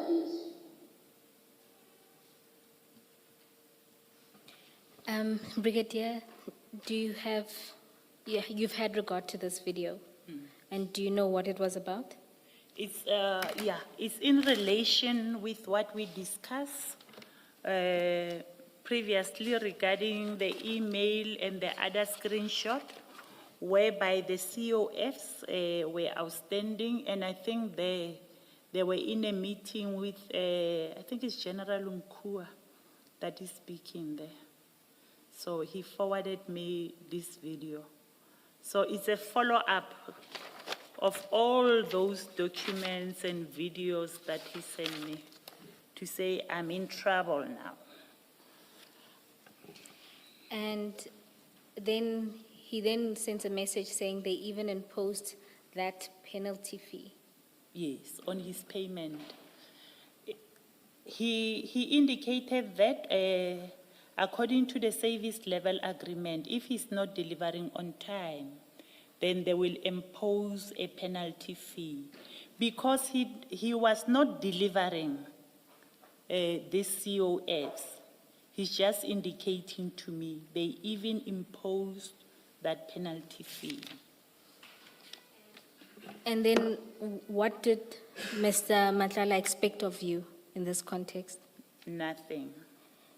And if it flows from the conversation that you would have had with him the day before, do you still maintain that he didn't want you to do anything about this?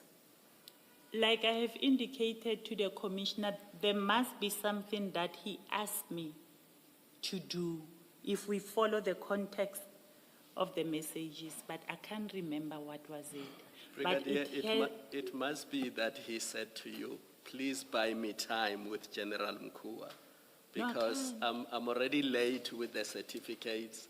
They were supposed to be submitted in December. It's already the end of January. Because what else could it be if the conversation is about the late certificates of fitness? Commissioner, I can't. I don't even have the contacts of General Mkhwanazi, nor talk to General Mkhwanazi.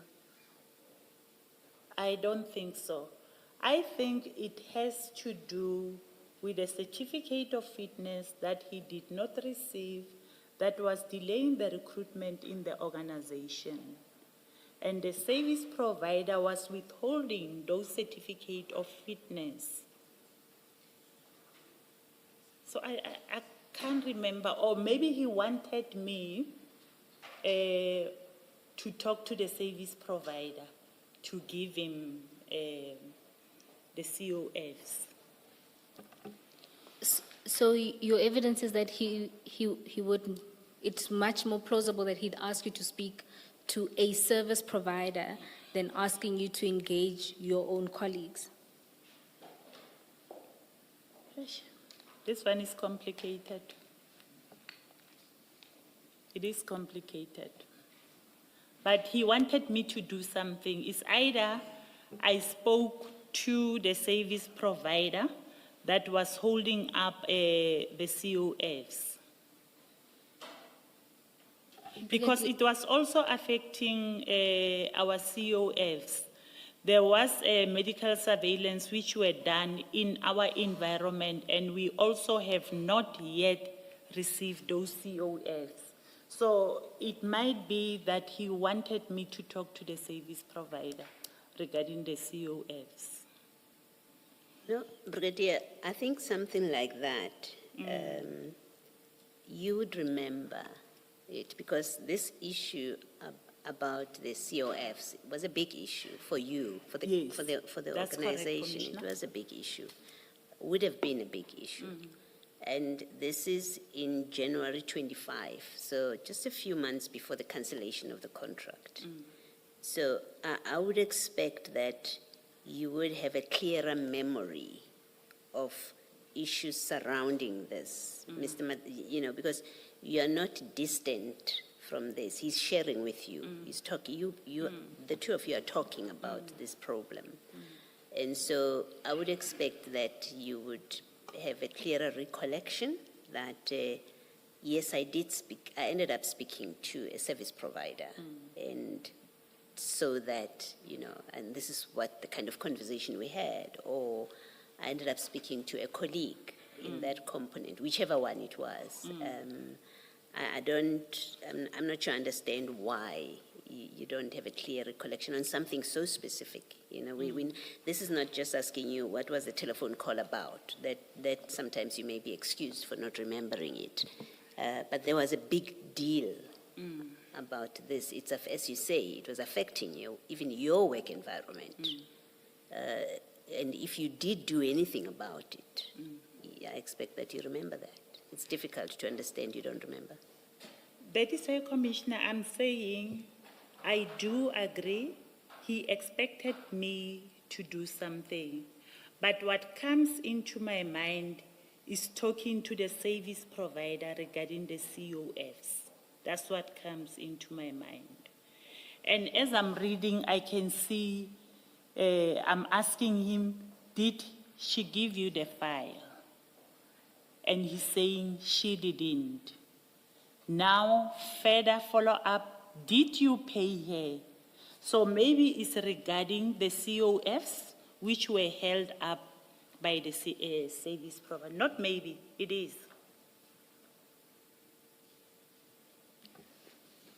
Brigadier, but you maintain that you can't say for sure. You just think it could have been related. And assuming that you were speaking about the service provider, in what capacity were you then taking on what is essentially his issue with a service provider? The service provider did not give him the COFs. And I also had outstanding COFs from my environment. Brigadier, I'm asking in what capacity would you be approaching the service provider? If I understand you correctly, this would be Mr. Matlala's company would have subcontracted some other service provider. In that, the service provider doesn't release the COFs on account of non-payment.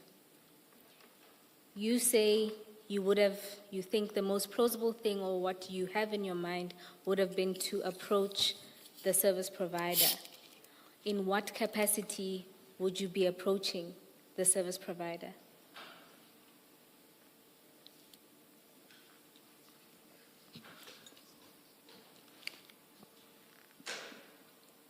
I think I overstepped there.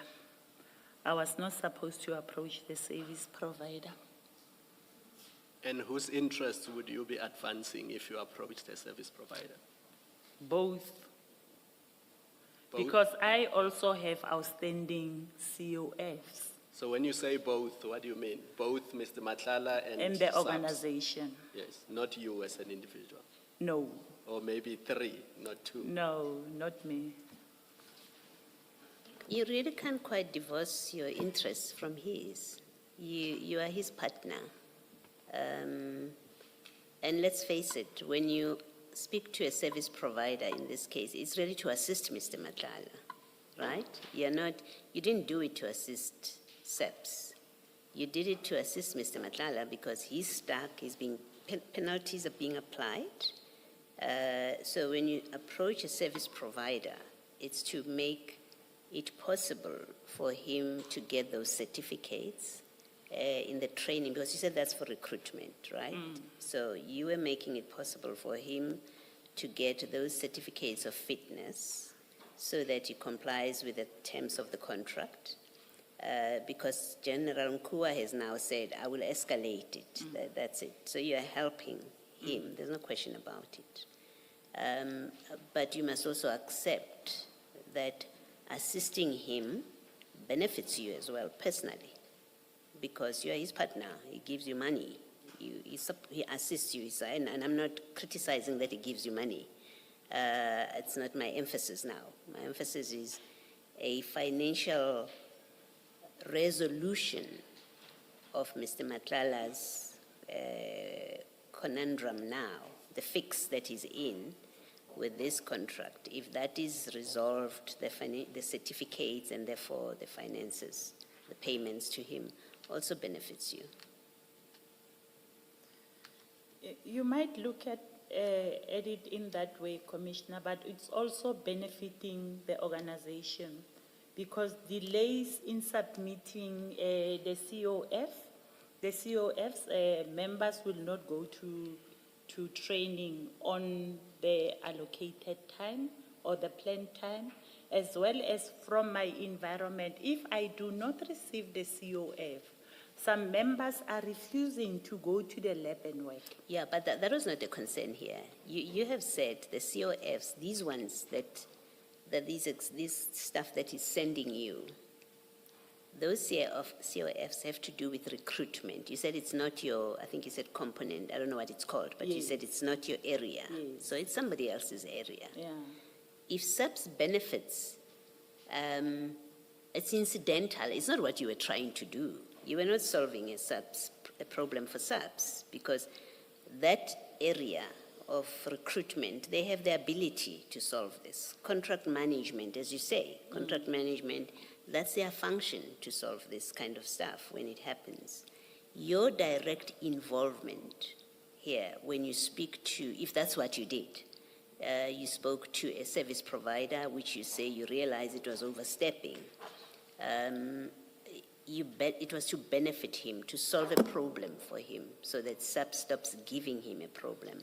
And the proposition I'm making to you, and I don't see why how you would deny it, is that a resolution of his financial difficulties to do with this contract benefits you or his other partner or his wife, anybody, his children, if you like, right? That's a proposition I'm making, that you do get a benefit from this. Commissioner, over and above that, I don't want us to leave the fact that SAPS was benefiting as well. Yeah, no. The consequence, if the certificates are submitted, SAPS benefits because it gets, but that was not your intention. You didn't act to help the SAPS. You did not. It wasn't your job. You say you overstepped. You didn't do this for the SAPS. It wasn't even your unit or your section that was at issue here. You were not doing it for the SAPS. But You were doing it for Mr. Matlala. Can we agree that? You were helping Mr. Matlala in an area which had nothing to do with your functions. You used your position and relationship with a supplier because you deal with this supplier. I'm assuming it has to be a supplier, that otherwise how would you even call them a cold call? So I'm making the assumption that it's a supplier that you know because of your work, of your area. So you are able to pick up a call and speak to the supplier. If it's not a supplier that you know and have dealings with or you have encountered because of your area, then you were using your position as a SAPS. They haven't paid you. Please work with them and help them to get those COFs. But it was to benefit Mr. Matlala when you made that call. That SAPS benefited is incidental to that, or it's a natural consequence of assisting Mr. Matlala. So let's take it step by step. Do you accept that your call to the supplier, you called to assist Mr. Matlala? That was the reason you called, because he's having trouble with COFs for recruitment. Do you accept? Are you prepared to accept that, to concede that? I'm partially accepting because it was not only to benefit Mr. Matlala. Okay. And I hear what you are saying, Commissioner, but I was assisting both individuals, not individuals, Mr. Matlala as well as the organization. From my side, from my environment, I also had the outstanding COFs. Okay. My second proposition to you is that you're assisting Mr. Matlala, if you're successful assisting Mr. Matlala, you also get a benefit from it because your partner's financial troubles and contractual troubles get resolved. You do have I would have an interest in my partner's business getting money and their contract not being terminated. So I don't think you should be shy to accept that you, of course, would benefit because he would be able to give you 100,000 rands and he wouldn't be able to give it to you if he's not getting paid by the SAPS. I mean it only in that way. Commissioner, I will accept only if you add also that SAPS was also benefiting from this. I'm prepared to accept, Brigadier, that the SAPS benefited as well. Thank you. They did get a benefit. Thank you. Thank you. Brigadier, if we can then go and just finish off that conversation that was happening on the 31st. We are on page 21. On page 20, I think the timestamp is at the bottom for the next message. On the 31st at 10:32, you ask him, did she give you the file? That's correct. And he responds, she didn't. You then revert and say, did you pay her? And he then sends you a screenshot of what seems to be a conversation with someone who then confirms that they say payment is done. So if you look at the bottom of that screenshot, they say payment is done. On the following page, I'm waiting for the remittance. And there, Mr. Matlala reverts to that person and says, okay, I'll be waiting. What was that in relation to? It's a relation. Same issue. Sorry, my apologies. You can proceed. Can I? It's relating to the question that I've asked him, did you pay her? And now he's just showing me that payment has been done and I'm waiting for remittance. It's a screenshot of someone that forwarded to him. Brigadier, is it payment to an individual or payment to a company? Payment to a company. Why do you refer to the company as her? And he answers, she didn't. I mean, your first question was, did she give you a file? Yes. And then he says she didn't. And then you say, did you pay her? Yes. So both of you are speaking about a female person here and not a CC or a company or... Yes. Because the company owner is a female. Is that? Yes. This company is a service provider. It's a service you know provider that. to Mr. So that's who Matlala. you spoke to. Yes. That's the person you spoke I to. believe so.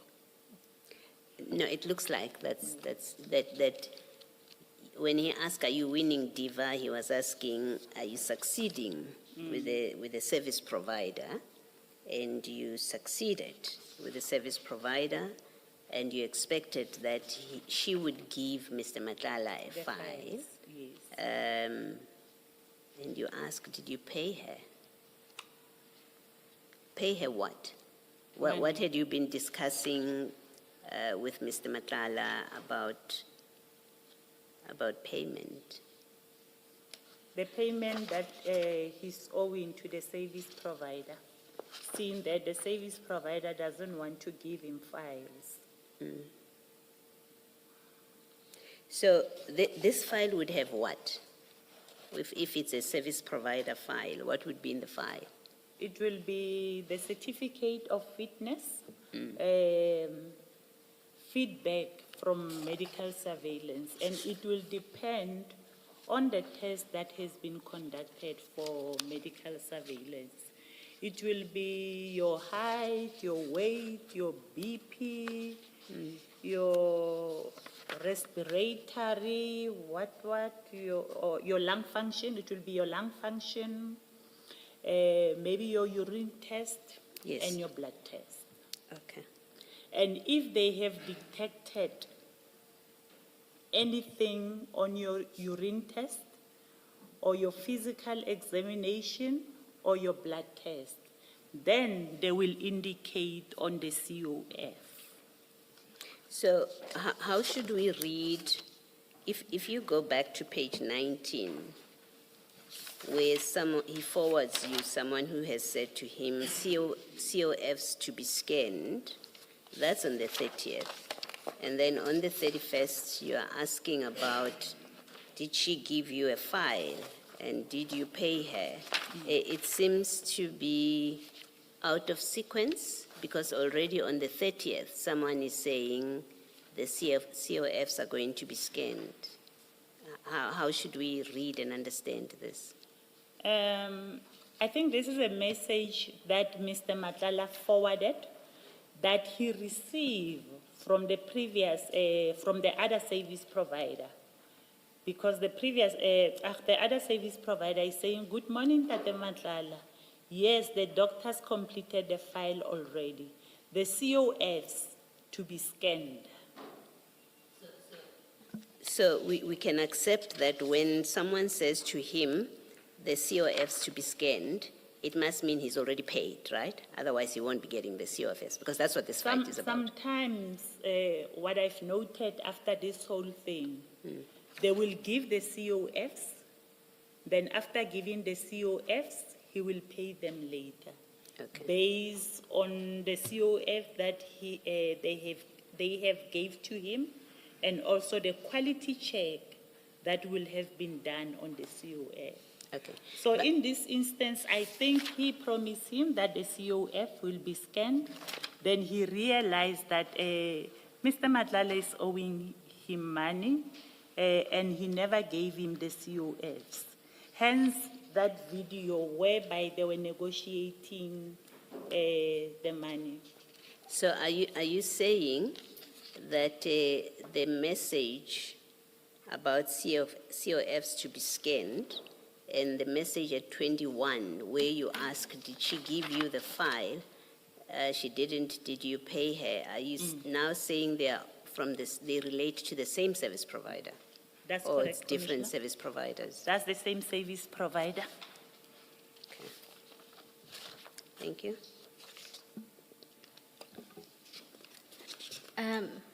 Brigadier, after the screenshot, there's a series of calls. And Mr. Matlala had essentially told you that payment is done.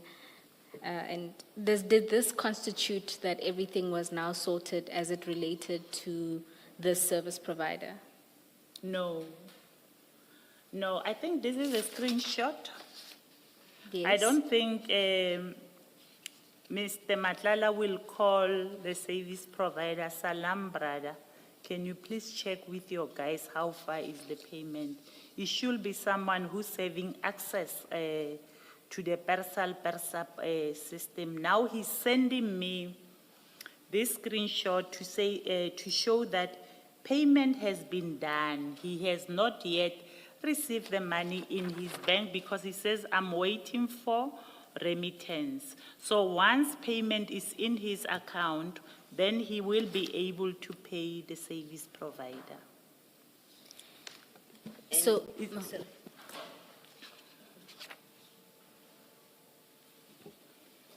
and so at this point, is this the end of your intervention then? I believe so. Did you ask for anything after all your efforts?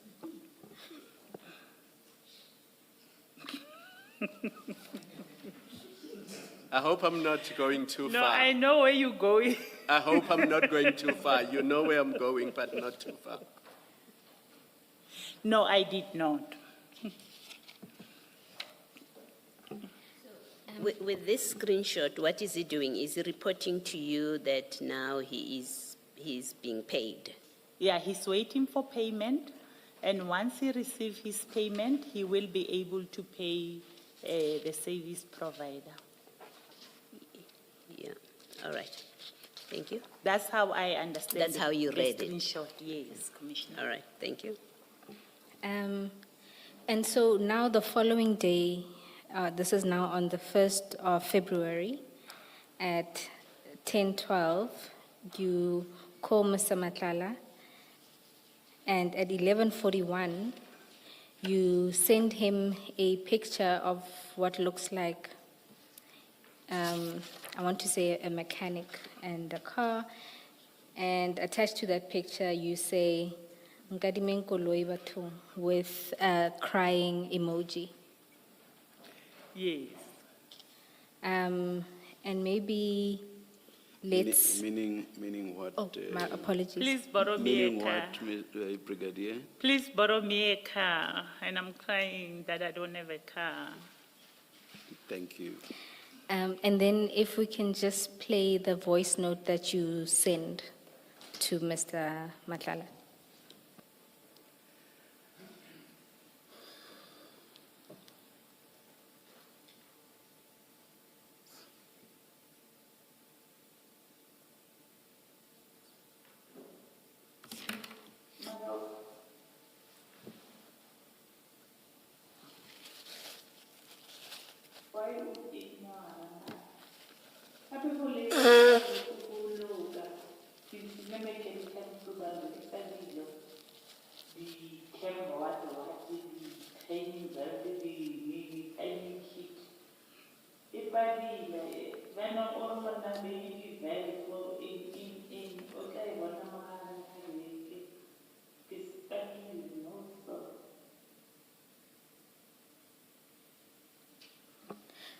Thank you.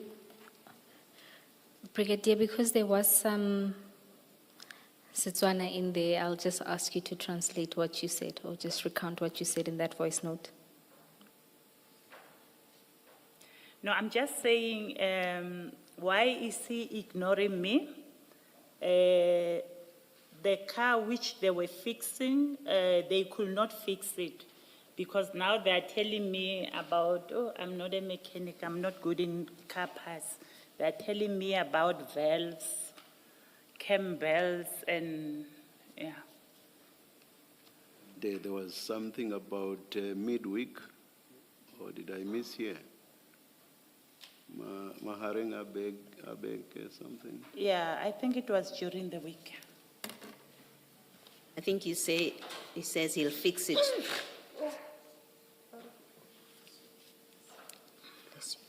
I think you said in that clip, he says he will fix it during the week. Maharinga Beke that the chair is referring to. Yeah, the mechanic. The mechanic has indicated that they will fix the car during the week. Ke a bona wa Sutwa Commissioner.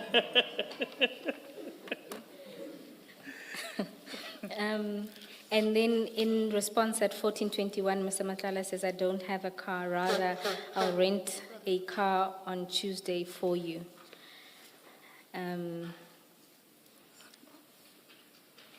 Sorry? Sorry, Brigadier, are you okay? Or No, I'm do you- okay. Oh, okay. So he then sends you this message. The one that says, I don't have a car, rather I'll rent you a car on Tuesday for you. Yes.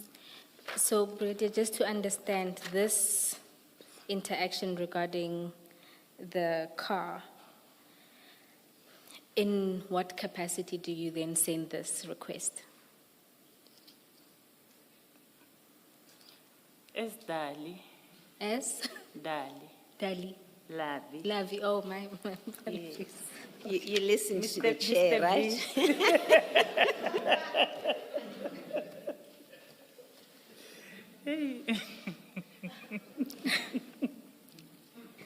Okay, so now you've reverted back to advancing. This was a conversation in the context of two lovers. All right. And as Commissioner Kumalo asked. Did you ask for anything in return? This was not in return for the favor you had done, but rather... And my answer is no. I asked nothing in return. Okay, this request is just purely coincidence that it happens after, and it was just lover to lovey. Yeah. Okay. So is it a coincidence that the 4th of February was a Tuesday? It's a what, Commissioner? Just go to the previous page. Remember now, as Dali, as Lavi, he says, I'll rent a car for you on Tuesday. Now, is it a coincidence that the 4th of February 2025 was a Tuesday? No, remember the money was not going to me. It was going directly to the butcher. I was not asking about the money. So you already know where I'm going? Yes. I suppose for good measure, then on the 4th, which would have been then, so on the 4th of February at 13:10, Mr. Matlala sends you proof of payment at the account of choice being Osizweni Meat Market for a payment of 100,000. And just to confirm, you still maintain that that was for him to settle his account with the butchery, and it wasn't to direct a payment to you through that account. That's correct, I confirm. And on the same day, he also sends you a message saying, I will come, you still fighting with Udire and the lawyers, and you say that you think that would have been call you.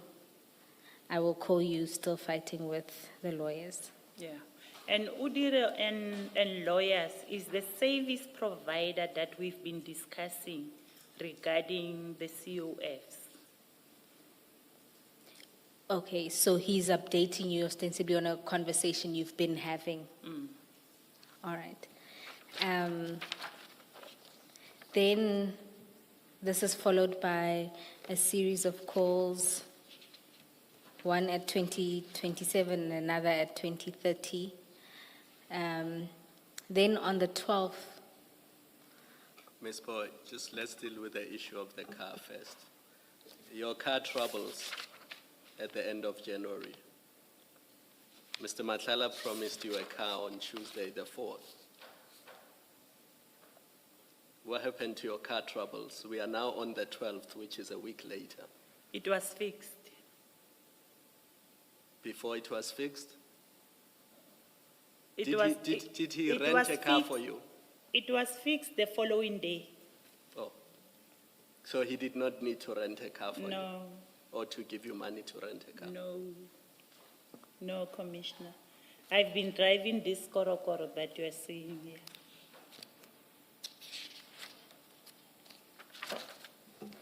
All right. Now we're at page 25 on the 12th of February at 8:15. You initiate a call with Mr. Matlala, and at 8:31, you request that he sends you the letter. The letter, then Mr. Matlala responds at 8:33 with 2 letters. If we could just go to the annexures tab to MTJ 5 and 6 at page 51 of the annexure bundle. 5 and 6. Yes, so page 51. Maybe let's start with page 51. Right? So at page 51 is a letter of demand for non-performance on the contractual obligations for Medicare24. And in the letter,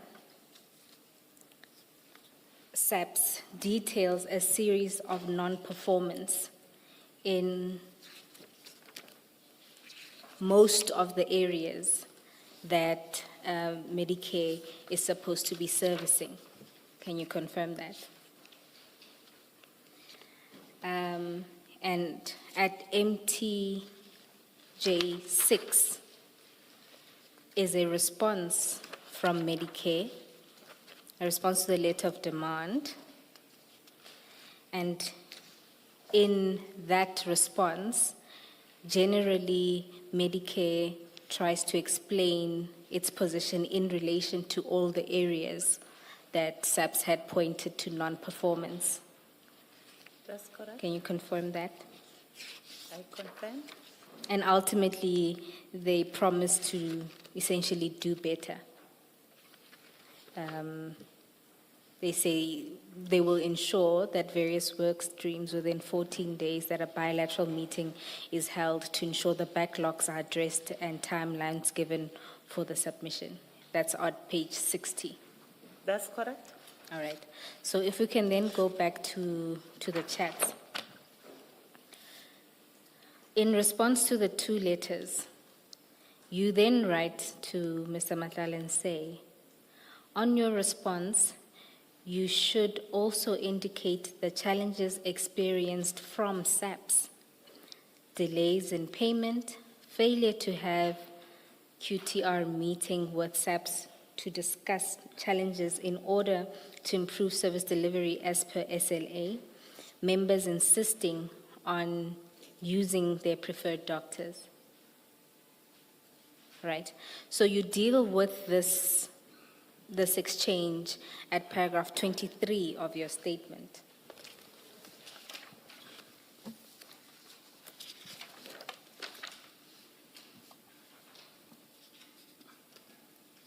Oh, my apologies. 28.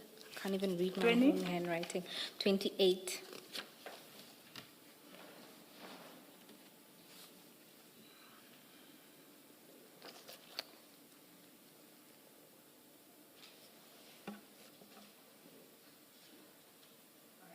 At 28 and 29. In particular, you note there that I then highlighted to him he could have included the non-payment issue, failure to have quarterly meetings with company as per SLA, and also the issues whereby members were insisting on going to their preferred doctors. You see that? Now, in your chat, right, when you read the chats, it seems that at 9:40, you were advising on what Mr. Matlala should include in his response to SAPS. Can you see that? Your language there, it says, on your response, you should also indicate that. Can you see that? I see that, but already the letter was drafted and sent to SAPS. And then in your statement, you modify it to say you highlighted to him that he could have. Can you see that? Mm. So here, what I wanted to understand in particular is when you send this kind of response to Mr. Matlala in response to a letter, and you've already accepted that the letter highlights non-performance in almost every area that Mr. Matlala was servicing, that you in turn would advise Mr. Matlala that he should note what is SAPS challenges.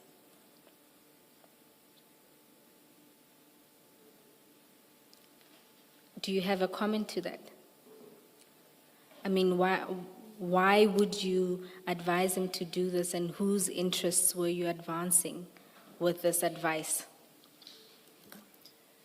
You know, if he's complaining about the delays in payment, which is affecting him to perform effectively. Now, when I look at the letter, all of those that he was complaining about, they were not included in the letter.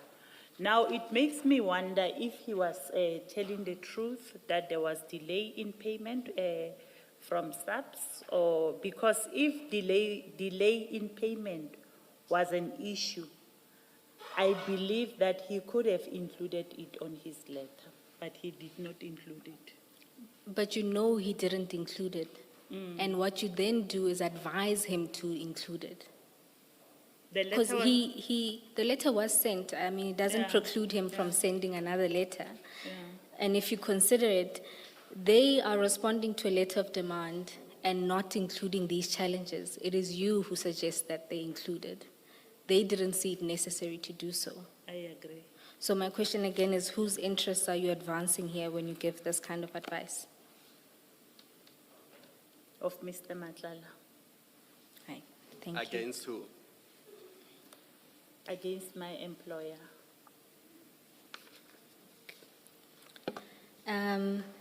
So let's then go to the next. Can I Oh, just my ask apologies. a different question? Brigadier, that letter of demand that is at page 51, it speaks of different streams, work streams, right? In which he said, MT6, Commissioner? MTJ5. It's a letter of demand, non-performance. It has different work streams, and yours, if I am correct, and if I've correctly understood your evidence, yours appears to be at page 52. You can correct me? That's correct, Where it says Commissioner. medical surveillance work stream. That's correct, Commissioner? Okay. Now, the second paragraph there says, in your stream, about your stream, it says, for the period July to December 2024, all the requests for periodic medical surveillance remain outstanding with the health risk manager beyond turnaround time, and in brackets it says 100% non-performance, right? You see that? I see that, Commissioner. Yes. So there's a problem in your area, according to this letter, 100% non-performance. How is it that you assist Mr. Matlala what you say he should have included in his letter to show that SAPS itself has been in default? It has made it difficult for him to perform his job. You're assisting him in that when, in fact, in your own area, the SAPS records 100% non-performance. And this is a non-performance that you have not dealt with. And can I just put my proposition to you that I think this, in fact, which I've just read to you, and the history of how you've been assisting him, that it actually glaringly sets out the conflict position in which you were. Because according to this letter, they are not performing in your section, but notwithstanding that, you are consistently assisting him. And you're not dealing with the fact that he's not performing in your section. That speaks to the serious conflict of interest that you had, that you couldn't deal with his non-performance because of your relationship with him. Can you see the problem that presents? Commissioner, when I inquired about this letter to supply chain she management, they indicated that there was a typo. In this specific stream is where Mr. Matlala was performing and excelling. Where the typo being what? Where here is The typo being the non-performance. When I inquired, the person who drafted this told me that there was a typo, and in this work stream, he was performing. It was not 100% non-performance. But, is the typo 100% instead of a lower percentage? Are you saying he was performing 100% or he was not performing but only 20%? I'm trying to understand when you say typo. By December, in my environment, it was 100% performance. Full perform, by the time this letter went out? Yes. Did you correct this? No, it was not me who compiled the letter. No, And I was not consulted when it was compiled. Now that you have the letter, Mr. Matlala gives you the letter, you don't say to him, actually, you don't say to him in your proposal, you're suggesting to him what he should have included in that letter.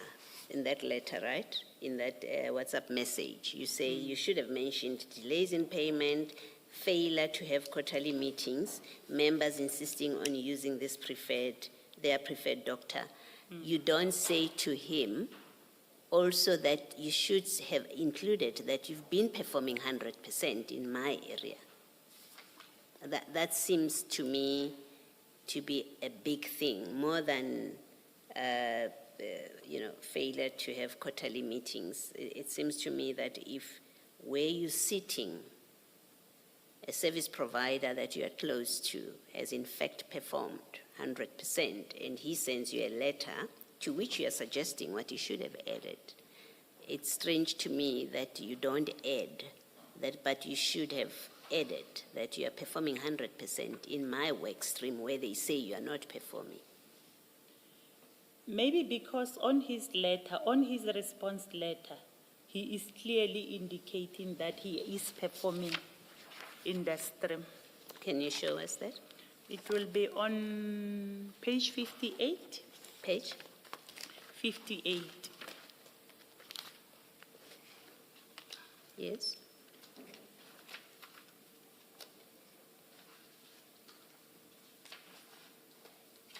Yeah, what about page 58? Where does he say he's performing 100%?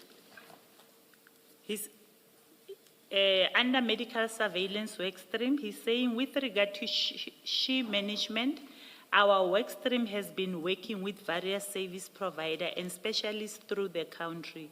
This is the case when it comes to specialists with annual and renewal of medicals, in bracket aviation and divers. From the 18th of June 2024, we have completed and certified 1,761 medicals nationally. And this will include drug testing and travel medication. We have 3 large medical groups currently being attended to, which include Northwest Province. These are planned to be completed by the 13th of February 2025 for over 300 annual medicals. So are you saying the 1,761 medicals nationally under your work stream, that was 100% performance? I just want to make sure that I understand your evidence. The measurement will be in terms of activating the appointments, because let me give an example where I'm sitting. We will do medicals of about 580. We plan for all 580. They will respond within a week to action the authorization. The challenge will be an issue of non-arrival of members, as well as the refusal. You'll get those that will be saying, I don't want to do the medicals. But from his side, he activated, made an appointment within the required period, as per SLA. Yes, I think what I'm hoping for is a straight answer, whether you're saying that it was in fact incorrect for the SAPS to say in your work stream he has not performed at all, right? 100%. It was incorrect. To your knowledge, he had performed 100% or whatever lesser percentage. I'm trying to get that kind of clarification. Because I make a serious statement to you that, well, according to the SAPS, there was no performance in your section. That's correct. And you did nothing about it. That's quite a strong statement to make, right? But you say, no, but they are wrong. And they are wrong to say he hasn't performed at all. In fact, he had performed 100%. That's what I thought you were saying. And when I said to you, show me where he says so, because you say maybe because he had replied and included it in his letter, that's why you were not advising it. So what I'm asking you is, are you saying the number that he speaks to, and I don't know anything about your environment and the numbers, are you saying the 1761 medicals that he says that they have action, that was 100% of what was required of him and that he completed. It's simply that I'm asking. The 100% in my environment, that one I can confirm. Okay. Because after we received the authorization, the appointments were scheduled within a week. Okay. All right, thank you. But Thank you. Commissioner, I must say it's not the total of 1,761. I'm talking about my environment, whereby it was, I think it was 585. So when he says 1761, it's not your environment? It's not only my environment. Okay. All right. Brigadier, remember that question I asked earlier, and you said, let me look for the letterhead, and I said, don't waste time, we'll get to it.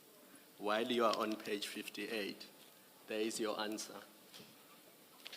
And remember, this is now the beginning of February. We're still on the 10th of February, if I'm not mistaken.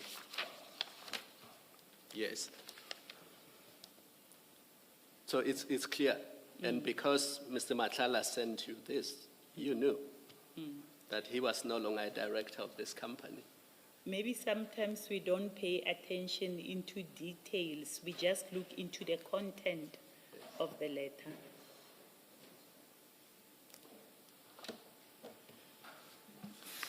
Brigadier, on the back of your exchange with Commissioner Baloyi, is it then just sheer coincidence that the only, on your version, the only area where he was performing is yours?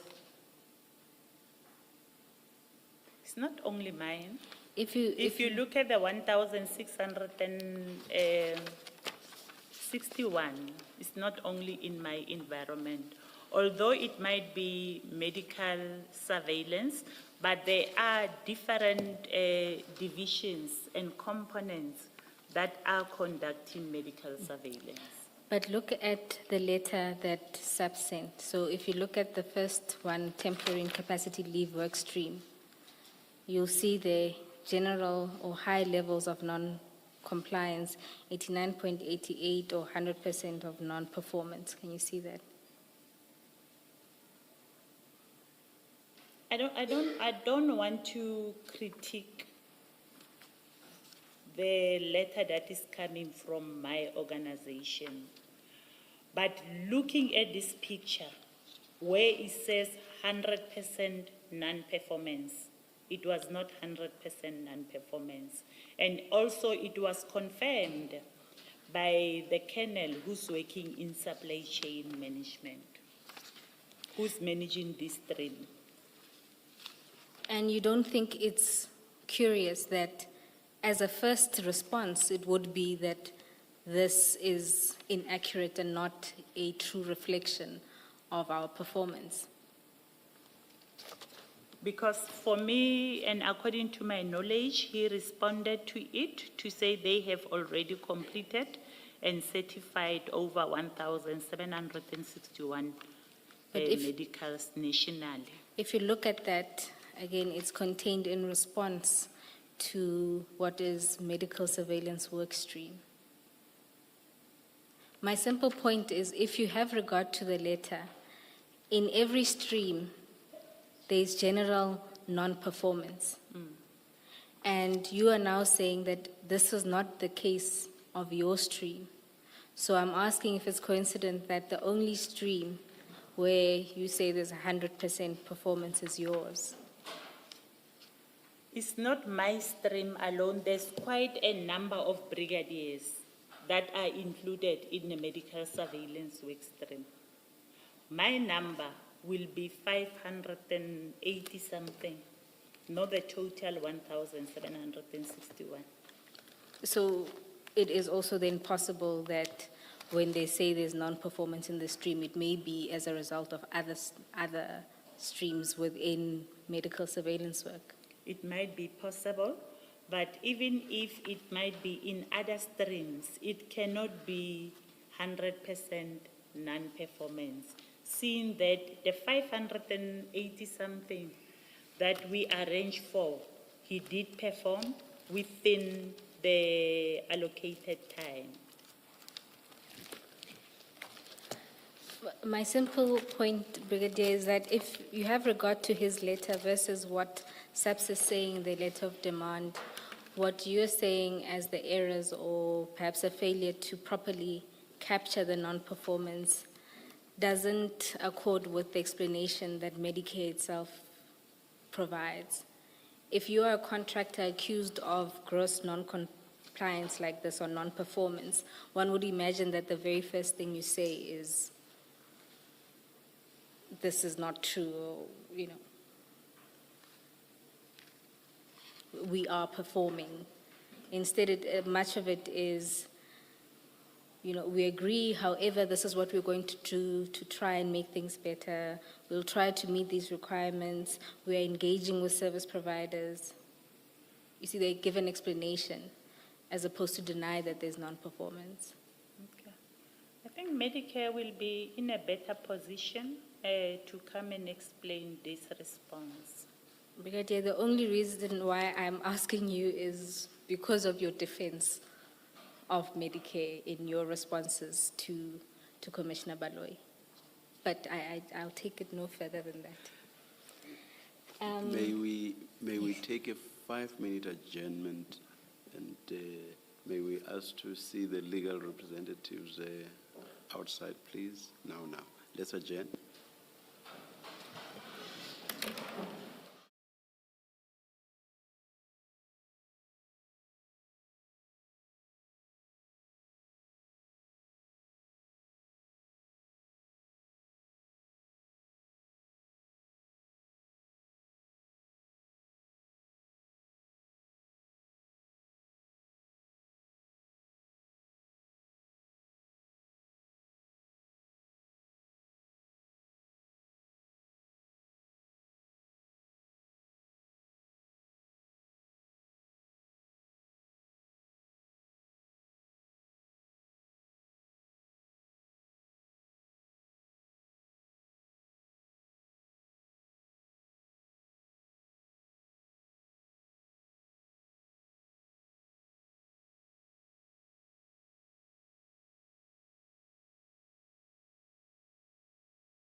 Brigadier, after discussion with the legal representatives outside, it seems it's still going to be a while. So we have decided that rather than sit late, let's rather continue tomorrow. So we adjourn until 9:30 tomorrow. We will see you then. So you are warned to be here. Let's adjourn until 9:30 tomorrow.